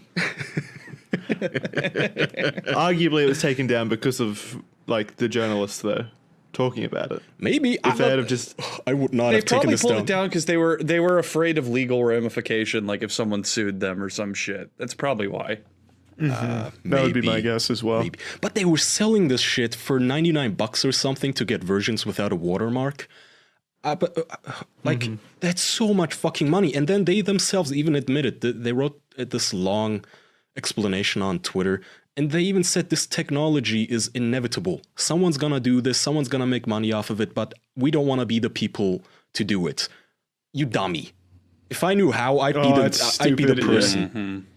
You goddamn idiot. Hey, maybe you could reach out to them. You could be like the kingpin. Can I have the source code? Yeah. Can I have the zip file? I have WinRAR. The Russians have already backhacked the source code from what I read on the subreddit. Of course so they have the code. Vladimir Putin's currently working on his own version. Just putting himself in all the famous Russian porn movies. Instead of tits, you just see little pictures of his face. Is Russian porn still legal? Is porn still legal in Russia? I don't know, actually. That's a good... Only if Putin's in it. Yeah, only if Putin's in it. I know Putin tried to ban some illustration of him looking gay with like lipstick on and such. That was a big thing. He tried to ban that from the internet. Russia, in a roundabout way, banned internet memes from their fucking internet because there were too many memes about Putin being gay and loving dick. So they said that anyone who makes that kind of stuff, or if they spread it, they could be legally punished in Russia. That seems so stupid to me. Why don't they just ban Putin being gay? Yeah, why doesn't he just stop wearing lipstick? Yeah, those pictures were real. I don't get it. Why did he just stop? Man, Charlie, well, there are a dropping lot the of things ball in this here. world. Yeah. There are a lot of... Yeah, Putin shouldn't be gay. Makes no sense. Great. Don't worry, Charlie. I'm gonna give you a way to score some points because there are a lot of things in this world that should be banned and a lot of ways to earn points. But I think that we can talk about something now that should never be banned and something that'll earn you points with your family, your friends, even your own happiness, well-being, getting your life together, and that is cooking with Blue Apron. Charlie, why don't you tell them about Blue Apron? I agree. We should ban hunger, and that's Blue Apron's mission, so you never go hungry again. Even if you can't cook, they'll send you the ingredients to your door. Fresh ingredients, mind you. You don't need to be an expert chef. You can easily whip that shit up easily. Great, delicious meals from Blue Apron. Thank you, Andrew. Yeah, no problem. And now I will continue to fill in the people. Like you've already captivated the audience. They are waiting with bated breath to hear what Blue Apron can do for you. Blue Apron will help you discover your inner chef, and you can learn new recipes and techniques. It'll make cooking at home a sustainable part of your weekly routine. And if you want to start making delicious, brag-worthy meals at your house without any hassle, you just try Blue Apron. You can look at this week's menu and get $60 I'll go off. over the menu, Andrew. Thanks for offering. All right, so for this week's menu, I we like have this seared game a steaks and lot. green This is beans, great. fresh basil fettuccine, sweet pepper focaccia pizza, spiced chicken and saffron rice, seared chicken and peach salsa, or you can get salmon and avocado rice bowls with marinated vegetables and spicy mayo. Those are good to make ahead. These are all delicious meals that you can get at blueapron.com/official. Maybe one day in some far-off universe, Charlie and Jackson will talk the most on this show because of this game that kicked them in the ass. I love it. Not That's true. right. I think if you went back, there's quite a few where Jackson or I talk the most, depending on what guest was there presently. No, I don't think there's a single episode where either of us have talked the most. No, that's not true. In guest episodes, I was all over the place. I think depending on the person or the topic, there might be times where you guys talk more. But I think an overall average for sure is Kaya and myself. Is the ad over? That was fast. I was peeing. If you want to check out this week's menu and get $60 off, you can visit blueapron.com/official. That's blueapron.com/official. Blue Apron is a better way to cook. $60 off those delicious meals that Jackson aggressively powerhoused into this read. They look delicious. The pictures look really just do. very tantalizing. I would definitely recommend Blue Apron. Cost effective and just easy, efficient. Go get some Blue Apron. All right. All right, back on topic. I just want to see Kaya. Yeah, I'm trying to give them some time here to see if they can maybe remember anything funny. I mean, not funny, but there was that whole journalist being obliterated by Antifa. Oh man, there's a lot of fucking political strife going on now. There's all that, and then there's also Hong Kong. Have you kept up with that at all, or looked into the Hong Kong protests? Not the Hong Kong one. Jackie Chan used to make a lot of Hong Kong kung fu movies. But the fact I read on it, the one that just blew my mind is someone did the math for how many people are currently protesting. Apparently 1 out of every 7 people who lives in Hong Kong is fucking protesting. There's that many people angry that the national dex is out of Pokemon? But just think about that, though. That is an absurd amount of fucking people. Only thing I can think about is how this turned into you talking again. Jackson, Charlie, come on. That's right. Yeah, what do you guys think about it? You guys keep up with world news. What's your take on this? Jackson, do you like Jackie Chan movies? So about the Destiny 2 raid, Leviathan. So to begin with, you want to walk up the giant stairs, which are all gold. I think this is my favorite episode we've done in like a year. This is great. I love it.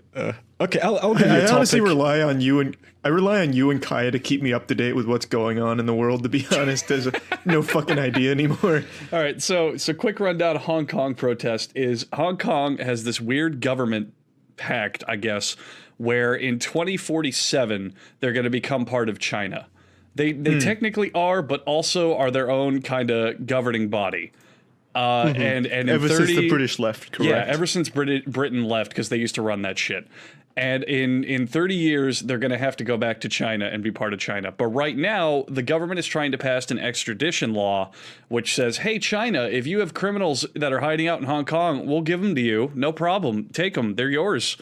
But 1 out of every 7 people in Hong Kong is like, fuck that, because that's just another step to us getting closer and closer to becoming part of China. And China has been doing a ton of shit in politics lately, where they've been like smuggling their political rallies. They've been like removing down people who sell newspapers and shit, and just all these pro-China things. And it's just a bunch of crazy shit to the point where fucking...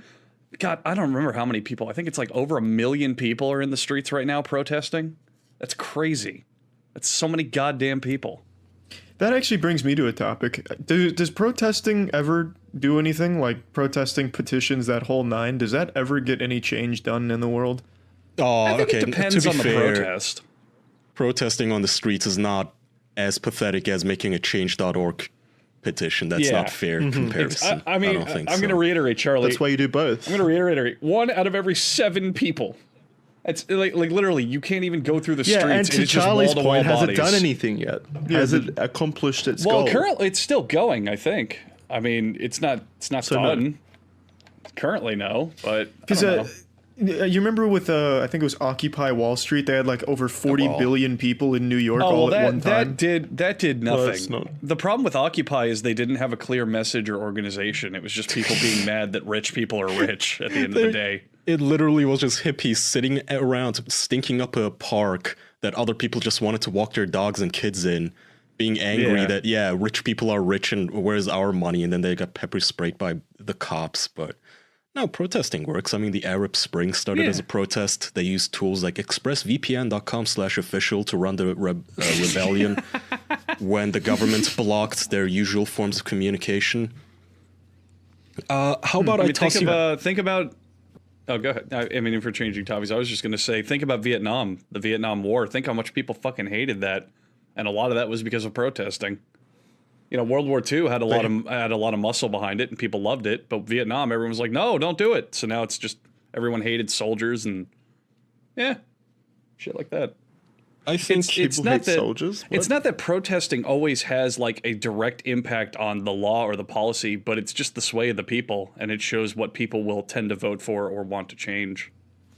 Okay, that makes sense. Petitions still suck, though. Yeah. Oh yeah, of course. Change.org has never changed anything. There's a big difference between, I don't know, stop murdering gay people and remake Game of Thrones. Kind of a big difference there. God damn it, I want to take to the streets now. You hear that, Game of Thrones fans? We need to charge the streets if we want them to listen to us. All right, so this is why show prep is useful. I'm gonna toss you guys a topic that's both political and video gamey. So Charlie Jackson, if you drop the ball on this one, it's on you. Trump's government blocks League of Legends in Syria and Iran amid escalating tensions. Oh, that is an act of terrorism. What escalating tensions? That is terrorist tactics. That is psychological warfare. Did one of them main a character Trump didn't like? What kind of tensions? What led to this situation? Trump and the leader of that country were middle laning, and he got counterpicked, and now he's super butthurt. I found this on the Not the Onion forum, and I tried to vet the site, like see if this is some sort of a troll website or whatever, but no, it's a mundane League of Legends esports site, and this was one of the news. It says, so you guys know how I think Iran shut down one of the US drones, so I guess your cabinet is now pissed off at Iran, so they blocked, the basic rundown is they blocked a commercial exchange with Iran. And technically speaking, microtransactions are a form of commerce. So Iranian players can no longer buy shit from League of Legends. So, but they can still play the game. No, they can still play. No. Okay, so let me read this. After U.S. military drone was shut down by the Iranian army earlier this week, the already tenuous relationship between the two countries has immediately soured even further, and Syria is also caught up in the conflict. Quote, due to US laws and regulations, players in your country cannot access League of Legends at this time, a screen grab of the Iranian in-game message reads. Such restrictions are subject to change by the US government. So if and when that happens, we look forward to having you back on the Rift. I love that last bit. They're even adding like their press release terms to the fucking... Their branding. Tripped over the League of Legends cable. Yeah, the branding. That's cute. But isn't Riot? I didn't know Riot wasn't an American company. I thought it was an Asian company. It's owned by Tencent. Yeah, it's American, but it's owned by Tencent, which is a Chinese superpower. Yeah. So well, that's confusing. So it is. So it does have to follow American rules. I guess. I guess so. Yeah. I mean, if they're being browbeaten into not accepting skin pack donations or whatever payments. It says the ban only applies to Syria and Iran right now, but if the US enters into future conflict with another country, those citizens potentially may have their access to League of Legends revoked. Gamers rise up. This is the second Arab Spring, damn it. You're having your access to League of Legends revoked. Oh, wait, League of Legends is a American game? I thought they were... Jesus, Andrew. I just said that. Oh, I got lost. Okay, so... Apparently it is an American game. Yeah, but they are owned by Tencent now, though, right? Yeah, yes. Okay. So you think maybe Tencent, because China is swallowing literal entire countries now, could step in and be like, no, you give them their game. You do it. No, that might start the next war between the US and China over League of Legends. Oh, that would be so fucking funny. Would we fight that war in the Rift or whatever it's called, or would we be? I think about that a lot, man. I think about that a lot. Imagine you're a little elementary school kid in the year 2062, and you open your textbook, and just no jokes, no nothing. There is a section called like the Overwatch War, the fucking Fortnite disaster. Just if something like that were to happen, you know who I'd pick for my team? It'd fucking be those EVE Online players, because they're fighting constant wars, like 16-hour days. Yeah. It is insane what these men go through to bleed for their star systems or whatever. EVE Online is if you isn't real money involved in that case. Yes, yes, like a lot of it. Thousands of dollars each day. If you ever want entertainment, if you're out of shows to watch or like stories to read, just go online and watch videos recapping EVE Online drama, because some of the most soap opera, grand scale, amazing bullshit happens in that game, and it's all players fighting over spreadsheets. It's so great. Yeah, the game is usually PvP, but the developer added like a PvE faction recently, and they've set it so that those PvE, the AI is like super aggressive or whatever, and so now the AI is just destroying people's hard-earned, like bought vessels, like wasting thousands of dollars. So the developers just unleashed a plague against them, and they have to be at the computer for like 24 hours a day, like defending against it. It's so It's so good. Yeah, I read one of the statements from one of the power players in EVE during this cataclysm. It was a really like awesome war speech. He was like, humans have the weakness of sleep and hunger and bathroom. The machines, the drifters, as they're called in the game, they don't. Yeah, they don't need it. They're AI, 24 hours a day, no sleep, no food, constant barrage. They've had to assemble little strike teams to defend their regions at every hour, so that there's always someone defending each choke point or whatever. It's insane. I wish EVE itself was a much more entertaining game, because this is just the Yeah, me coolest too. shit. I would definitely get in on this. Yeah, the game is some stinky fucking ass to look at, but my god, is it great to read about. Imagine if they turned it into something like Pokemon Go, where these guys did this in real life and they had to run around with their phones out like fucking monkeys running I around don't want these defending people in places. real life. Are you kidding me? I don't want them anywhere near me. It would be hilarious though, seeing them run around in the streets defending their spaceships or whatever. Diving over vehicles and bikes. Fuck the drifters! They're hitting the lefties quadrant. I love that the developer actually added some hyper aggressive enemy just to like destroy people's assets. Like these are assets that the players have paid thousands of dollars for. So it's funny that the developers just added that in for them to like lose their players' money. It's great. EVE Online is just so fucking good. It builds its own lore, and it's just purely out of nonsense. It's so good. I love it. It's always entertaining. Absolutely. Not to watch, but to learn about, read. Yeah, It's really good. To experience from a distance, yeah. It looks like looks like Ass 2. Isn't that the game that looks basically like RuneScape in space with the graphics? No. RuneScape looks significantly better. This actually just looks like little squares in space. Okay. EVE Online is Microsoft Excel in space. A majority of the game, a majority of the game is just calculating numbers and spreadsheets. Oh, fun. And banking. Yeah, exactly, and banking and economics. That's why I will never play it, but it's great to watch. You're a space accountant, is that it?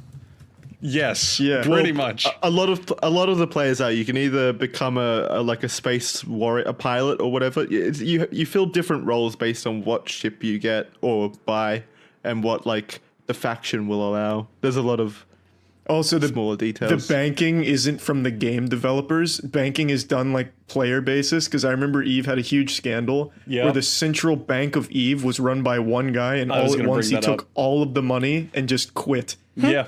I was going to bring that up. It was just this big, massive bank, and I think he was the first one too, where he said, "Hey, I'm a bank. You can just make deposits, withdrawals, whatever." And he ran that for 2 years. Yeah, and people would take out loans, and they would like give him collateral and all this shit. And then just after about 2 years, he just took everything and just logged off and sold it. That was it. Gone. Do you think he ever thinks about that at all, or is he's like, obviously the players do, they deeply resent him, but I think he's fine out there. He's just on some beach enjoying life. Yeah, doesn't think about Eve at all. Smoking a Cuban cigar. I mean, he technically didn't do anything illegal. There were no contracts, and there was nothing in the game preventing it. It was just people trading in good faith, and he wasn't a good guy. That's it. Yeah, I imagine his name was Gigix. If I remember correctly, he did it just as a joke, and then just sold it because the joke made him money. Yeah, he made what was it, like literally tens of thousands of dollars at the end of it all? I don't remember what it was, but it was something like in that ballpark, like maybe 15 grand. I mean, EVE Online is EVE is the fucking game wherein a cosmetic eye patch for your character costs like $10,000. So But But yeah, it increases your reading skill in spreadsheets by +5. It's worth it. Wow. Okay. Waiting on you Kaya, guys. next one. No. Oh, no, then. I thought there was more to that statement. I'm trying to be in the back seat here. God damn it. Oh, I'm sorry. Come on. Well, hop in the driver's seat for once in your life. Oh yeah. For once. Yeah. Kaya, you really need to start bringing up topics, Kaya. Like, seriously. You're always so quiet. I know. I thought you'd have a lot to say about God. the EVE Online topic. Charlie and Jackson have been talking this entire episode, Kaya. You really need to speak up. Talking our ears off. Have you guys seen this shit about Leonardo DiCaprio? So some female incels are a thing. I keep saying this. People deny it and it pisses me off. Have you guys seen this chart that some woman made about the age of Leonardo DiCaprio's girlfriends? Yeah. That's kind of old. That his was like age goes up. That was like his 2 age weeks goes ago, up, wasn't but it? all the girls' ages go down or whatever. I'm sorry, it was two weeks ago, Andrew. Jeez. All right. I just wanted to talk about this because it's so retarded. This woman made a chart that looks so slick. And she pointed out, I'll put it in our private chat too, just so you guys have an easier time finding it. It says Leonardo DiCaprio refuses to date a woman over 25, and it has this graphed out chart of his age. He started at 24, and now he's 44, I suppose, and all of his girlfriends have only ever been at most 25 years old. They range from 20-ish to 25-ish. The youngest was 18. To be fair, at the time, Leonardo was 24 himself. I just looked at this like... Yeah, that's fine. How fucking long did it take you to make this graph? This is so fucking pathetic. You know why Leonardo DiCaprio... it's insane that I have to spell this out and say it explicitly. You know why Leonardo DiCaprio in his 40s is dating hot chicks in his 20s? In their 20s? Because he likes hot chicks. Because he can. Yeah, that's the right answer. Yeah, I got it. I got the point. Ding, ding, ding. Because he's rich, famous, and good looking. Okay, that's why he does it. How is... and also they're not... He should be settled down with an haggly-looking witch by now. Well, they're also not counting the other side of the coin. I would bet for a big amount of them, even if they are, I don't know, in their 20s, they're going, oh my god, I'm dating Leonardo DiCaprio. Holy shit. They're or adults. you don't even need to know who he is. He is just such a good-looking guy. That too. He is very He doesn't good-looking. even need... He doesn't even need celebrity status. I mean, at the end of the day, if you're an adult and you're consenting, yeah, there's literally nothing wrong happening. The end. Period. Doesn't matter. That's all. Also, I don't appreciate the bias behind this graph. Leonardo DiCaprio refuses to date a woman over 25. He doesn't refuse to date. He just doesn't want to. Yeah, it just never happened. Like, if someone's a virgin, that doesn't mean they refuse to have sex. Maybe they never met anyone to have sex with. I'm not even gonna grant that. That's still a cop-out. If I was him, I would refuse to date anybody over the age of 25. I am gonna say that openly. If I was a fucking rich, good-looking motherfucker... first of all, it's Hollywood. Count your give him some kudos for not being part of a child rape gang or something. Okay, he's dating 25-year-olds. That's good. The only 18-year-old that he did date, that was in 1999 apparently, where he himself was 24. If you're 24 and you're dating an 18-year-old, that is fine. I saw one comment that some salty fat soccer mom made, single mom surely, where she said, you know, one of these girls, she was only a toddler when Leonardo DiCaprio was filming Titanic. So? Yeah. Literally so. And then time passed and she grew up. Douchebag, what's your point? She used to be a toddler once, Kyle. You know what it all boils down to, She was 18 right? years old. Stop calling her a toddler. You're making it weird. She's 18. Literally all it boils Charlie, down to, though, is... No, did you not get it? The point was... I see. No, I see. Yeah. I thought they were talking about the 18-year-olds. Deduct some points from Charlie's talking scale on that one. I'll take a loss on that. Talking made us dumber. But literally all their arguments boil down to, they can have their own perspectives, or they're like, oh, it's creepy, or oh, she was so young, what doesn't matter? Literally all they're saying is, I wish he were dating me. I wish that he picked me when I was that age. If he doesn't like older women, I have no chance with him in my fantasy world. Oh, but they're just jealous. That's it. Right. That's literally all it is. That is my point, and I regularly get shit for pointing out that female incels exist. Right? This is an incel thing to do. But put the shoe on the other foot, okay? Whenever you see shit like this, change the sex here. imagine if a man made a chart going, I don't know, Halle Berry refuses to date anyone older than 25. I thought you meant change it so Leonardo DiCaprio refuses to date a man over 25. No, but I was trying to figure if out a how woman that did this, if correlated. like, it'd be pretty hot. Yeah. Yeah, no, nobody. People I would could jerk off over this graph. If Betty White decided not ever to date anyone over the age of 21, the Twitter replies would be 100%, yeah, girl, you go, you slay, yeah, you deserve the best, yeah, fuck all them angry 30-year-old incels, yeah. Absolutely. Absolutely. If Betty White did it with where she was at her age now and she got like a 24-year-old hunk, every single reply would be, oh, get it, girl. Slay, Betty White. You go, queen. Abso-fucking-lutely. Absolutely. I make the pledge. Let's all take the pledge. If we ever do become rich and famous, I'm never gonna date anyone older than 25. Are we pledging that you will never date anyone over 25 or all of us? But Kaya, Kaya will never date anyone. But Kaya, Halle Berry is about 40. Oh, shit. She's like 52. Hey, it just says date. You can still fuck her. That's true. I can marry her. That's right. It's not dating if it's a marriage. Well, go straight to marriage. Yeah, you can do that too, I guess. Okay, I can have exceptions. Damn it. But Kaya, let me ask you a question. If you're going to be dating those girls in their early 20s, you want them to look good, right? Yeah. So do you think maybe they should find the perfect pair of jeans at Express Clothing? If you're not wearing tight, revealing jeans, I don't want to date you, okay? And also, if you're not wearing flexible, stretchy jeans, I don't know what the hell is wrong with you, man. I mean, when I meant to jump from regular jeans to the stretchy kind, I don't even know what the hell they're called, but they're so good. And we have a new sponsor I run. It's Express. It's Express Clothing, actually. Charlie, that's tell correct. them. Express Clothing is some dope ass fashion shit. Tell them about it, Andrew. No, all right, tell them about it, Jackson. Sure that I was going to say I'll make sure Jackson tells them about it. So, Express Clothing is some dope-ass clothing shit. Tell them about it, Andrew. Holy shit.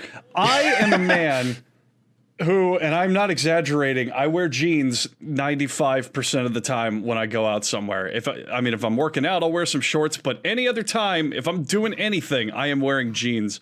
So I'm very knowledgeable in my brain about how finding the perfect pair makes a big difference. And Express, they got a big handful of clothing to pick from, for men, for women, a whole different line of stuff.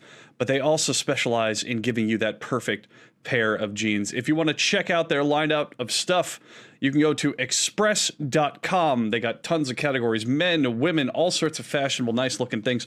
And you can absolutely look to find your perfect pair of jeans to fit your perfect little booty. So you can go out into the club or the fucking sandwich store or wherever you want to go and strut everything you got. That's go to express.com. Find your perfect pair of jeans now. Find what fits you. Highlight those curves. Yeah. So Leonardo DiCaprio knows where to look. All right, Amen. Charlie, Jackson, next topic. Well, I was just thinking, Jackson, you probably have some good stuff, though, so go ahead and interrupt me if you'd like. No, it's okay. I would never interrupt a fellow podcast host. You're such a boring guy, Jackson. Like, you fucking suck. I don't know. What cool shit's happening in the news this week? Well, Belle Delphine betrayed us. You guys remember that? Oh, what happened? She made a Pornhub account, but it wasn't porn. Well, I mean, if that's what you thought was gonna happen, that's on you. Yeah. I admire her, man. She is great. I mean, said the same, yeah.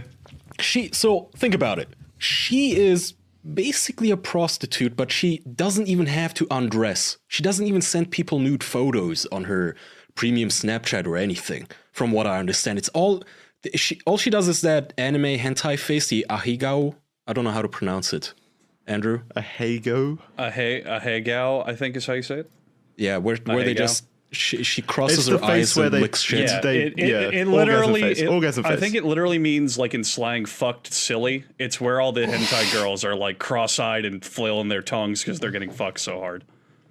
Fuck retarded. So, there you go. That's so dumb. But I admire her. Well, actually, she does more. Yeah. She does more than just that, Kai. You're selling her short. Charlie's defending her honor. I'll fucking defend Belle Delphine. She's really smart, man. Like she knows exactly how to. Yeah, she knows exactly what she's doing. She is fucking selling her used bath water on her store. How do you know it's used? Wow. That is genius. It could just be water. Charlie, I was gonna defend her too because I go on Twitter and I see these comments from angry men that go like, yeah, you know what? Maybe she makes hundreds of thousands of dollars a month, but you know what? I bet she's so fucking sad and depressed that this is how she earns her money. And she knows that no matter how much money she makes, it's not worth the dignity she's selling. And I'm just thinking like, dude, yeah, it is. You do it. I get the feeling that you get where you see somebody very, very lucky and you just want to tell yourself that they're not as lucky as they seem to be and they must be sad and more pathetic than you. That's what you want to tell yourself, right? But the reality is, this girl. My point wasn't that she's not doing a smart job or anything. Happy, my point was that Charlie doesn't need to be defending her. No one needs to be defending her. Yeah, no, let him. He was winning. I liked it. Go, Jackson, go. Jackson was fighting against that the race champion. I know. No one needs to defend her though. She's making hundreds of thousands. Just I want to defend her, makes you Jackson. look like a soft cock loser.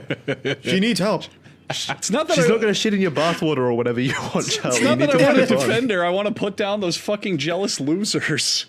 Oh yeah, they are jealous losers. Exactly, like this attitude that she must be some sad girl with daddy issues. No, you know what happens? She puts on her fucking makeup 10 minutes of a day, takes a couple of Snapchat photos for the losers willing to pay for it, and then she takes off her makeup and probably just goes to the mall with her boyfriend like everybody else while she lives. And has a great day. And even then, let's take a step even further back. Let's say that Belle does, I don't know, maybe she is depressed. Maybe there is some like unhappiness there. Maybe she doesn't like what she's doing, but she's still doing it.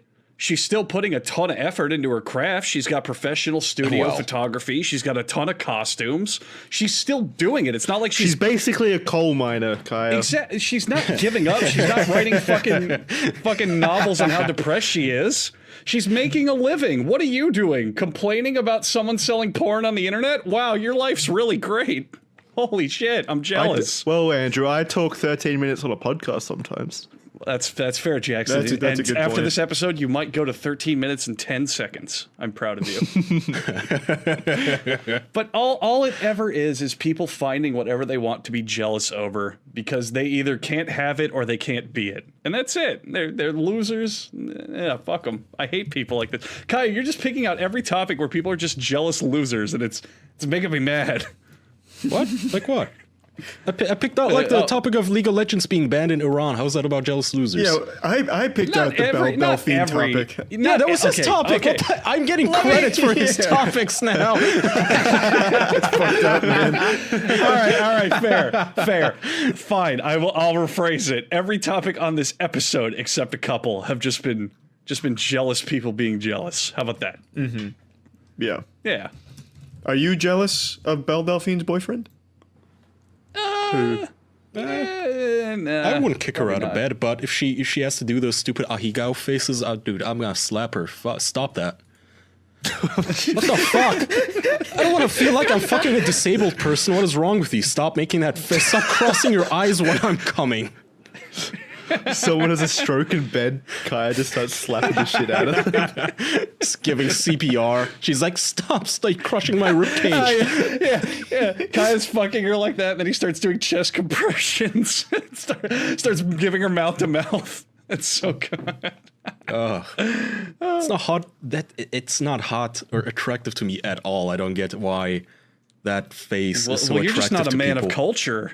You're just not a man of taste. You don't deserve her anyway, Kaya. Whatever. Yeah. Is it the tongue? Because you can see the tongue. Is that what's hot? No, it's not just the tongue. They also cross their eyes like idiots. Yeah, and they blush really hard and they sweat. The whole point of it is that like only anime girls sweat and blush.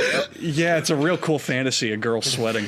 But the whole appeal of it is that like they're getting so overwhelmed by pleasure that they just make a face where they're like going fucking crazy or uncontrollable.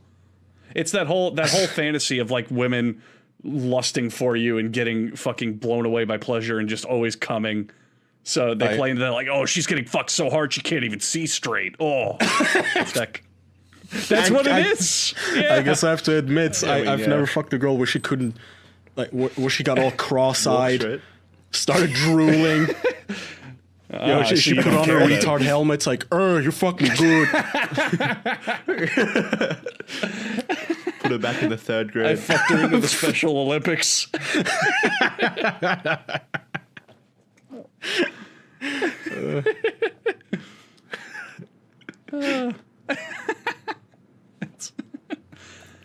Well, Belle Delphine was my topic, and I defended her well. Your turn.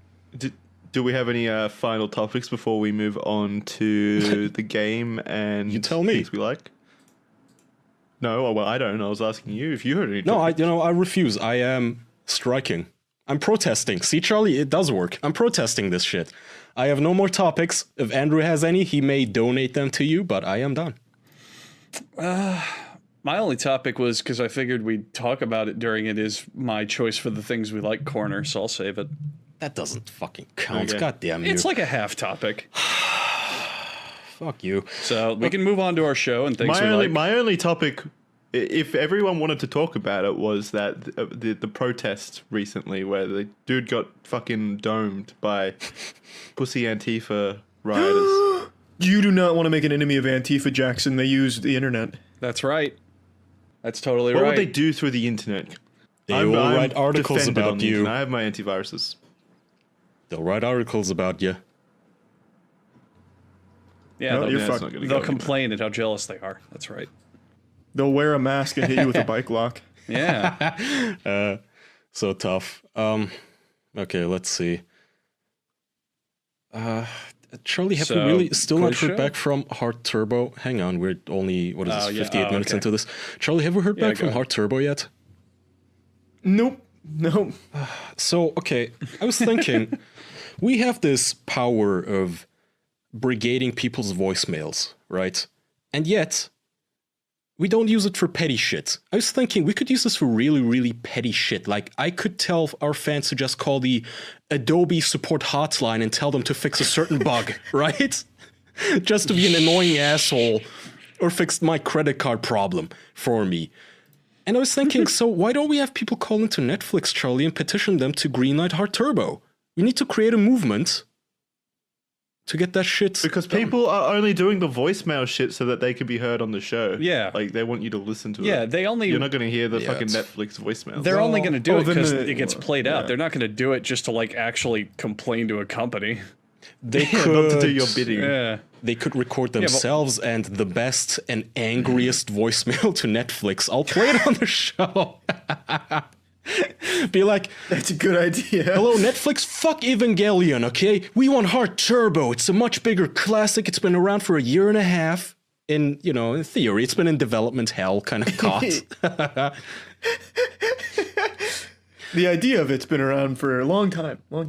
Yeah. What the hell, man? Whatever. Don't target the poor support staff. Yeah, no, target them. See, this is this Charlie is right. Fuck. This is why petitions and protests usually don't work. Is people don't know the fucking pressure points. Okay, you have all these YouTubers bitching and whining about YouTube being unfair. They cry about Susan Vakovich or whatever the fuck her name is. You know what you do in that case? Keemstar, find her assistant's number and give it out on your show and tell people to call in to complain. That's what you do.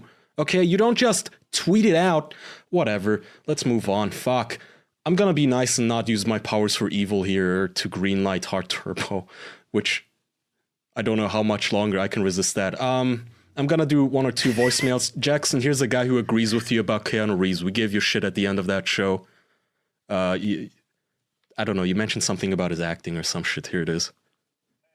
Hey, Jack, this is official fanboy calling in to talk about Keanu Reeves. And I'm here to defend Jackson in that, yeah, I don't think he's that great of an actor. Like, he doesn't show emotion very well. But I do have to agree with Kaya. He does provide a very intimidating presence. Like, you don't want to fuck with this guy. But, like, he kind of is stone-faced as fuck in The Matrix and shit. And, in Speed, I haven't really watched Speed in a long-ass time.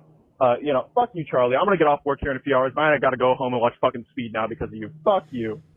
It's a good movie. He's in for a treat, really. Speed is a fun movie. It's a very, very fun movie. I still stand by it. He's not a great actor, but he's a great, he's just great to watch. I don't know. I think I was thinking about He this. sucks as an actor, but I love watching his movies. I mean, that kind of means he's a good actor. This doesn't make him a good actor. I was meditating hard on this. I think what Keanu Reeves does is he's generic enough to be an everyman, but also badass enough that he could be a hero. You know what I'm saying? He walks that line. I like his physical acting. I've said it. I think it might just be. I think his line delivery is wooden, so are his facial expressions. But physically, when he's reloading those guns in John Wick, fuck yeah, I want to. So good. He's a great physical actor. He is. I don't know if I'd like him as much if I didn't know how cute and charming he was off the stage, though. I don't want to. You'd still like his movies. Yeah. Yes. You'd still like his movies. So here's my theory on why everybody loves Keanu Reeves. He's not the usual Hollywood phony where he goes on a late night TV show and he mouths off about how half the country's evil for not voting the way he told them to, or he gives his opinion on fucking abortion or protesters, shit like this. He's very private. Good, thank God. You know what? I don't ever want to know anything about his private life. I don't want to know how he feels or does anything. He has this adorable persona where he does a video with puppies, a Q&A with puppies. Good. Leave it at that. Perfect. Perfect actor. Thank you, Keanu Reeves, for being so professional. So there's a dispute currently among our community on whether or not someone in this, on our cast here, is a furry. Oh, good. Andrew, not again. No. Duck contended, as you heard, that you were wearing the Pokemon suit, Jackson, so you are suspect. That doesn't. It wasn't even a Pokemon. It was just a generic kangaroo. It was a kangaroo. So, and it was a kangaroo you guys bought me. We actually told you to wear. We didn't even ask you for consent. You bought me something. I'm gonna wear it. The day before. It was cute. Did we talk about this? The day before Jackson arrived, we spent like 2 hours on Amazon picking out a costume for him to wear. Yep. But that was only supposed to be for one night, and then Jackson wore it 3 separate times. That's true. It was surprisingly comfortable. And it had cum stains in it? What was that about? Anyway. It came like that. I personally, I suspect Andrew. I feel like if anybody's on this cast of furry, it has to be Andrew. But here's a caller. He's literally said that he would fuck Judy Hopps. I mean, I'm going to agree with your suspicions, Kaya. It's probably me, but who can say for sure? Still, just to play devil's advocate, here's somebody suspecting Charlie. Well, not suspecting so much as making some accusations, Charlie. Charlie is really into like dog dicks, like really into them. Like Critical started actually reviewing dog dicks, like when he first got on YouTube, that was his thing. Mainly just Red Rocket videos. What the fuck? Mastiffs, fucking Rovers, all the dog types, just looking at their penises. But all right. He called he told us to call you and let you know because he's looking to get back into it, and he knows you guys are dog dick enthusiasts as well, so hopefully you guys can collaborate and everybody can get some exposure. Okay, thanks, bye. Yeah, Charlie, what's that about? As a fellow dog dick enthusiast, what's going on, Charlie? It's purely the scientific angle. You gotta make sure, you don't want to see it. You know how you see a dog video on the internet, and then like the Reddit comments say why the dog's dying? That's what I'm doing. I'm just kind of looking out the dog's penis, making sure it's healthy in a good video. You appreciate the artisanship on the nudicles. So to rep. Oh, by the way, I forgot. The fucking nudicles. Spoiler alert for anybody who didn't recognize the voice. That's Dick Masterson. That's whose voicemail we used last week. Poor old Dick. He did a stream the same day. It was an hour and 40 minutes long of this shit. Poor man. People are right. I couldn't possibly sit through those voicemails by myself. I need somebody to make them funny for me. Did he do it by himself? Yeah. He usually has his buddy Sean to be his co-host there, but he did them by himself. Bless his soul.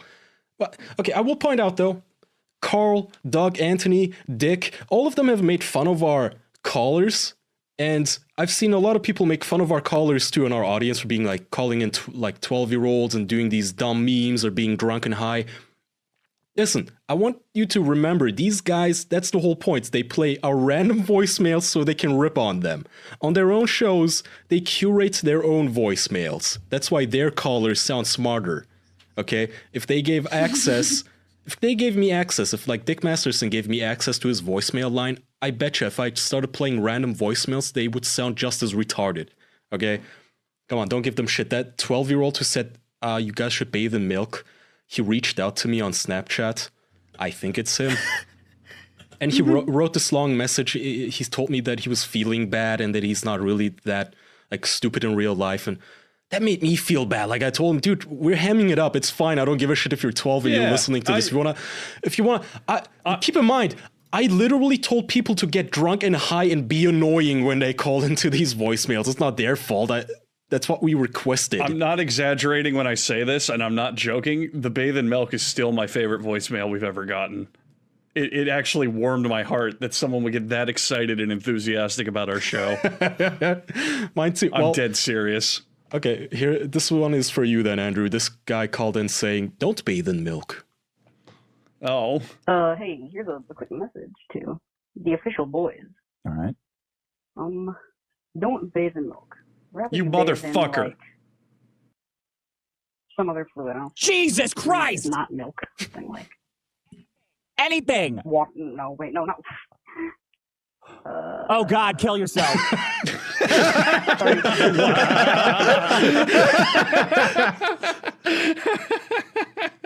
Yeah, needless to say, Dick was having a difficult time getting through these.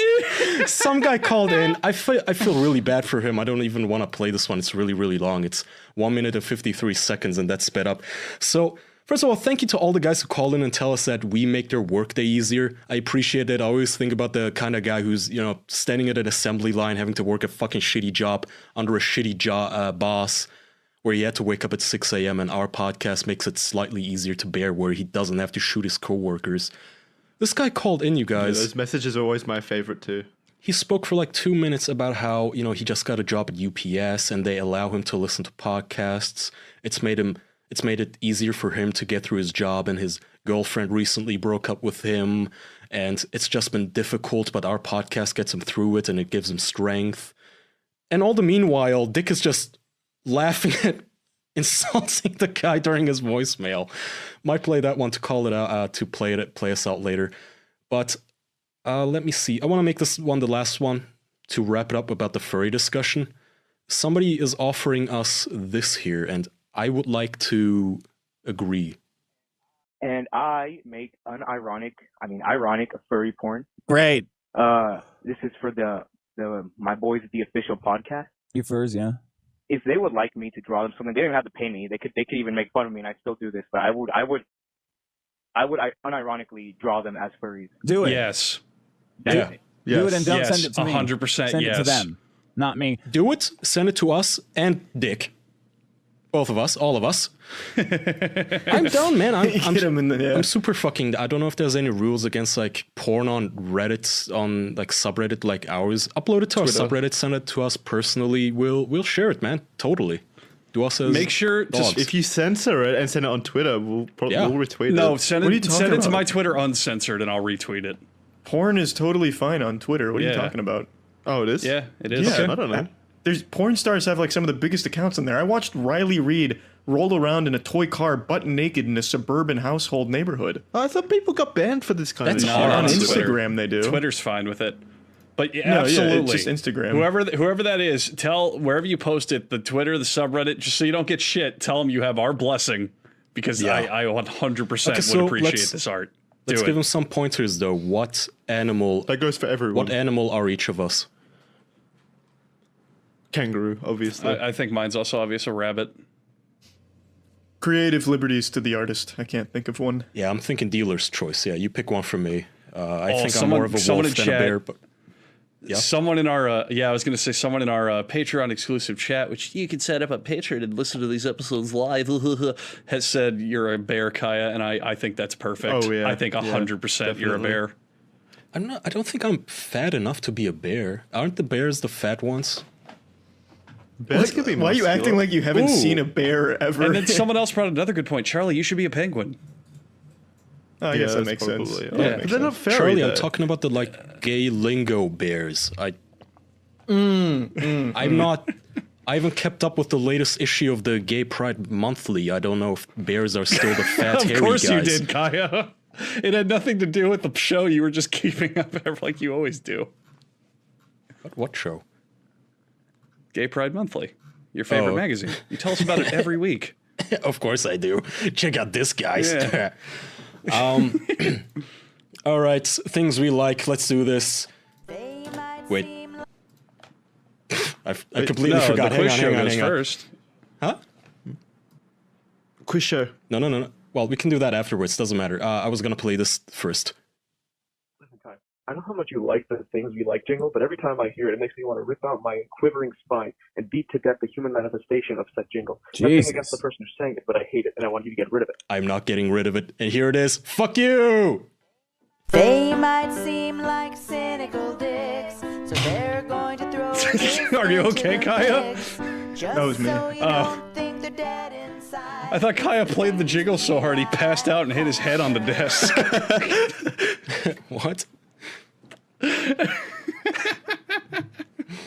thought you hurt yourself. Oh no, I'm fine. All right, I don't know what you heard, but I'm not getting rid of the goddamn jingle. I paid for it. I paid good exposure bucks for it. Rather, I didn't pay for it.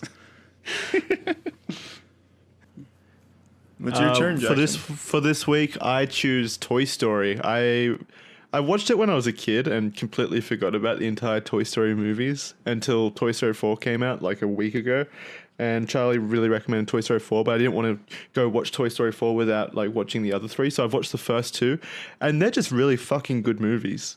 In general, the characters are great. It's funny. The animation is obviously old, but Toy Story 2 in particular, the animation and everything for 1999, really fucking good. Just really fun, enjoyable movies. I agree. I do as well. Yeah. Andrew. All right. My choice is Super Mario Maker 2.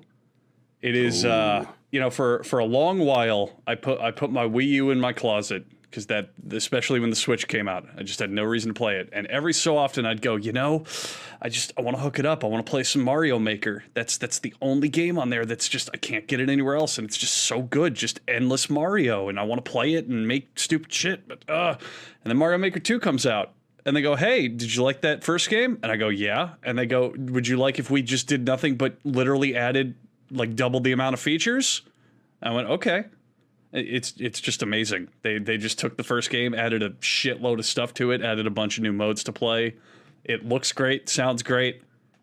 It's just literally infinite Mario. If you like Mario platformers, any of them, any of the Mario games, you can just infinitely play new Mario. Why would you not want that? It's amazing. I agree. I heard you can only upload like 16 tracks or something. I think I read Is that true? memory limits as well, but I'm pretty sure that also happened when Mario Maker 1 first launched, and then later they updated it so you could do more.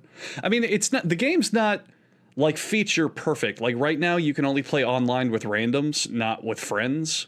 You can't turn down the fucking sound effects or anything. That's what bothers me. Yeah. You're stuck there listening to their own songs in the edits mode, which is really, really annoying. But I agree with Andrew. It's super fun. Yeah.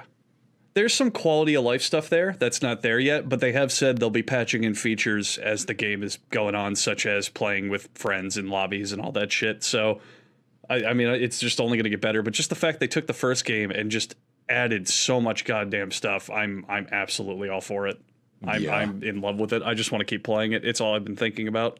I don't think the 16 track limit thing is anything most people are ever going to run into. I know I, for one, am not creative enough to crank out 16 tracks, not even one. But it just seems pretty arbitrary, especially that only able to play with thing. randoms thing. That sounds even more like 16. Sounds even more annoying. Yeah. Andrew, have you gotten the butt plugs yet? No, actually, I haven't. So yeah, follow up on that. Well, we could follow up in that and telling everybody we're going to be doing a contest with our Mario Maker levels, like Kaya said at the beginning of the show. I don't think any of us have made a level yet. No. And also, well, give us some time. don't- It's difficult, very difficult. Okay, give us. And also, let's- also on that, I have not even received the prizes in the mail. So, just it's gonna be a while before the contest actually kicks off, but it will happen. Don't get mad. Don't complain. We got it. We're good. Okay. We'll keep you up to date Charlie, about if you it. can reach out to the fleshlight people. Flatus Flute? No, the fleshlight. Mhm. Oh. I'm reaching out to Flatus Flute. You're the one in contact with the fleshlight guys, right? They keep sending them to you. Yeah. Yeah, okay. Reach out to that. Are we doing a con this week? Has anybody offered us a spot? I'm gonna just boldly assume no. Nobody wants us. No. A con this week. Sorry, this year. This year. Comic-Con? Any. Oh, No, get together. even if we were, we missed the window. They're all in summer, and anyone we would want to do is already either going to happen and locked or passed. So okay, not this year, unfortunately. We could go to Destiny 2 Guardian Con. No. Woo! I'm sure. Isn't that Why like don't we do year-round? something more fun? And why don't we all just go to a theme park one day and tell people we'll be there? Go work. I'm serious. And then we'll all just as a big That group sounds get on sad rides. when and no one shows up. Nah, Yeah, that'll be the worst birthday but party. yeah, when no one showed up to our panel, even though we filled the room. Oh yeah, Yeah. I remember that. Andrew is right Yeah, about fuck that all one. you. People show up. Yeah. People will absolutely show up. Yeah, but I think that'd be a fun thing to do. We tell everyone, hey, we're going to be at Universal this, Saturday, and we get a big group and everyone does rides and shit. Dude, let's I think it'd be fun. raid. Let's raid a fur con. Just all of us show up, but without furry costumes. And if anybody asks, we're like, dude, what are you, racist? I don't need a costume to be a furry. Can't you tell I'm a bear? I'll take off my shirt if I have to. It's in the heart. Yeah. It's in the heart. Dude, that would be And cool. if anyone questions it, we'll hold up that professionally drawn furry porn of us. This is my first Sona. We have little ID cards and business cards with us as bears and otters.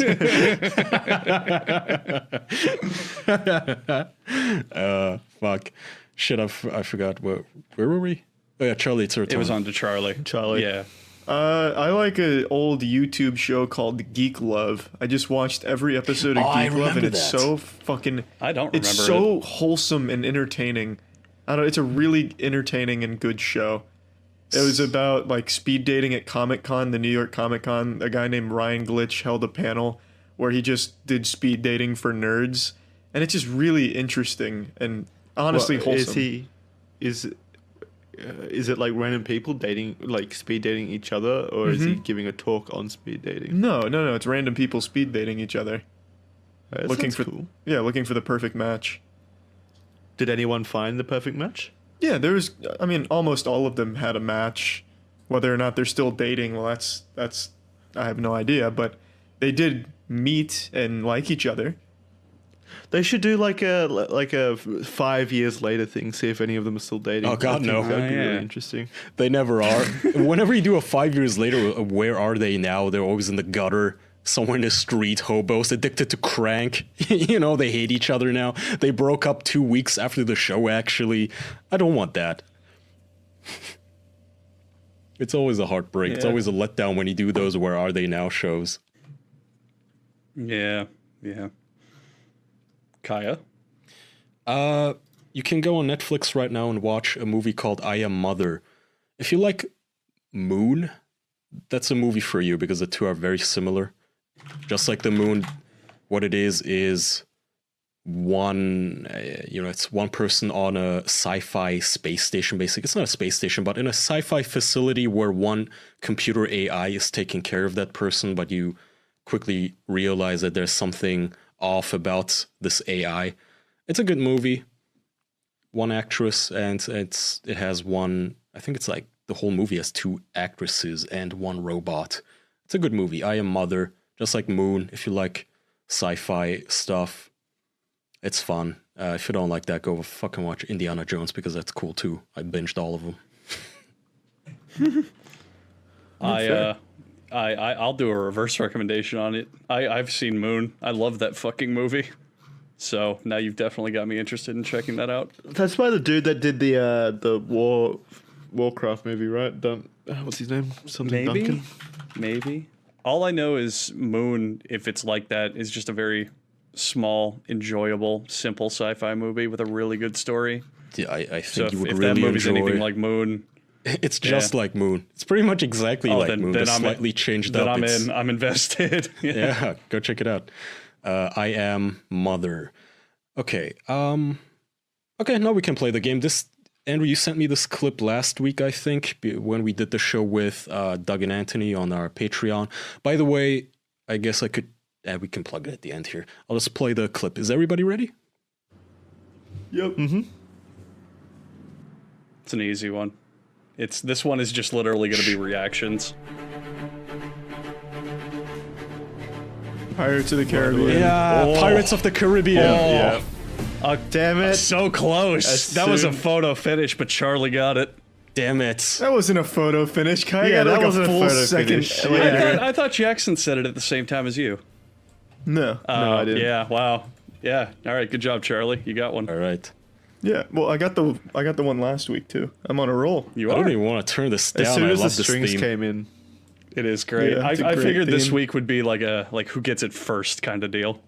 Yeah. Well, last week was the same thing. was What super was slow. last week's again? Last I week don't was remember. hang on, I can Mario Maker? No, Mario Party? No. No, that was with Dexter's Lab. Terraria. Dexter's Lab. Dexter's Lab. Yeah. That was last week.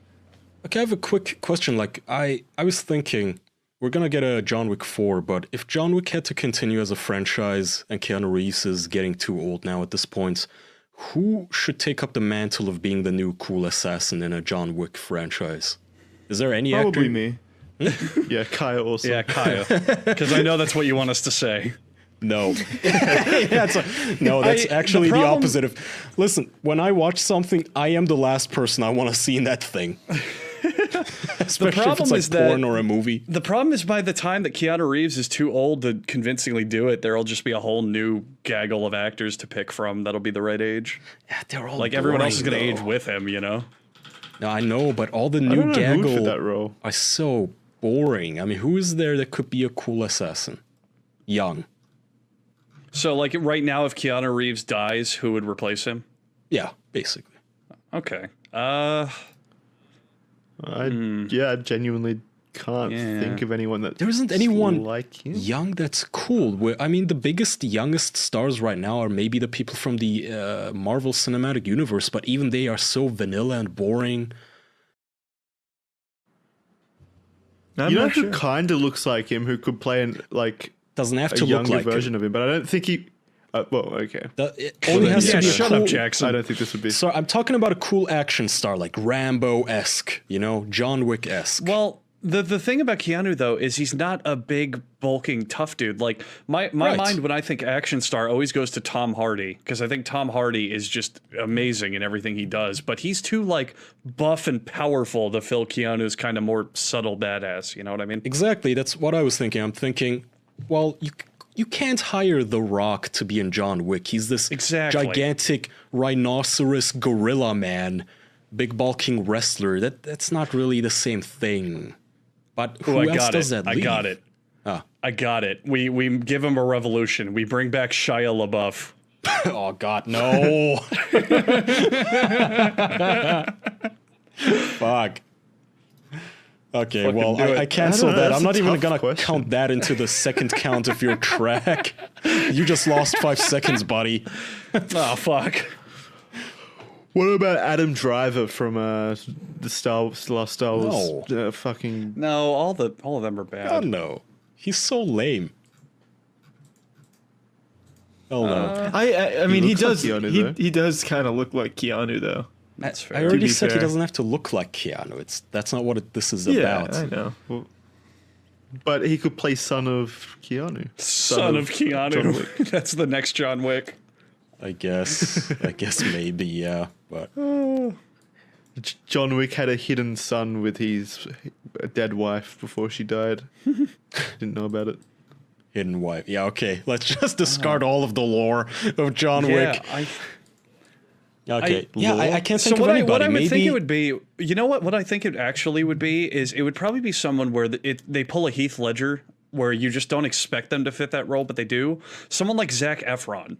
That's what I was gonna say. Zac Efron, right? He is because I watched him in that totally sick and absolutely wicked motherfucking clown love movie, whatever it's called, about Jeffrey Dahmer, and he's ripped and he's actually kind of a good actor. Also Edward. He's a good actor, but he's too much of a pretty boy for like a John Wick role. Another one in that would be another one could be like Edward Cullen, who just got announced as Batman. It's like, I think you'd have to pull from this pool of people who you don't think they would fit the role, but then they do. They do it well. Oh yeah, and that's hard to do. I don't know. Could be. I'm trying to think of actors because no one's like Keanu. He's got his own presence. Zac Efron's so fucking cool though. I wish we could look like Zac Efron. Yeah, that's true. All four of us, just clones of Zac. The official Zac Efron boys. That's what we call the podcast. The official boys that look like Zac Efron. Call this episode the official Zac Efron podcast. You know who I think could make a really good John Wick, though? Zayn Malik or whatever from One Direction. I think he could be a pretty cool John Wick.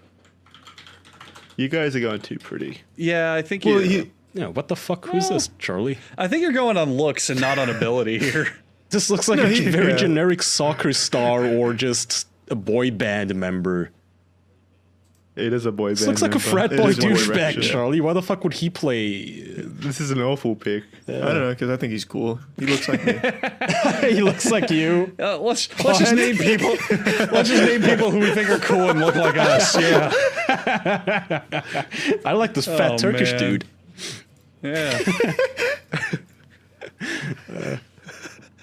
Yeah. Jesse Eisenberg and Mark Zuckerberg should totally be John Wick. I think I had a good idea with Zayn. I still think Adam Driver's a good idea. No, I don't fucking want him moping around as an assassin. John Wick is mopey, though. He isn't, Jackson. He just goes around, hey, John Wick, so they killed your girlfriend. Yeah. Adam Driver with his nasally voice. Jesus. No, Adam Driver doesn't even do the He does he puts all of his voice in the top of his mouth, so they're like, "Oh, hey, Adam Driver, nice to meet you." He's like, "It's very nice to meet you too. I'm so happy that we're here hanging out." Like that's all he does. It would be like I'm not saying Adam Driver play the role that he's already played in John Wick. He's an actor. He looks like ass though. I don't know. It's just I don't think. No. He looks like John Wick. I mean, all right, Kai. Let me dissuade your objections. You've seen all the new Star Wars. You love them. Were you ever intimidated? I didn't say I love them. Okay, well, shut up. Were you ever intimidated by Kylo Ren ever in those entire movies? Only right at the beginning of The Force Awakens. Because he's wearing a mask. Stops the laser bolt. Because he's wearing a mask. Yeah, exactly. He's not. Well, that's the same as Vader. I wasn't afraid of Vader when he took off his mask and he was a little scrotum-looking motherfucker. If you were a little kid, I don't know. I guess in the prequels they also do a bunch of effects to make Anakin look more intimidating when you actually see his face. Like they darken his eyes. It was a lot of lighting. Yeah, lighting and darkened eyes. But they do that with Adam Driver, and he just never in any of those movies comes off as like badass or cool. You know what I mean? That's because he keeps getting beaten. Yeah, that too. He always jobs every factory. That's just the plot. When an untrained make him win a few, and then I'd be intimidated. An untrained little girl beats you at a lightsaber fight. It's kind of difficult to look tough. I was gonna say, fuck, what's her face? Charlize Theron could have been cool, but she already did that movie. It's called Atomic Blonde. It's basically her own John Wick movie, which is also a good movie. It is a good movie. Decent movie. It's a great movie. James McAvoy's in it. He is. He's also good at it. I love her. I love Charlize Theron. Oh my god, Theron. I like James McAvoy. Do you know James McAvoy's my height? Oh my god. All right, let's he should be John Wick. He's just listing people that look like him. Did you know that The Rock he's as hung as I am? Yeah. Okay. Let's play this out. Well, we don't have to play it out, actually. Fuck that voicemail. Do we have anything to plug? Yes, the patreon.com/theofficialpodcast. We just did an episode with Doug and Anthony from the Who's Right podcast. I don't know which one of you is pounding your keyboard like a pile driver. Sorry. Like steam hammer. But it always breaks my train of thought. Now I can worm in for the most amount of words. Thank you so much for listening to the podcast. Okay. my Go ahead, strategy Andrew. is paid off. Kai has just deleted his recording. Go ahead, Andrew. You were saying, Jesus, Hey, man, it's difficult to think when you're hammering that thing like your girlfriend. Hey, if we're fighting for the top spot, like I get that Jackson and Charlie have no experience in this, so they're kind of learning it. But you and me, we got to fight for that top spot. We got to play dirty. There's a 10-minute difference between us. What do you mean fight? I'm trying to I'm take like the you Undertaker down. winning the fucking WWE 30 times in a row. And I'm Mankind challenging you for the title, and you throw me off with a steel cage. Fuck. See, I forgot what I was going to say. Go back to your script so you can just win. Go ahead, fine. What script? I am an asshole. That's how I interrupt people and ramble on for so long. It's not a script. This is who I am. Oh, yeah, we had Doug and Anthony from the Who's Right podcast. It got... Jackson wasn't there. That was kind of weird. It was us, them. It got really meta. We didn't have topics, really. We didn't even do the things we like corner or anything like that. What'd you do then? Yeah, it got really meta where we talked about our podcast and theirs, but it was still really, really fun. Like there weren't these old, grumpy, boring boomers. When I asked them about their masturbatory stories, they hit us left and right with them and shitting stories. It was super fun. I enjoyed them. Okay. I mean, I agree. I thought Kai was going to continue. I didn't know he was looking for confirmation. Yeah, it was fun. They were nice. All right. Yeah, go check that out. Patreon.com/theofficialpodcast and at some point on official.man/subscribe where you can still go. I just got the email today from our domain name registrar saying that our domain is about to expire, which means that I've been sitting on building this website for almost a year. So my goal is that this website is gonna be up. Hold me to this. Hold my feet to the fire. Our fans, remind me of this and call me out if it doesn't happen. By August, I think 7th, the domain expires. If the website is not up by then, you can call me a stupid lazy bastard, which you already do, but even more so. Okay, do we have anything else left to say? No, but I think that's it. That's everything, yeah. Okay. All right, everyone. Thank you. Thanks for listening. Yeah, thanks. We'll see you next week. Bye. Bye, everyone. Bye-bye. Bye.